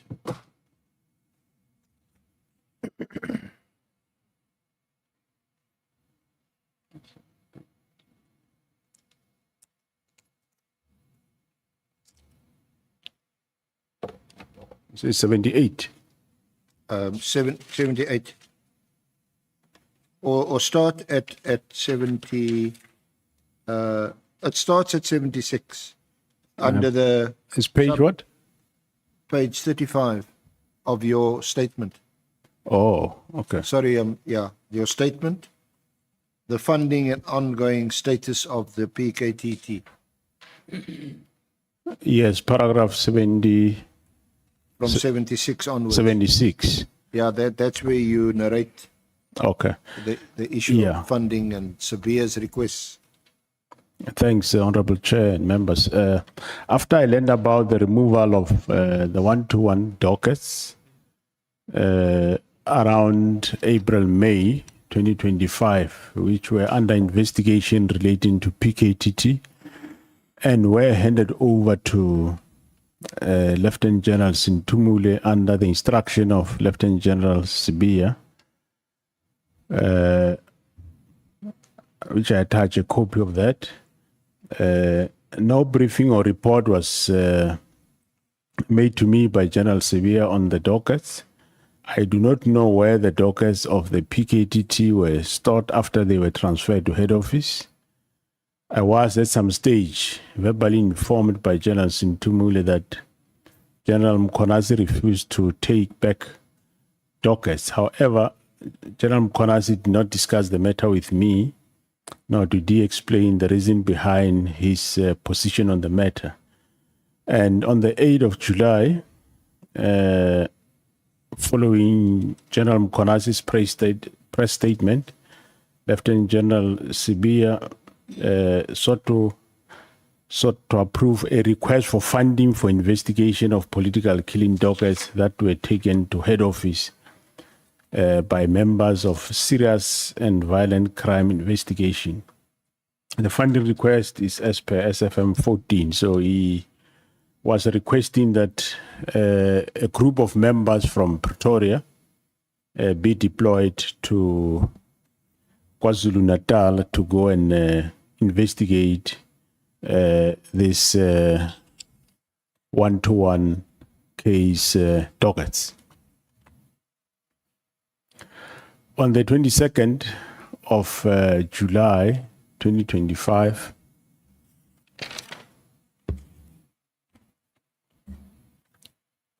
I did consider the application, and I rejected the request for funding relating to the investigation of the one-to-one political killings dockets as proposed by Major General Mutsipe and recommended by Lieutenant General Sibiya. This was essentially a proposal for the one-to-one dockets to be investigated and concluded by serious and violent crime investigation team, murder and robbery. As noted in the document, I refused to approve because it laterally was duplicating PKTT's mandate. I also question why the dockets were at the headquarters when it was in the various meetings, the 6th of March meeting in Cape Town. It was General Sibiya and Mr. Ngabinde that emphasized that dockets should not even go to province, but they should go to station of origin. So one find it then strange that dockets find themselves in Pretoria. So that funding I did not approve because I said there is a team in KZN. If there is any other funding to be done, those dockets should go back to the same team that was investigating them.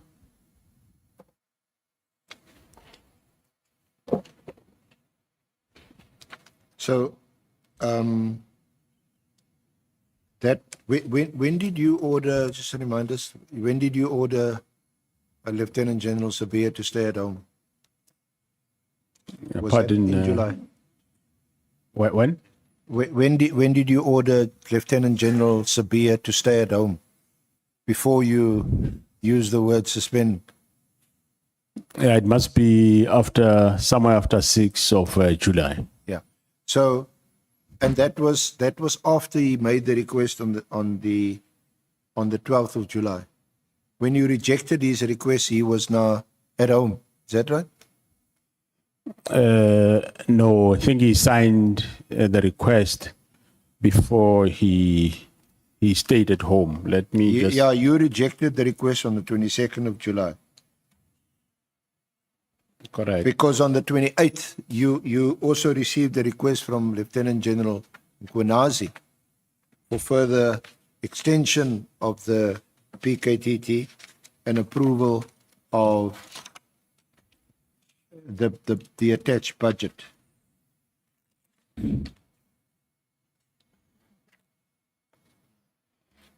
That is correct, yes. I did receive a request from Lieutenant General Mkhonasi for further extension of the PKTT team. Also, you would remember that all along, we never knew what was the motive for the closure of the disbandment of the PKTT. But after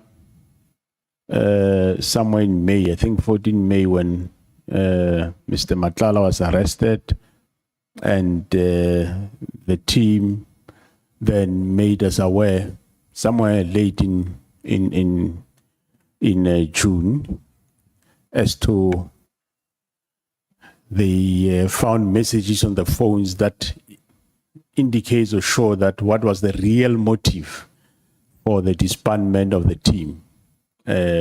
By then, we knew that all these moves then was definitely to circumvent investigation of the operation in Gauteng. So the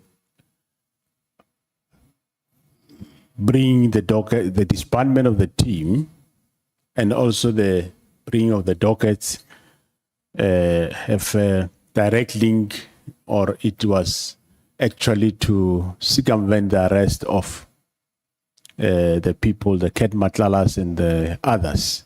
So one can conclude that when the one-to-one dockets were taken from KZN, somebody thought the project of Gauteng dockets is within those dockets because the political killing stars team was assisting Gauteng to investigate, whereas in actual fact, the Gauteng dockets were never there in the PKTT. Hence, I think there was a further letter by General Sibiya to say General Khumalo should bring all the dockets, including those of Gauteng. So it shows you the intention was to look for the dockets of Gauteng. Okay. And when an audit eventually was done of those dockets, and they had not been investigated at all. And you then ordered a return of those dockets to KZN. Yeah, that is correct, Honorable Chair. I did on the 18th of August after somewhere in May, after I pick up that there are dockets in here, and I did, when I inquired what are they doing here, I was told that they were ordered by General Sibiya, and when I asked him, I couldn't find a plausible explanation as to what are the dockets doing in head office. Then, he came up with this request for funding where he said he's sending these dockets back with a team, which I then disapproved. But then I asked one of the generals in the detectives to undertake an audit of these dockets, and after which he must then, I wrote a letter on the 18th of August informing the PC of KZN that these dockets will be audited and handed back to him for handing back to the PKTT and for further investigation, of which I gave him the discretion that if there are those other dockets that he would think to send them to any other unit or station, he must just respond to me to say that's how he is treating the matter. And indeed, he did respond to say the dockets are back to the PKTT, but I think there were 3 or so dockets which he indicated in the letter that he sent them back to the Eastern Cape. Okay. Just very quickly, because we have all the facts that led up to the directive of the 31st of December. There was no consultation with you. There was no consultation with Lieutenant General Kwanazi or Khumalo. You saw the minister on the 28th of December. He didn't mention anything. You were surprised, maybe even shocked, when you saw this directive of the 31st of December. You've described that the presentations made by amongst others, Lieutenant General Kumalo and Kwanazi as the leaders of the task team over the years since 2018, the approval of the budgets by your predecessor, I think, General Satole, and then subsequently you, clearly, I don't want to put words in your mouth, can one say clearly makes this an operational matter? And that you were not in agreement with the directive. Is that a fair summary? Yeah, that is a fair summary, Honorable Chairperson and members. Yes. And so, because we're not sitting as a court of law, it questions the lawfulness of that directive, the one of 31 December 2024. Or are you bold enough to say it was unlawful for the minister to interfere in your operational sphere? That is correct, Honorable Chair. Yeah, as I said, the directive right from the origin looks a bit suspicious and questionable, but with time, eventually it proved that the motive on the directive was not necessarily simple closure of the team, but it was an act directed to make sure that the operation in Gauteng is scrambled. It can't proceed. That we definitely, after the team arrested Matlala, then later they did make us aware of that. Do you know, or did you know, Professor Mary Daan, who's an academic, KZN, well-known activist in the area of policing and especially police killings, has written quite extensively about it? Yeah, I'm aware of, yes, a Meriti has, yes, he write quite a lot. And do you know that she's not a fan of the political killings task team?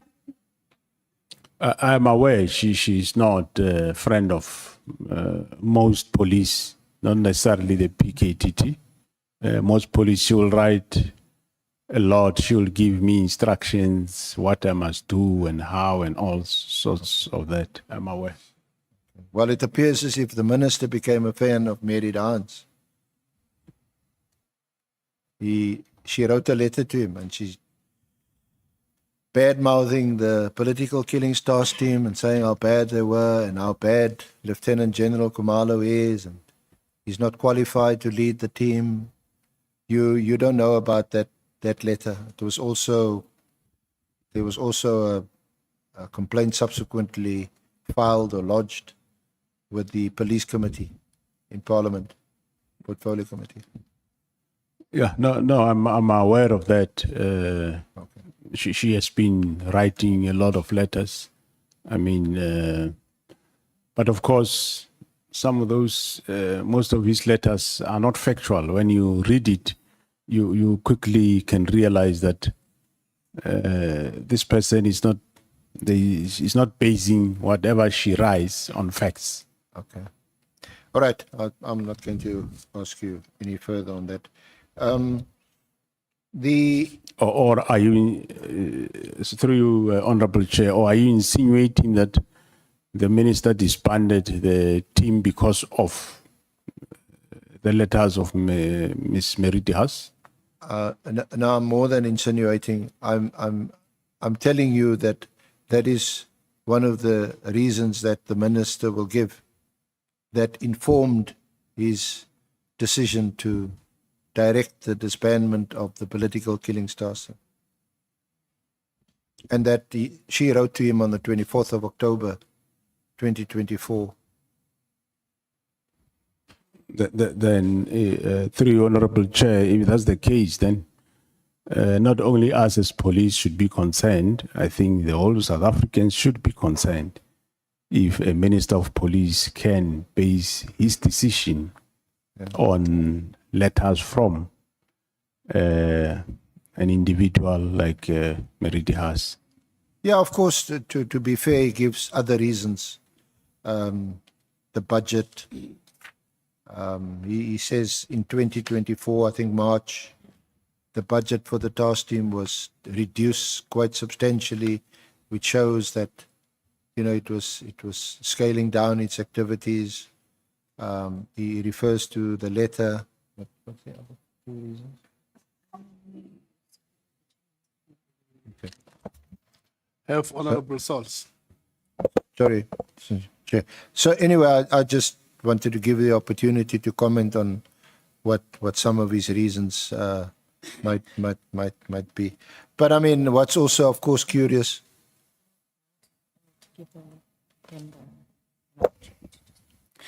Chair, just for clarity,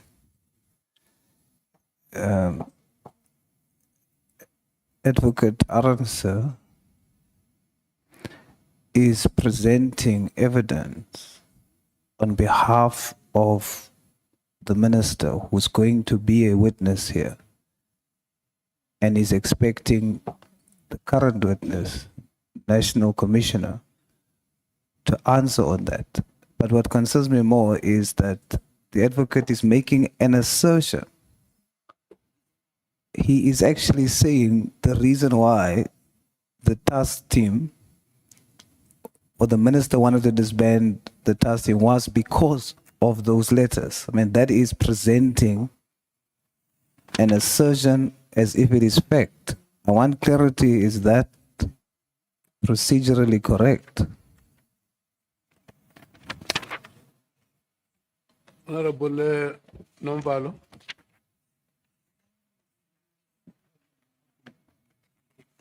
Chair, my understanding is that there's absolutely nothing wrong that has been done by the SC, because he is putting a proposition to the witness.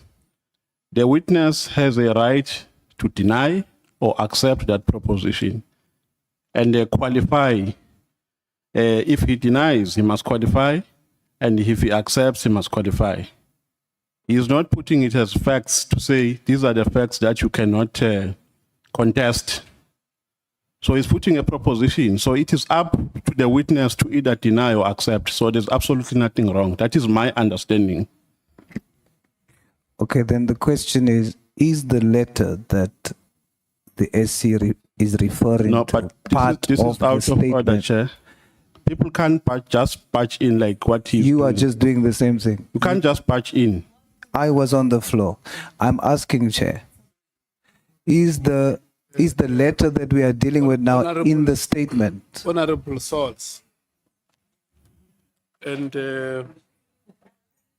Chair, I just want clarity. Is the letter... wait, just hold a moment, respectfully. So, the two honorable members, Honorable Souls and Honorable Nomvar, the people of this country are watching you, and they want to see your best and the best out of you. Can you please show them your best and show them the best out of you? I respect that you do that in the name of the people that we claim to serve. Please. Can we then come back to the meeting? Can I note hands of members who want to speak? Honorable Souls, Honorable Cameron, Honorable Sangon. Yeah. Can we speak in that? Or just hold. SC, General Masemo, just a moment. Okay, Honorable Souls. My understanding is that senior counsel is leading evidence, so he needs to deal with what the commissioner has submitted to us. So my question is, the letter that he's referring to, despite the assertion, is it part of the National Commissioner's statement?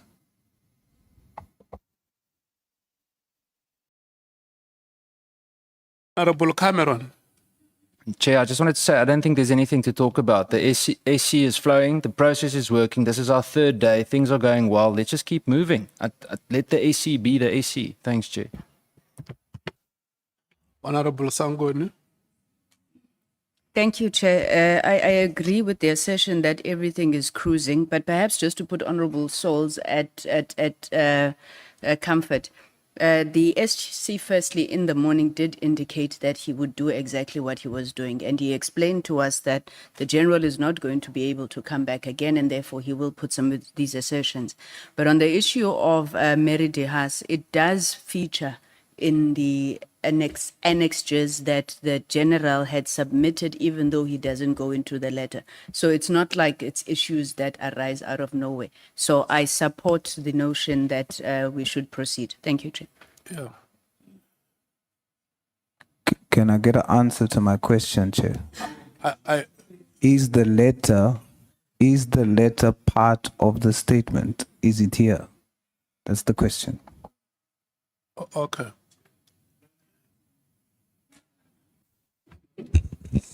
Honorable Malem. No, you need to reprimand the behavior of that honorable member. You just called him to order and he's repeating that. He just badges like we're in a cell. Prison cell. Please, man. They must speak through you. You call them to show the best of them. The honorable member, the other one is showing the best of, is repeating that other ugly part we don't want to see. Of just badging. They must speak through you, Chair. Please. There are generals, they will arrest people.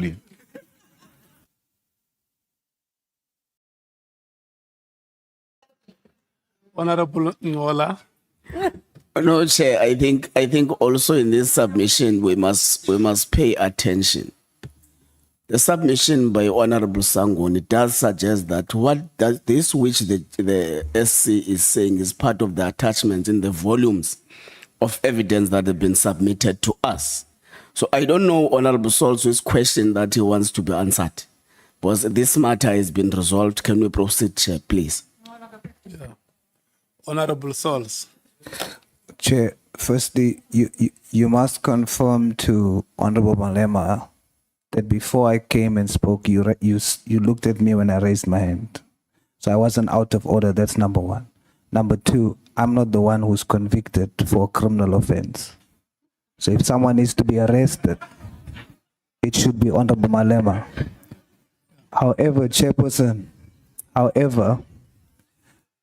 am merely asking if the House says, or if you say, Chair, that the letter that is evidence in the minister's statement, is that letter also part of the commissioner's statement? Then let the commissioner say the letter that senior counsel is referring to is what he gave us. Why was the commissioner not able to answer? He had to come back and ask, are you insinuating? And the reason why he did that is because it's not him that submitted that. But if I am wrong, I am willing to step back, Chair. But I have the right to ask for clarity. Thank you. Sir, look, honorable members, we have had a very exciting ad break. Do you still want me to give you time to go on? Maybe part of the country enjoys this moment.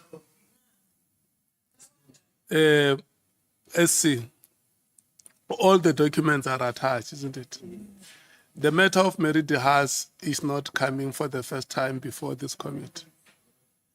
And it has also been spoken at length during the appearance of General Mkhwana. So it's very important to the general who is the accounting head of the SAPS.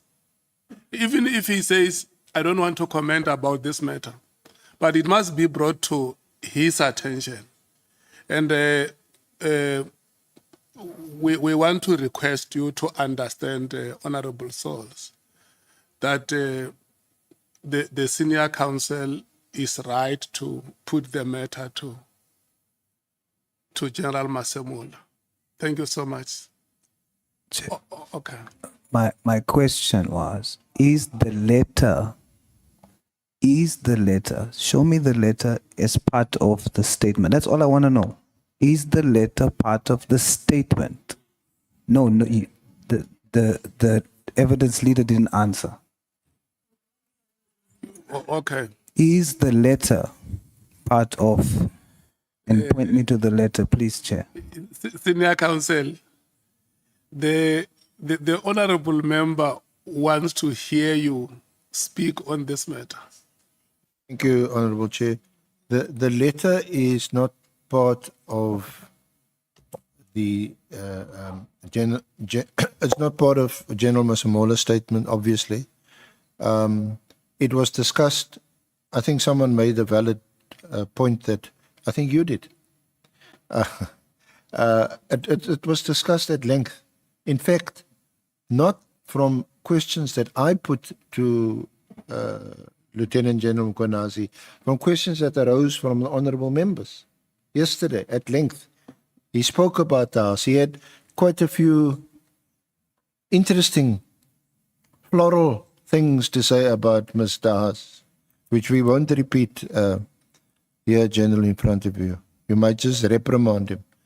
But so it was discussed. The letter, what I'm doing is, while we have the benefit of having General Masemola here, I'm putting to him, this is what Minister Mkhunu is going to say, are some of the reasons that he's going to give that informs his decision of the 31st of December.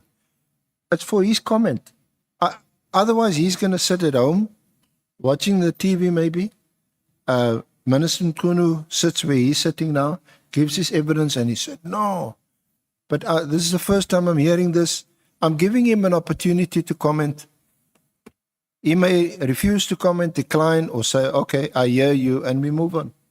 Thank you.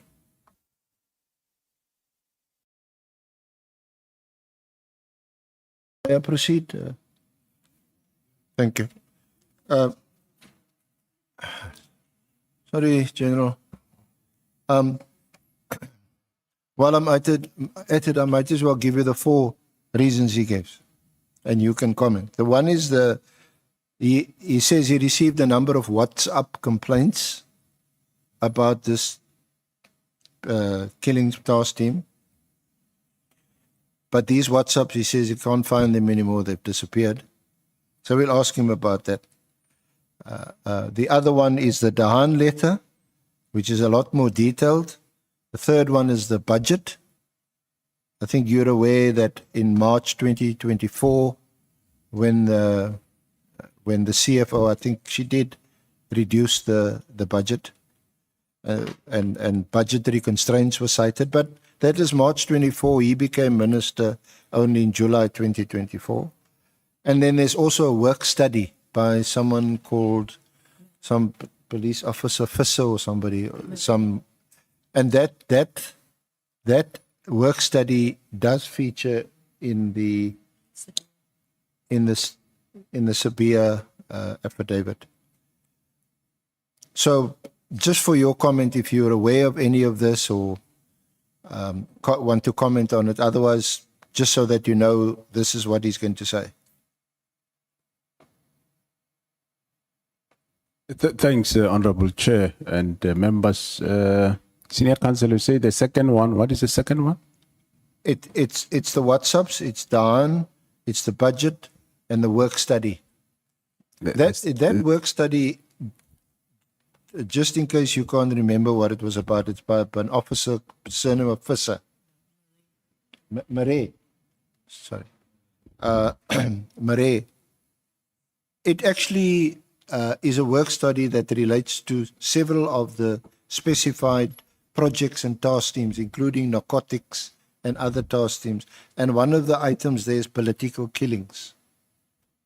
and then the minister latches onto that part of it, it's political killings, as a justification or a reason why he took a decision. Can you recall that work study? Through you, Honorable Chair, I will respond to Senior Counsel. I don't get the number 2. After WhatsApp, what's the second one? The Daan letter. The Han. Daan, yeah. Daas. Oh, the Has. Oh. All right. My Afrikaans is not so good this afternoon. Okay. Thanks, Honorable Chair. Well, we didn't know with WhatsApps, as you say. But firstly, on Meriti Haas, I mean, she writes a letter every week. If you're going to disband the unit out of that, surely there's then there's huge problems. With regard to budget constraints, well, there have been budget constraints all along, but does it mean if there are budget constraints, the minister would not talk to me, he'll jump and go to CFO and take decisions? That's quite strange if that's the case. The second one, saying me the work study. The work study obviously was sanctioned by me. And if it gets approved by myself as National Commissioner. And I'm the one that will indicate whether here we implement or we don't implement. There is no any other person that can unilaterally go decide somewhere that you implement. So where did he get this work study from? Because I supposed to have given a directive that we implement. I'm aware that, yes, there was a work study to say, let's look at all task teams nationally. But at the end of the day, it does not mean whatever has been recommended is going to be implemented if it's not feasible. To give an example of a task team that has been there for quite some time, the task team that is at the border of South Africa and Mozambique in the northern KwaZulu-Natal, Emanguzi. It has been there for quite some time. And most of you knows how the community there is unhappy if the task team is not there. You remove them one day, you will have problems same day. So it's some matters that unfortunately we have to live with. So does it mean then the minister will just have powers to go and remove a task team? Surely that's not how it works. So those work studies, at some point we'll decide which ones we implement and which ones not. And of course, I don't think it's fair for the minister to implement what is in work studies on behalf of me, without me. Surely that is wrong according to me. So I don't find any cogent reason out of this 4. I don't find any reason that definitely hold water that you could go alone and decide to write a letter of disbandment. Well, surely you could have engaged to say, these are the reasons and this is what I'm thinking. Then we can then discuss with the minister and look at what is the real facts. Meriti House will say political task team have got no mandate to exist, is useless, have got no, does not have successes. But we know those that now and then you read, you see the convictions they are having now and then. So it depends where she's writing from. But if you're writing from really this country, you should be aware of the work of the team. There's so many convictions that are out there that they do make on a daily basis. And for me, that doesn't justify or suffice to have written such a directive based on these reasons that are being given. Thank you. Thank you very much, General. Can we just move on to another topic? The Medicare 24 Swani contract, it's at page 39, paragraph 89,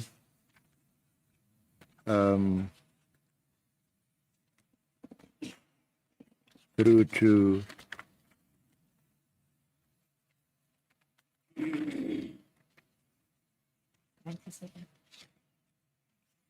the top of page 44.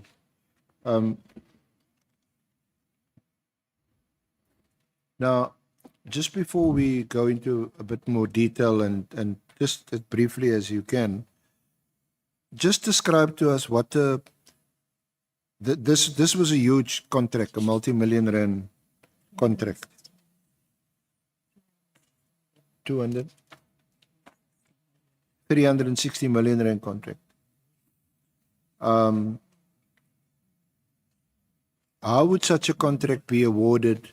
Just briefly, what are the procurement processes that would have to be followed before an award is made of a contract of that size?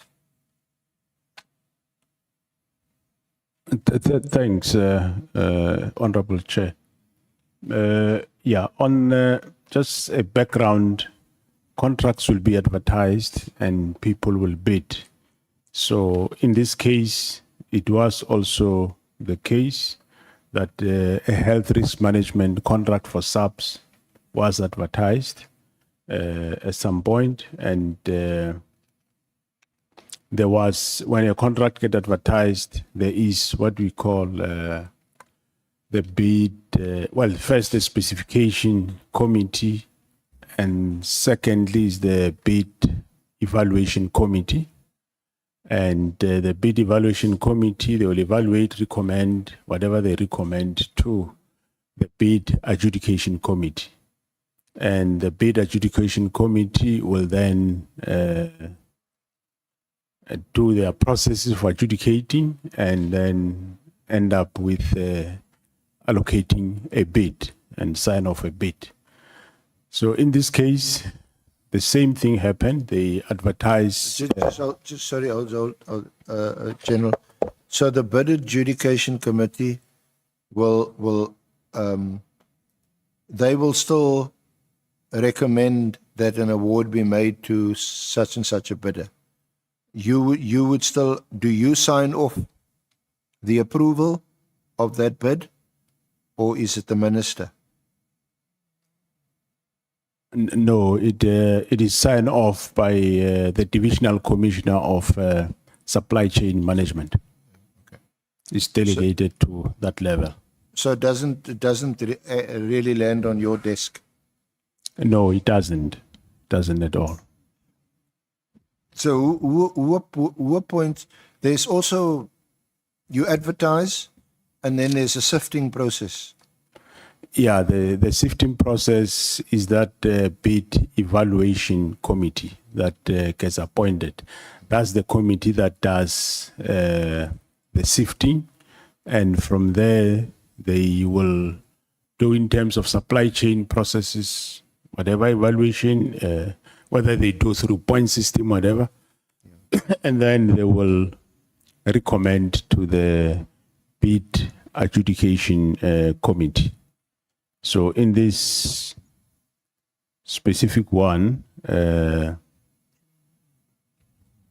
same process was followed, and the BAC then allocated this to Medicare 24 Tshwane district.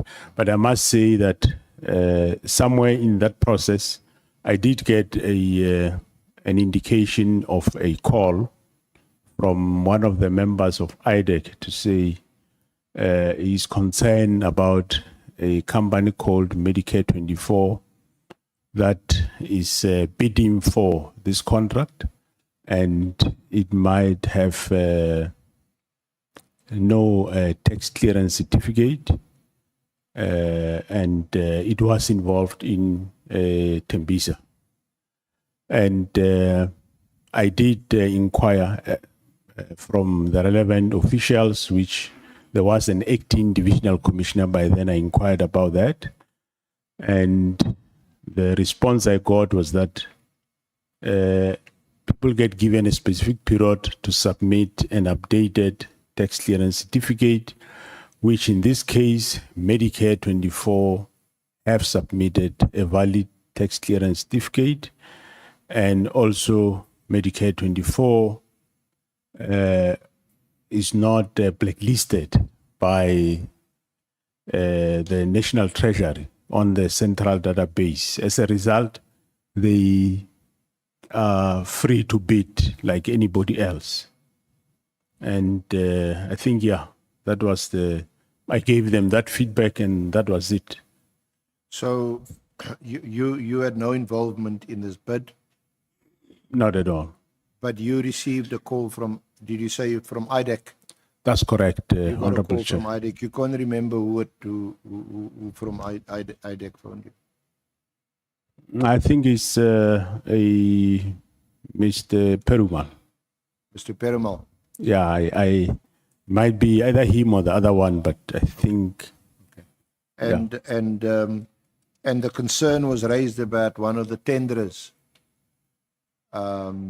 What in particular was the concern raised? he said they are involved in the tender in Tembisa, which they are investigating. At that time, did you know who the tenderer was? Either the name, well, you obviously got the name of the entity, the company, because that is how you had the matter investigated. Yeah, well, I didn't know whose tender it is. I must say I didn't even know. I just know he said Medicare 24. So Medicare 24, I know the name in terms of clinics when you go to a clinic, whatever. But I didn't know whose company it is whatsoever.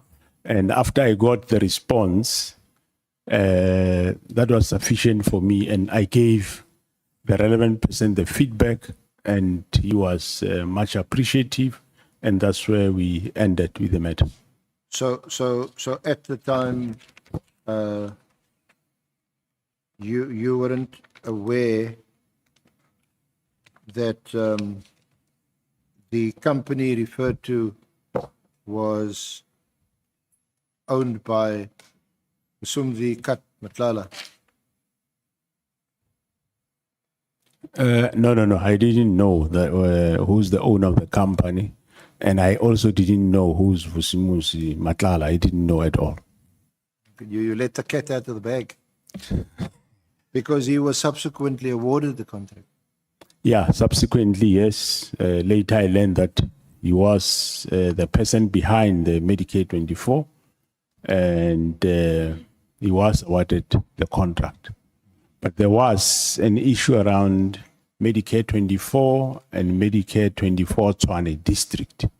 So somewhere at the BAC, there was this confusion of Medicare 24 and Medicare 24 Tshwane district. Looks like the other one is a holding company of the other one, something to that effect.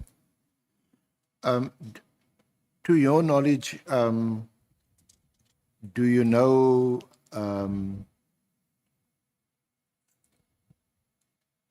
whether the minister, and who at the time was the minister? Was it Minister Cele or Minister Mkunu? At that time, it was awarded around June.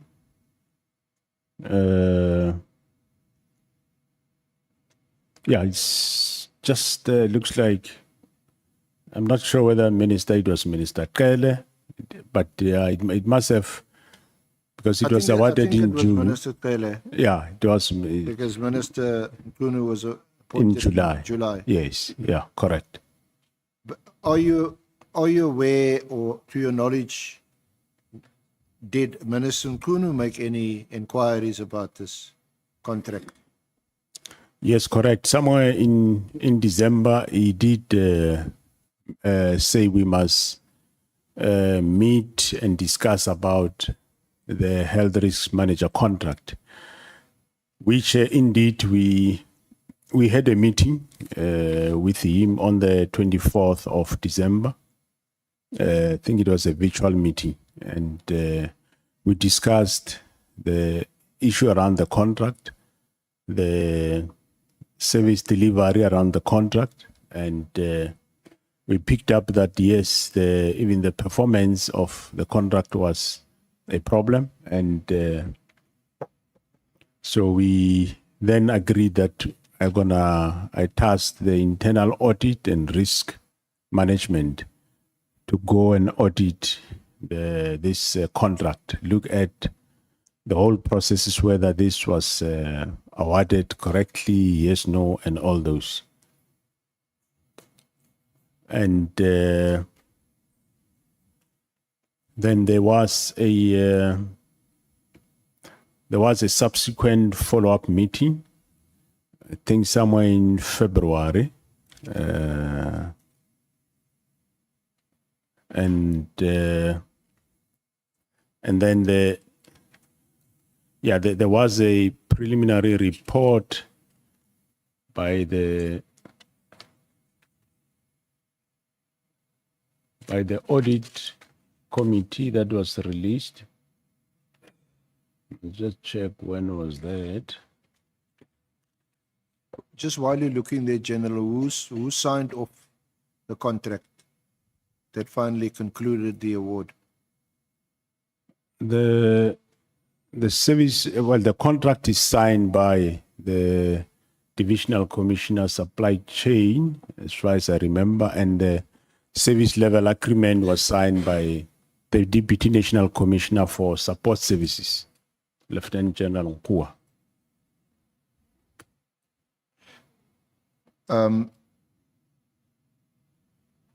What did you make of Minister Nkunu requesting you in December 2024 for a review of the contract? And what reasons would you, or did you give, or did he give for the review of this contract? Yeah, there was a media article, I think, about a Mr. Ket Matlala, and which also indicated that he got a contract in subs, and he also mentioned the concern about the matters of whether was this contract allocated or in order, and is the contract performing.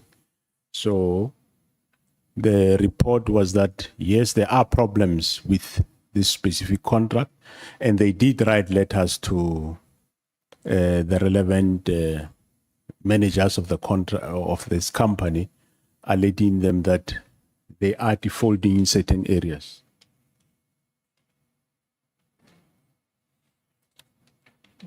Would or does a minister have anything to do with the award of a contract at any stage during the procurement process? Or does it depend on the amount?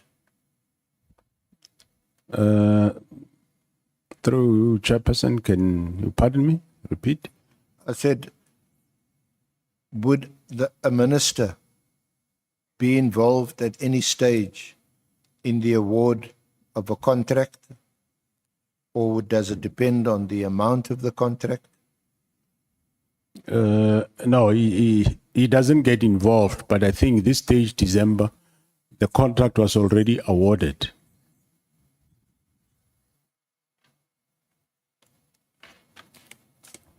What?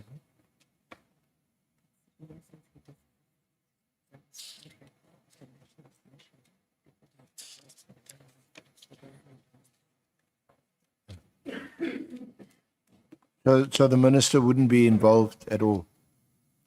Yeah, no, the minister don't get involved, but however, as I was saying, by that time in December, the contract was already awarded. And it had already been implemented? Yes, the contract is already running, is being implemented. It was running. And there were some, so I suppose under the guise of some kind of oversight function, the minister could ask you to review a contract, maybe because of information he received or what he heard. Yeah, it's possible. Yes, we took it that obviously he must have received information somewhere around the contract, and hence then I tasked the internal audit and the risk to go and audit this specific contract. Now, there was an internal review, and you received an internal audit report. You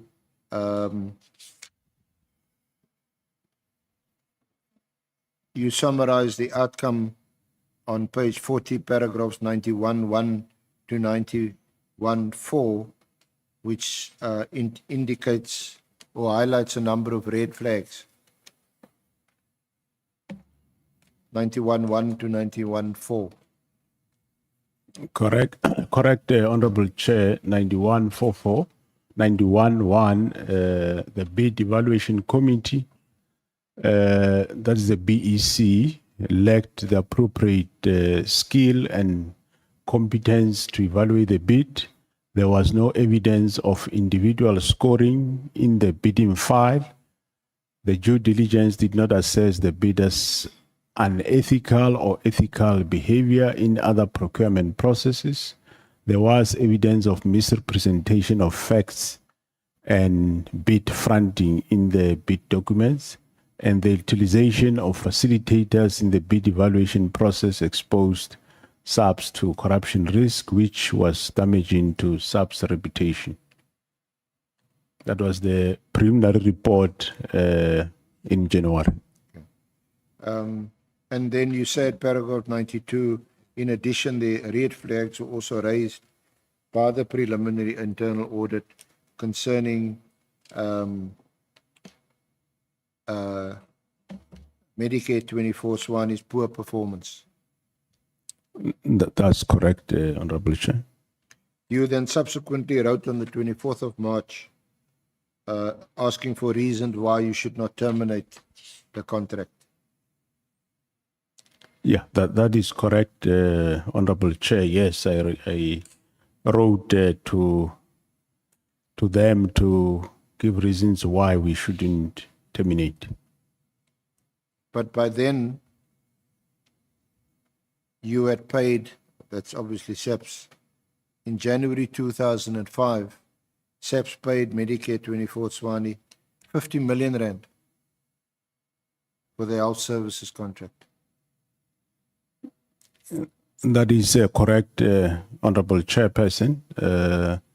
Well, there was the service that they provided, and they were paid for that service. So what were they paid for? Poor service? Well, there were written letters of warnings for the poor service, and they had to deliver, which eventually they did deliver the service. You'd recall that we had to, early this year, we had to have 5,500 kids in the college. So there were problems around that, but eventually they delivered that service. They were able to process those students. We sent them to the college, and hence they were paid for that. And eventually, after that letter of intention, based on the preliminary report, and then in April, there was a final report which subsequently, based on the final report, I subjected it to legal processes, of course. Some were saying we go to court, some were saying we cancel, but after after the legal processes were finalized, eventually I did cancel the bid. Or was the tender subsequently re-advertised and re-evaluated and re-awarded? No, it's not yet re-awarded. They are in the process getting to re-advertise. But what is happening now since that time, there is a forensic audit that is being done, so that when that forensic audit is finalized, it's supposed to be finalized now during October, November. And once that specific audit, forensic audit is finalized, then we are going to then re-advertise and also take action against employees, against whoever that have been guilty of a misconduct. Because the practice we have seen is you can't take action on especially on the members based on the audit report. We have experiences in the past where you do that later when you finalize your forensic audit. You find either more involvement of other people which you left out, and maybe you dealt with those that were not really much involved.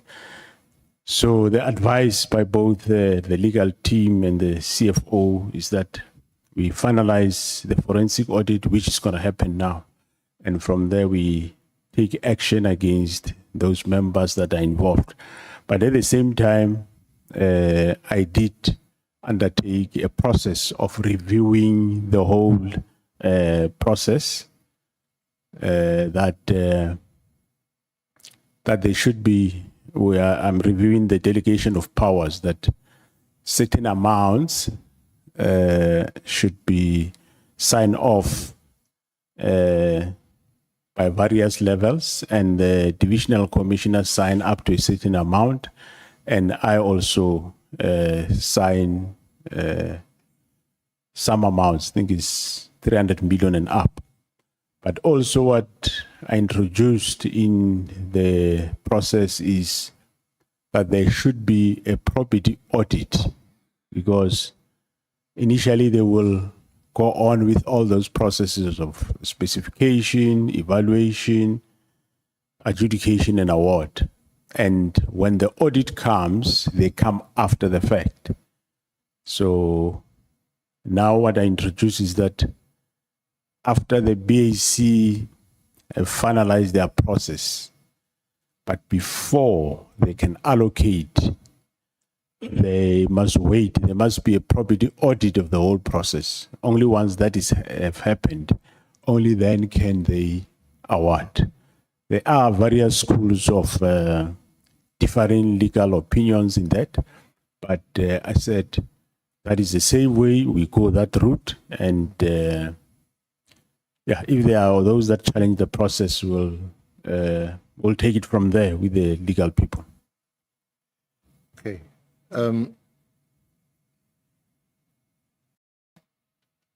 I just want to move on to, there was something specifically that you, when we consulted with you, wanted to address. And under this heading in your affidavit on page 44 to 46, the false narrative driven in the media. Do you want to comment on that? From paragraphs 98. And you give two examples where you claim the media has been used and play an active role in spreading falsehoods about you. Yeah, thanks, Honorable Chair. Yeah, well, some of the media and some of the honorable members, I say that there is a deliberate effort by certain politicians to discredit me and cast doubt on my integrity. In this regard, I would highlight two examples where the media are used and played an active role in spreading falsehood about me. Around May, June 2025, stories began to appear in the media that the IDEC was about to arrest me, and that warrant of arrest has been issued, and even reported that I was in my office and I was shivering with fear similar ways to that effect. And whereas this never happened, and even that time I was actually here in Cape Town, I was not in that office where they're referring to. And this story received some publicity for some days. And a month later, the same similar story also appeared, which also once again attracted public attention. And well, the story was dispelled eventually by the head of IDEC, but it was there in the media. Now, the question, however, begs to be asked as to who would spread such falsehood and what would be the intention. One can only speculate without knowing exactly as to who. We trust our media, we trust that they report with integrity, but I have no doubt that the intention was to discredit me and to undermine my integrity.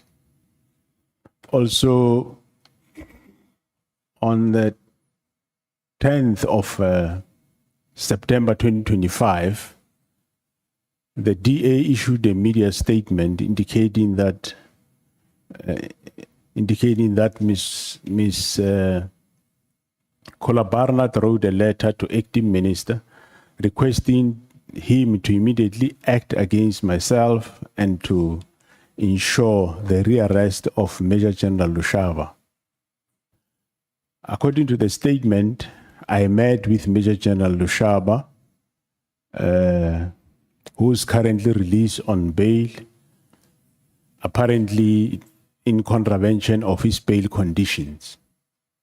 I attached a copy of the media statement as SFM 22, and the letter that was also subsequently sent to the acting Minister of Police as SFM 23.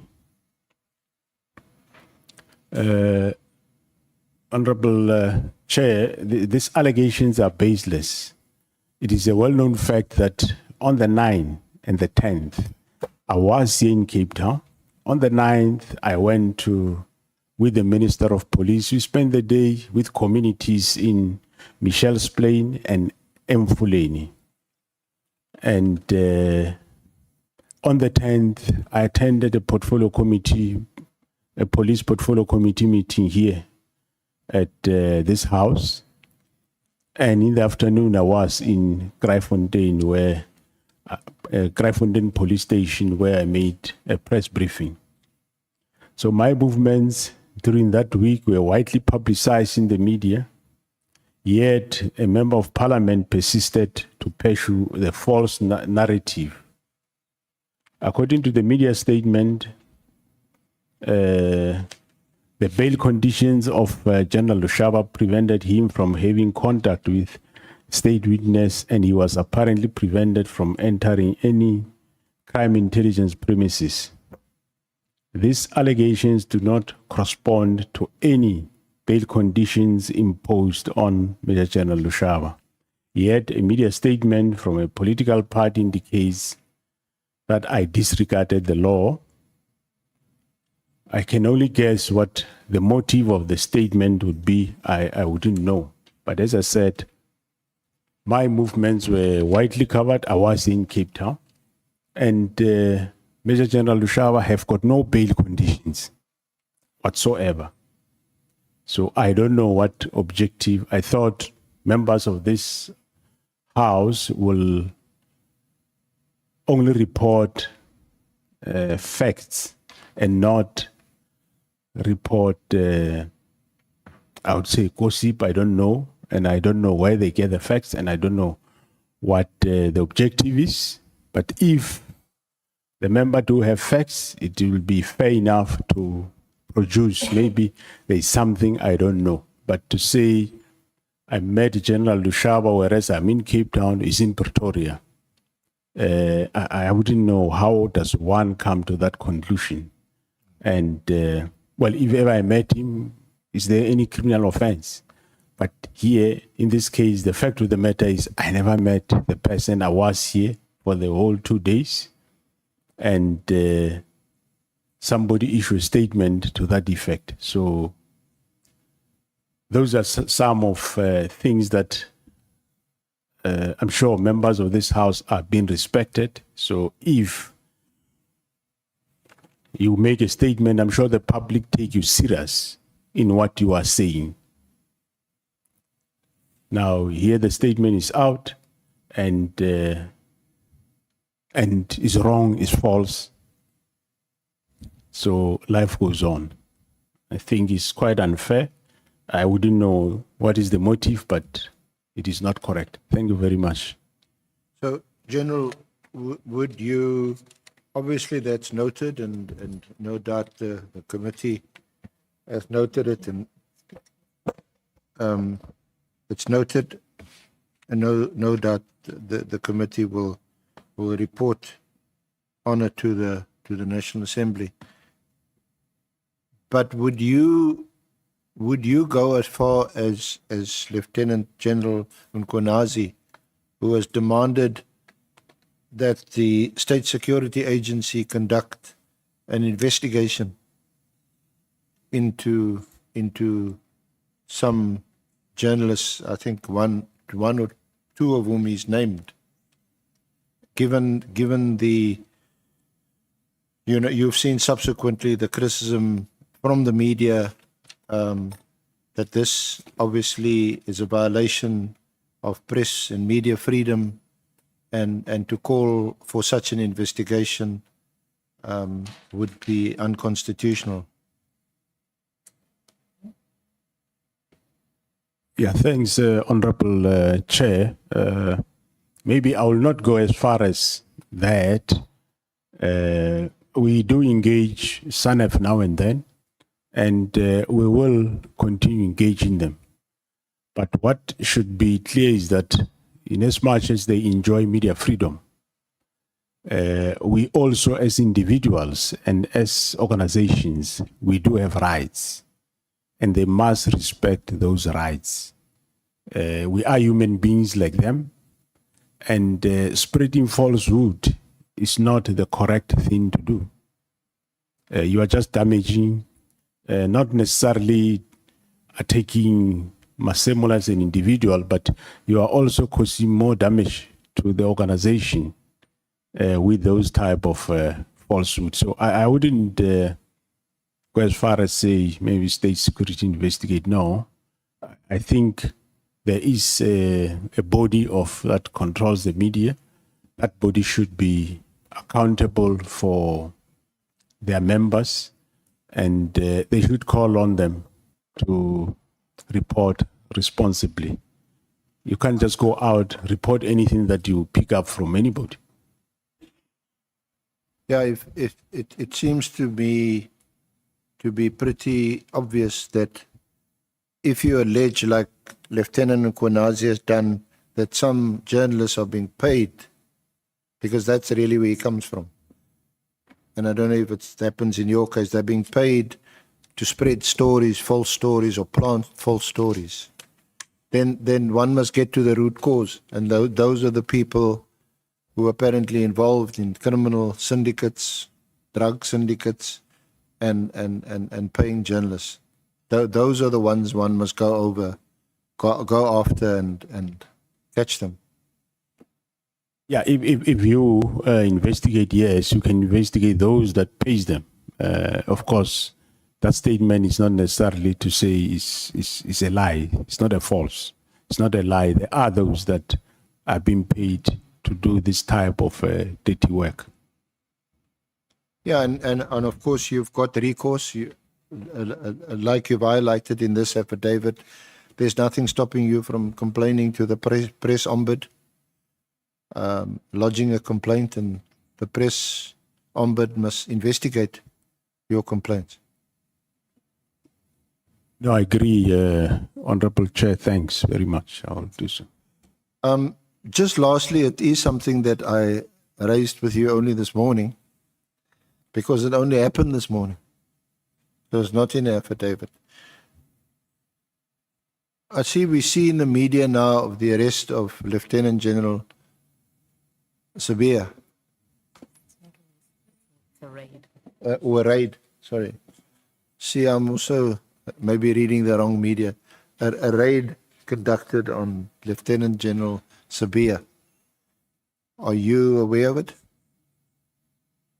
Yeah, because I was busy at doing everything preparation, Honorable Chair. At one of the breaks, I was informed that there was a search and seizure warrant where the investigation team went to collect gadgets. They were not arresting anybody. It was just a matter of apparently looking for people to get the gadgets. So I'm sure they missed each other in the process there. I will still be briefed as I get out here.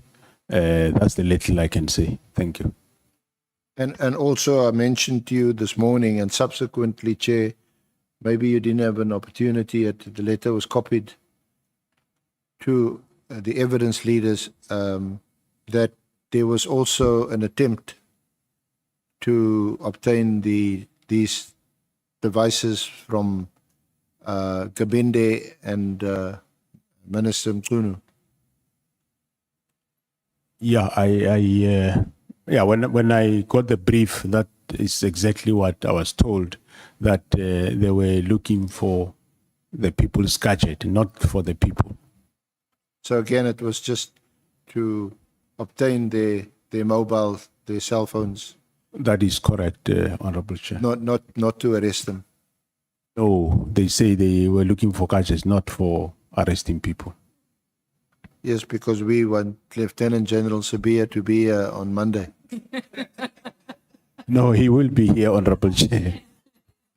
He will be here. Although this committee does have the power to order the head of a prison to release a detainee to come and give evidence here.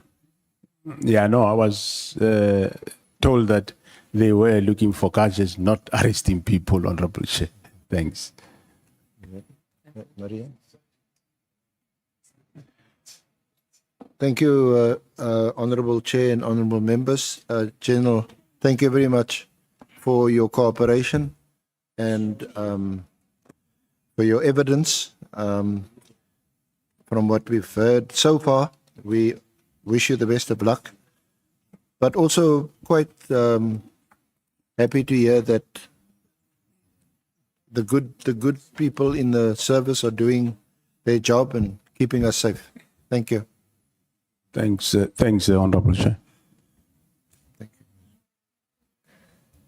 you. Not bad. Huh?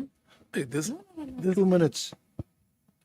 you need 2 more minutes. Okay. No, I said just out by 2 minutes.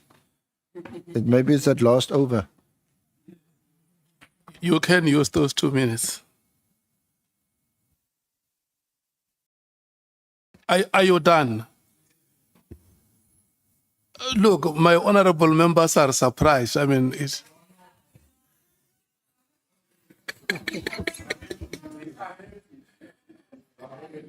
like it happened so quick, in the speed of a lightning.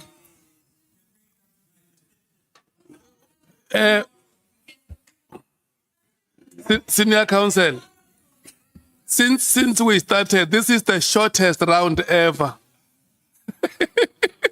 And Honorable Malema agrees with me that this is the shortest round ever. Oh, okay.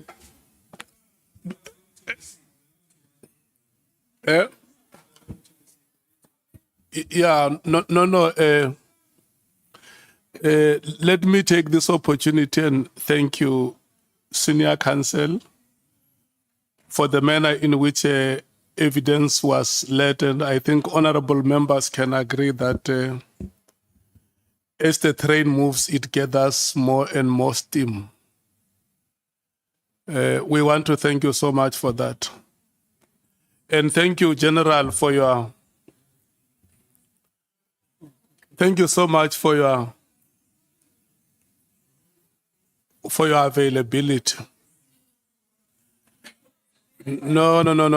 Listen to me, honorable members, because I want to say something here. I want to say something. I don't have absolute powers. The powers rest with the committee in terms of the terms of reference. I want to check with you whether you want to call it stamps now, the end of the day, or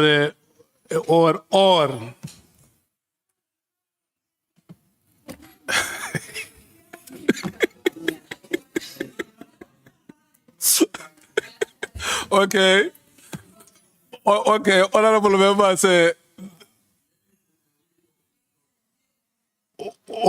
Glenis is the whip of this committee. What is Glenis saying? What is Honorable Breitenbach? Look, when we started, I'm saying bye-bye. the public has never seen you in this committee. They may want to hear you speak today. Let them hear me. Bye-bye. Thank you so much. Honorable members, we have come to the end of the proceedings, and I want to thank you so much. Let me tell you something. Since we started, we are always a full house. And even at the time we closed the proceedings, the 11 of us is always present in the meeting. And I want to thank you so much for that. It's a very good practice. We show a very good example of how people are led. Tomorrow, because we are going to have a field day, the starting time is 9 o'clock. The venue is Good Hope Chambers. Thank you so much. Members must keep their files. I mean, members must keep their files. No, not people. Must keep. That's what I'm saying. They must keep their. When I say they must keep their files, I mean.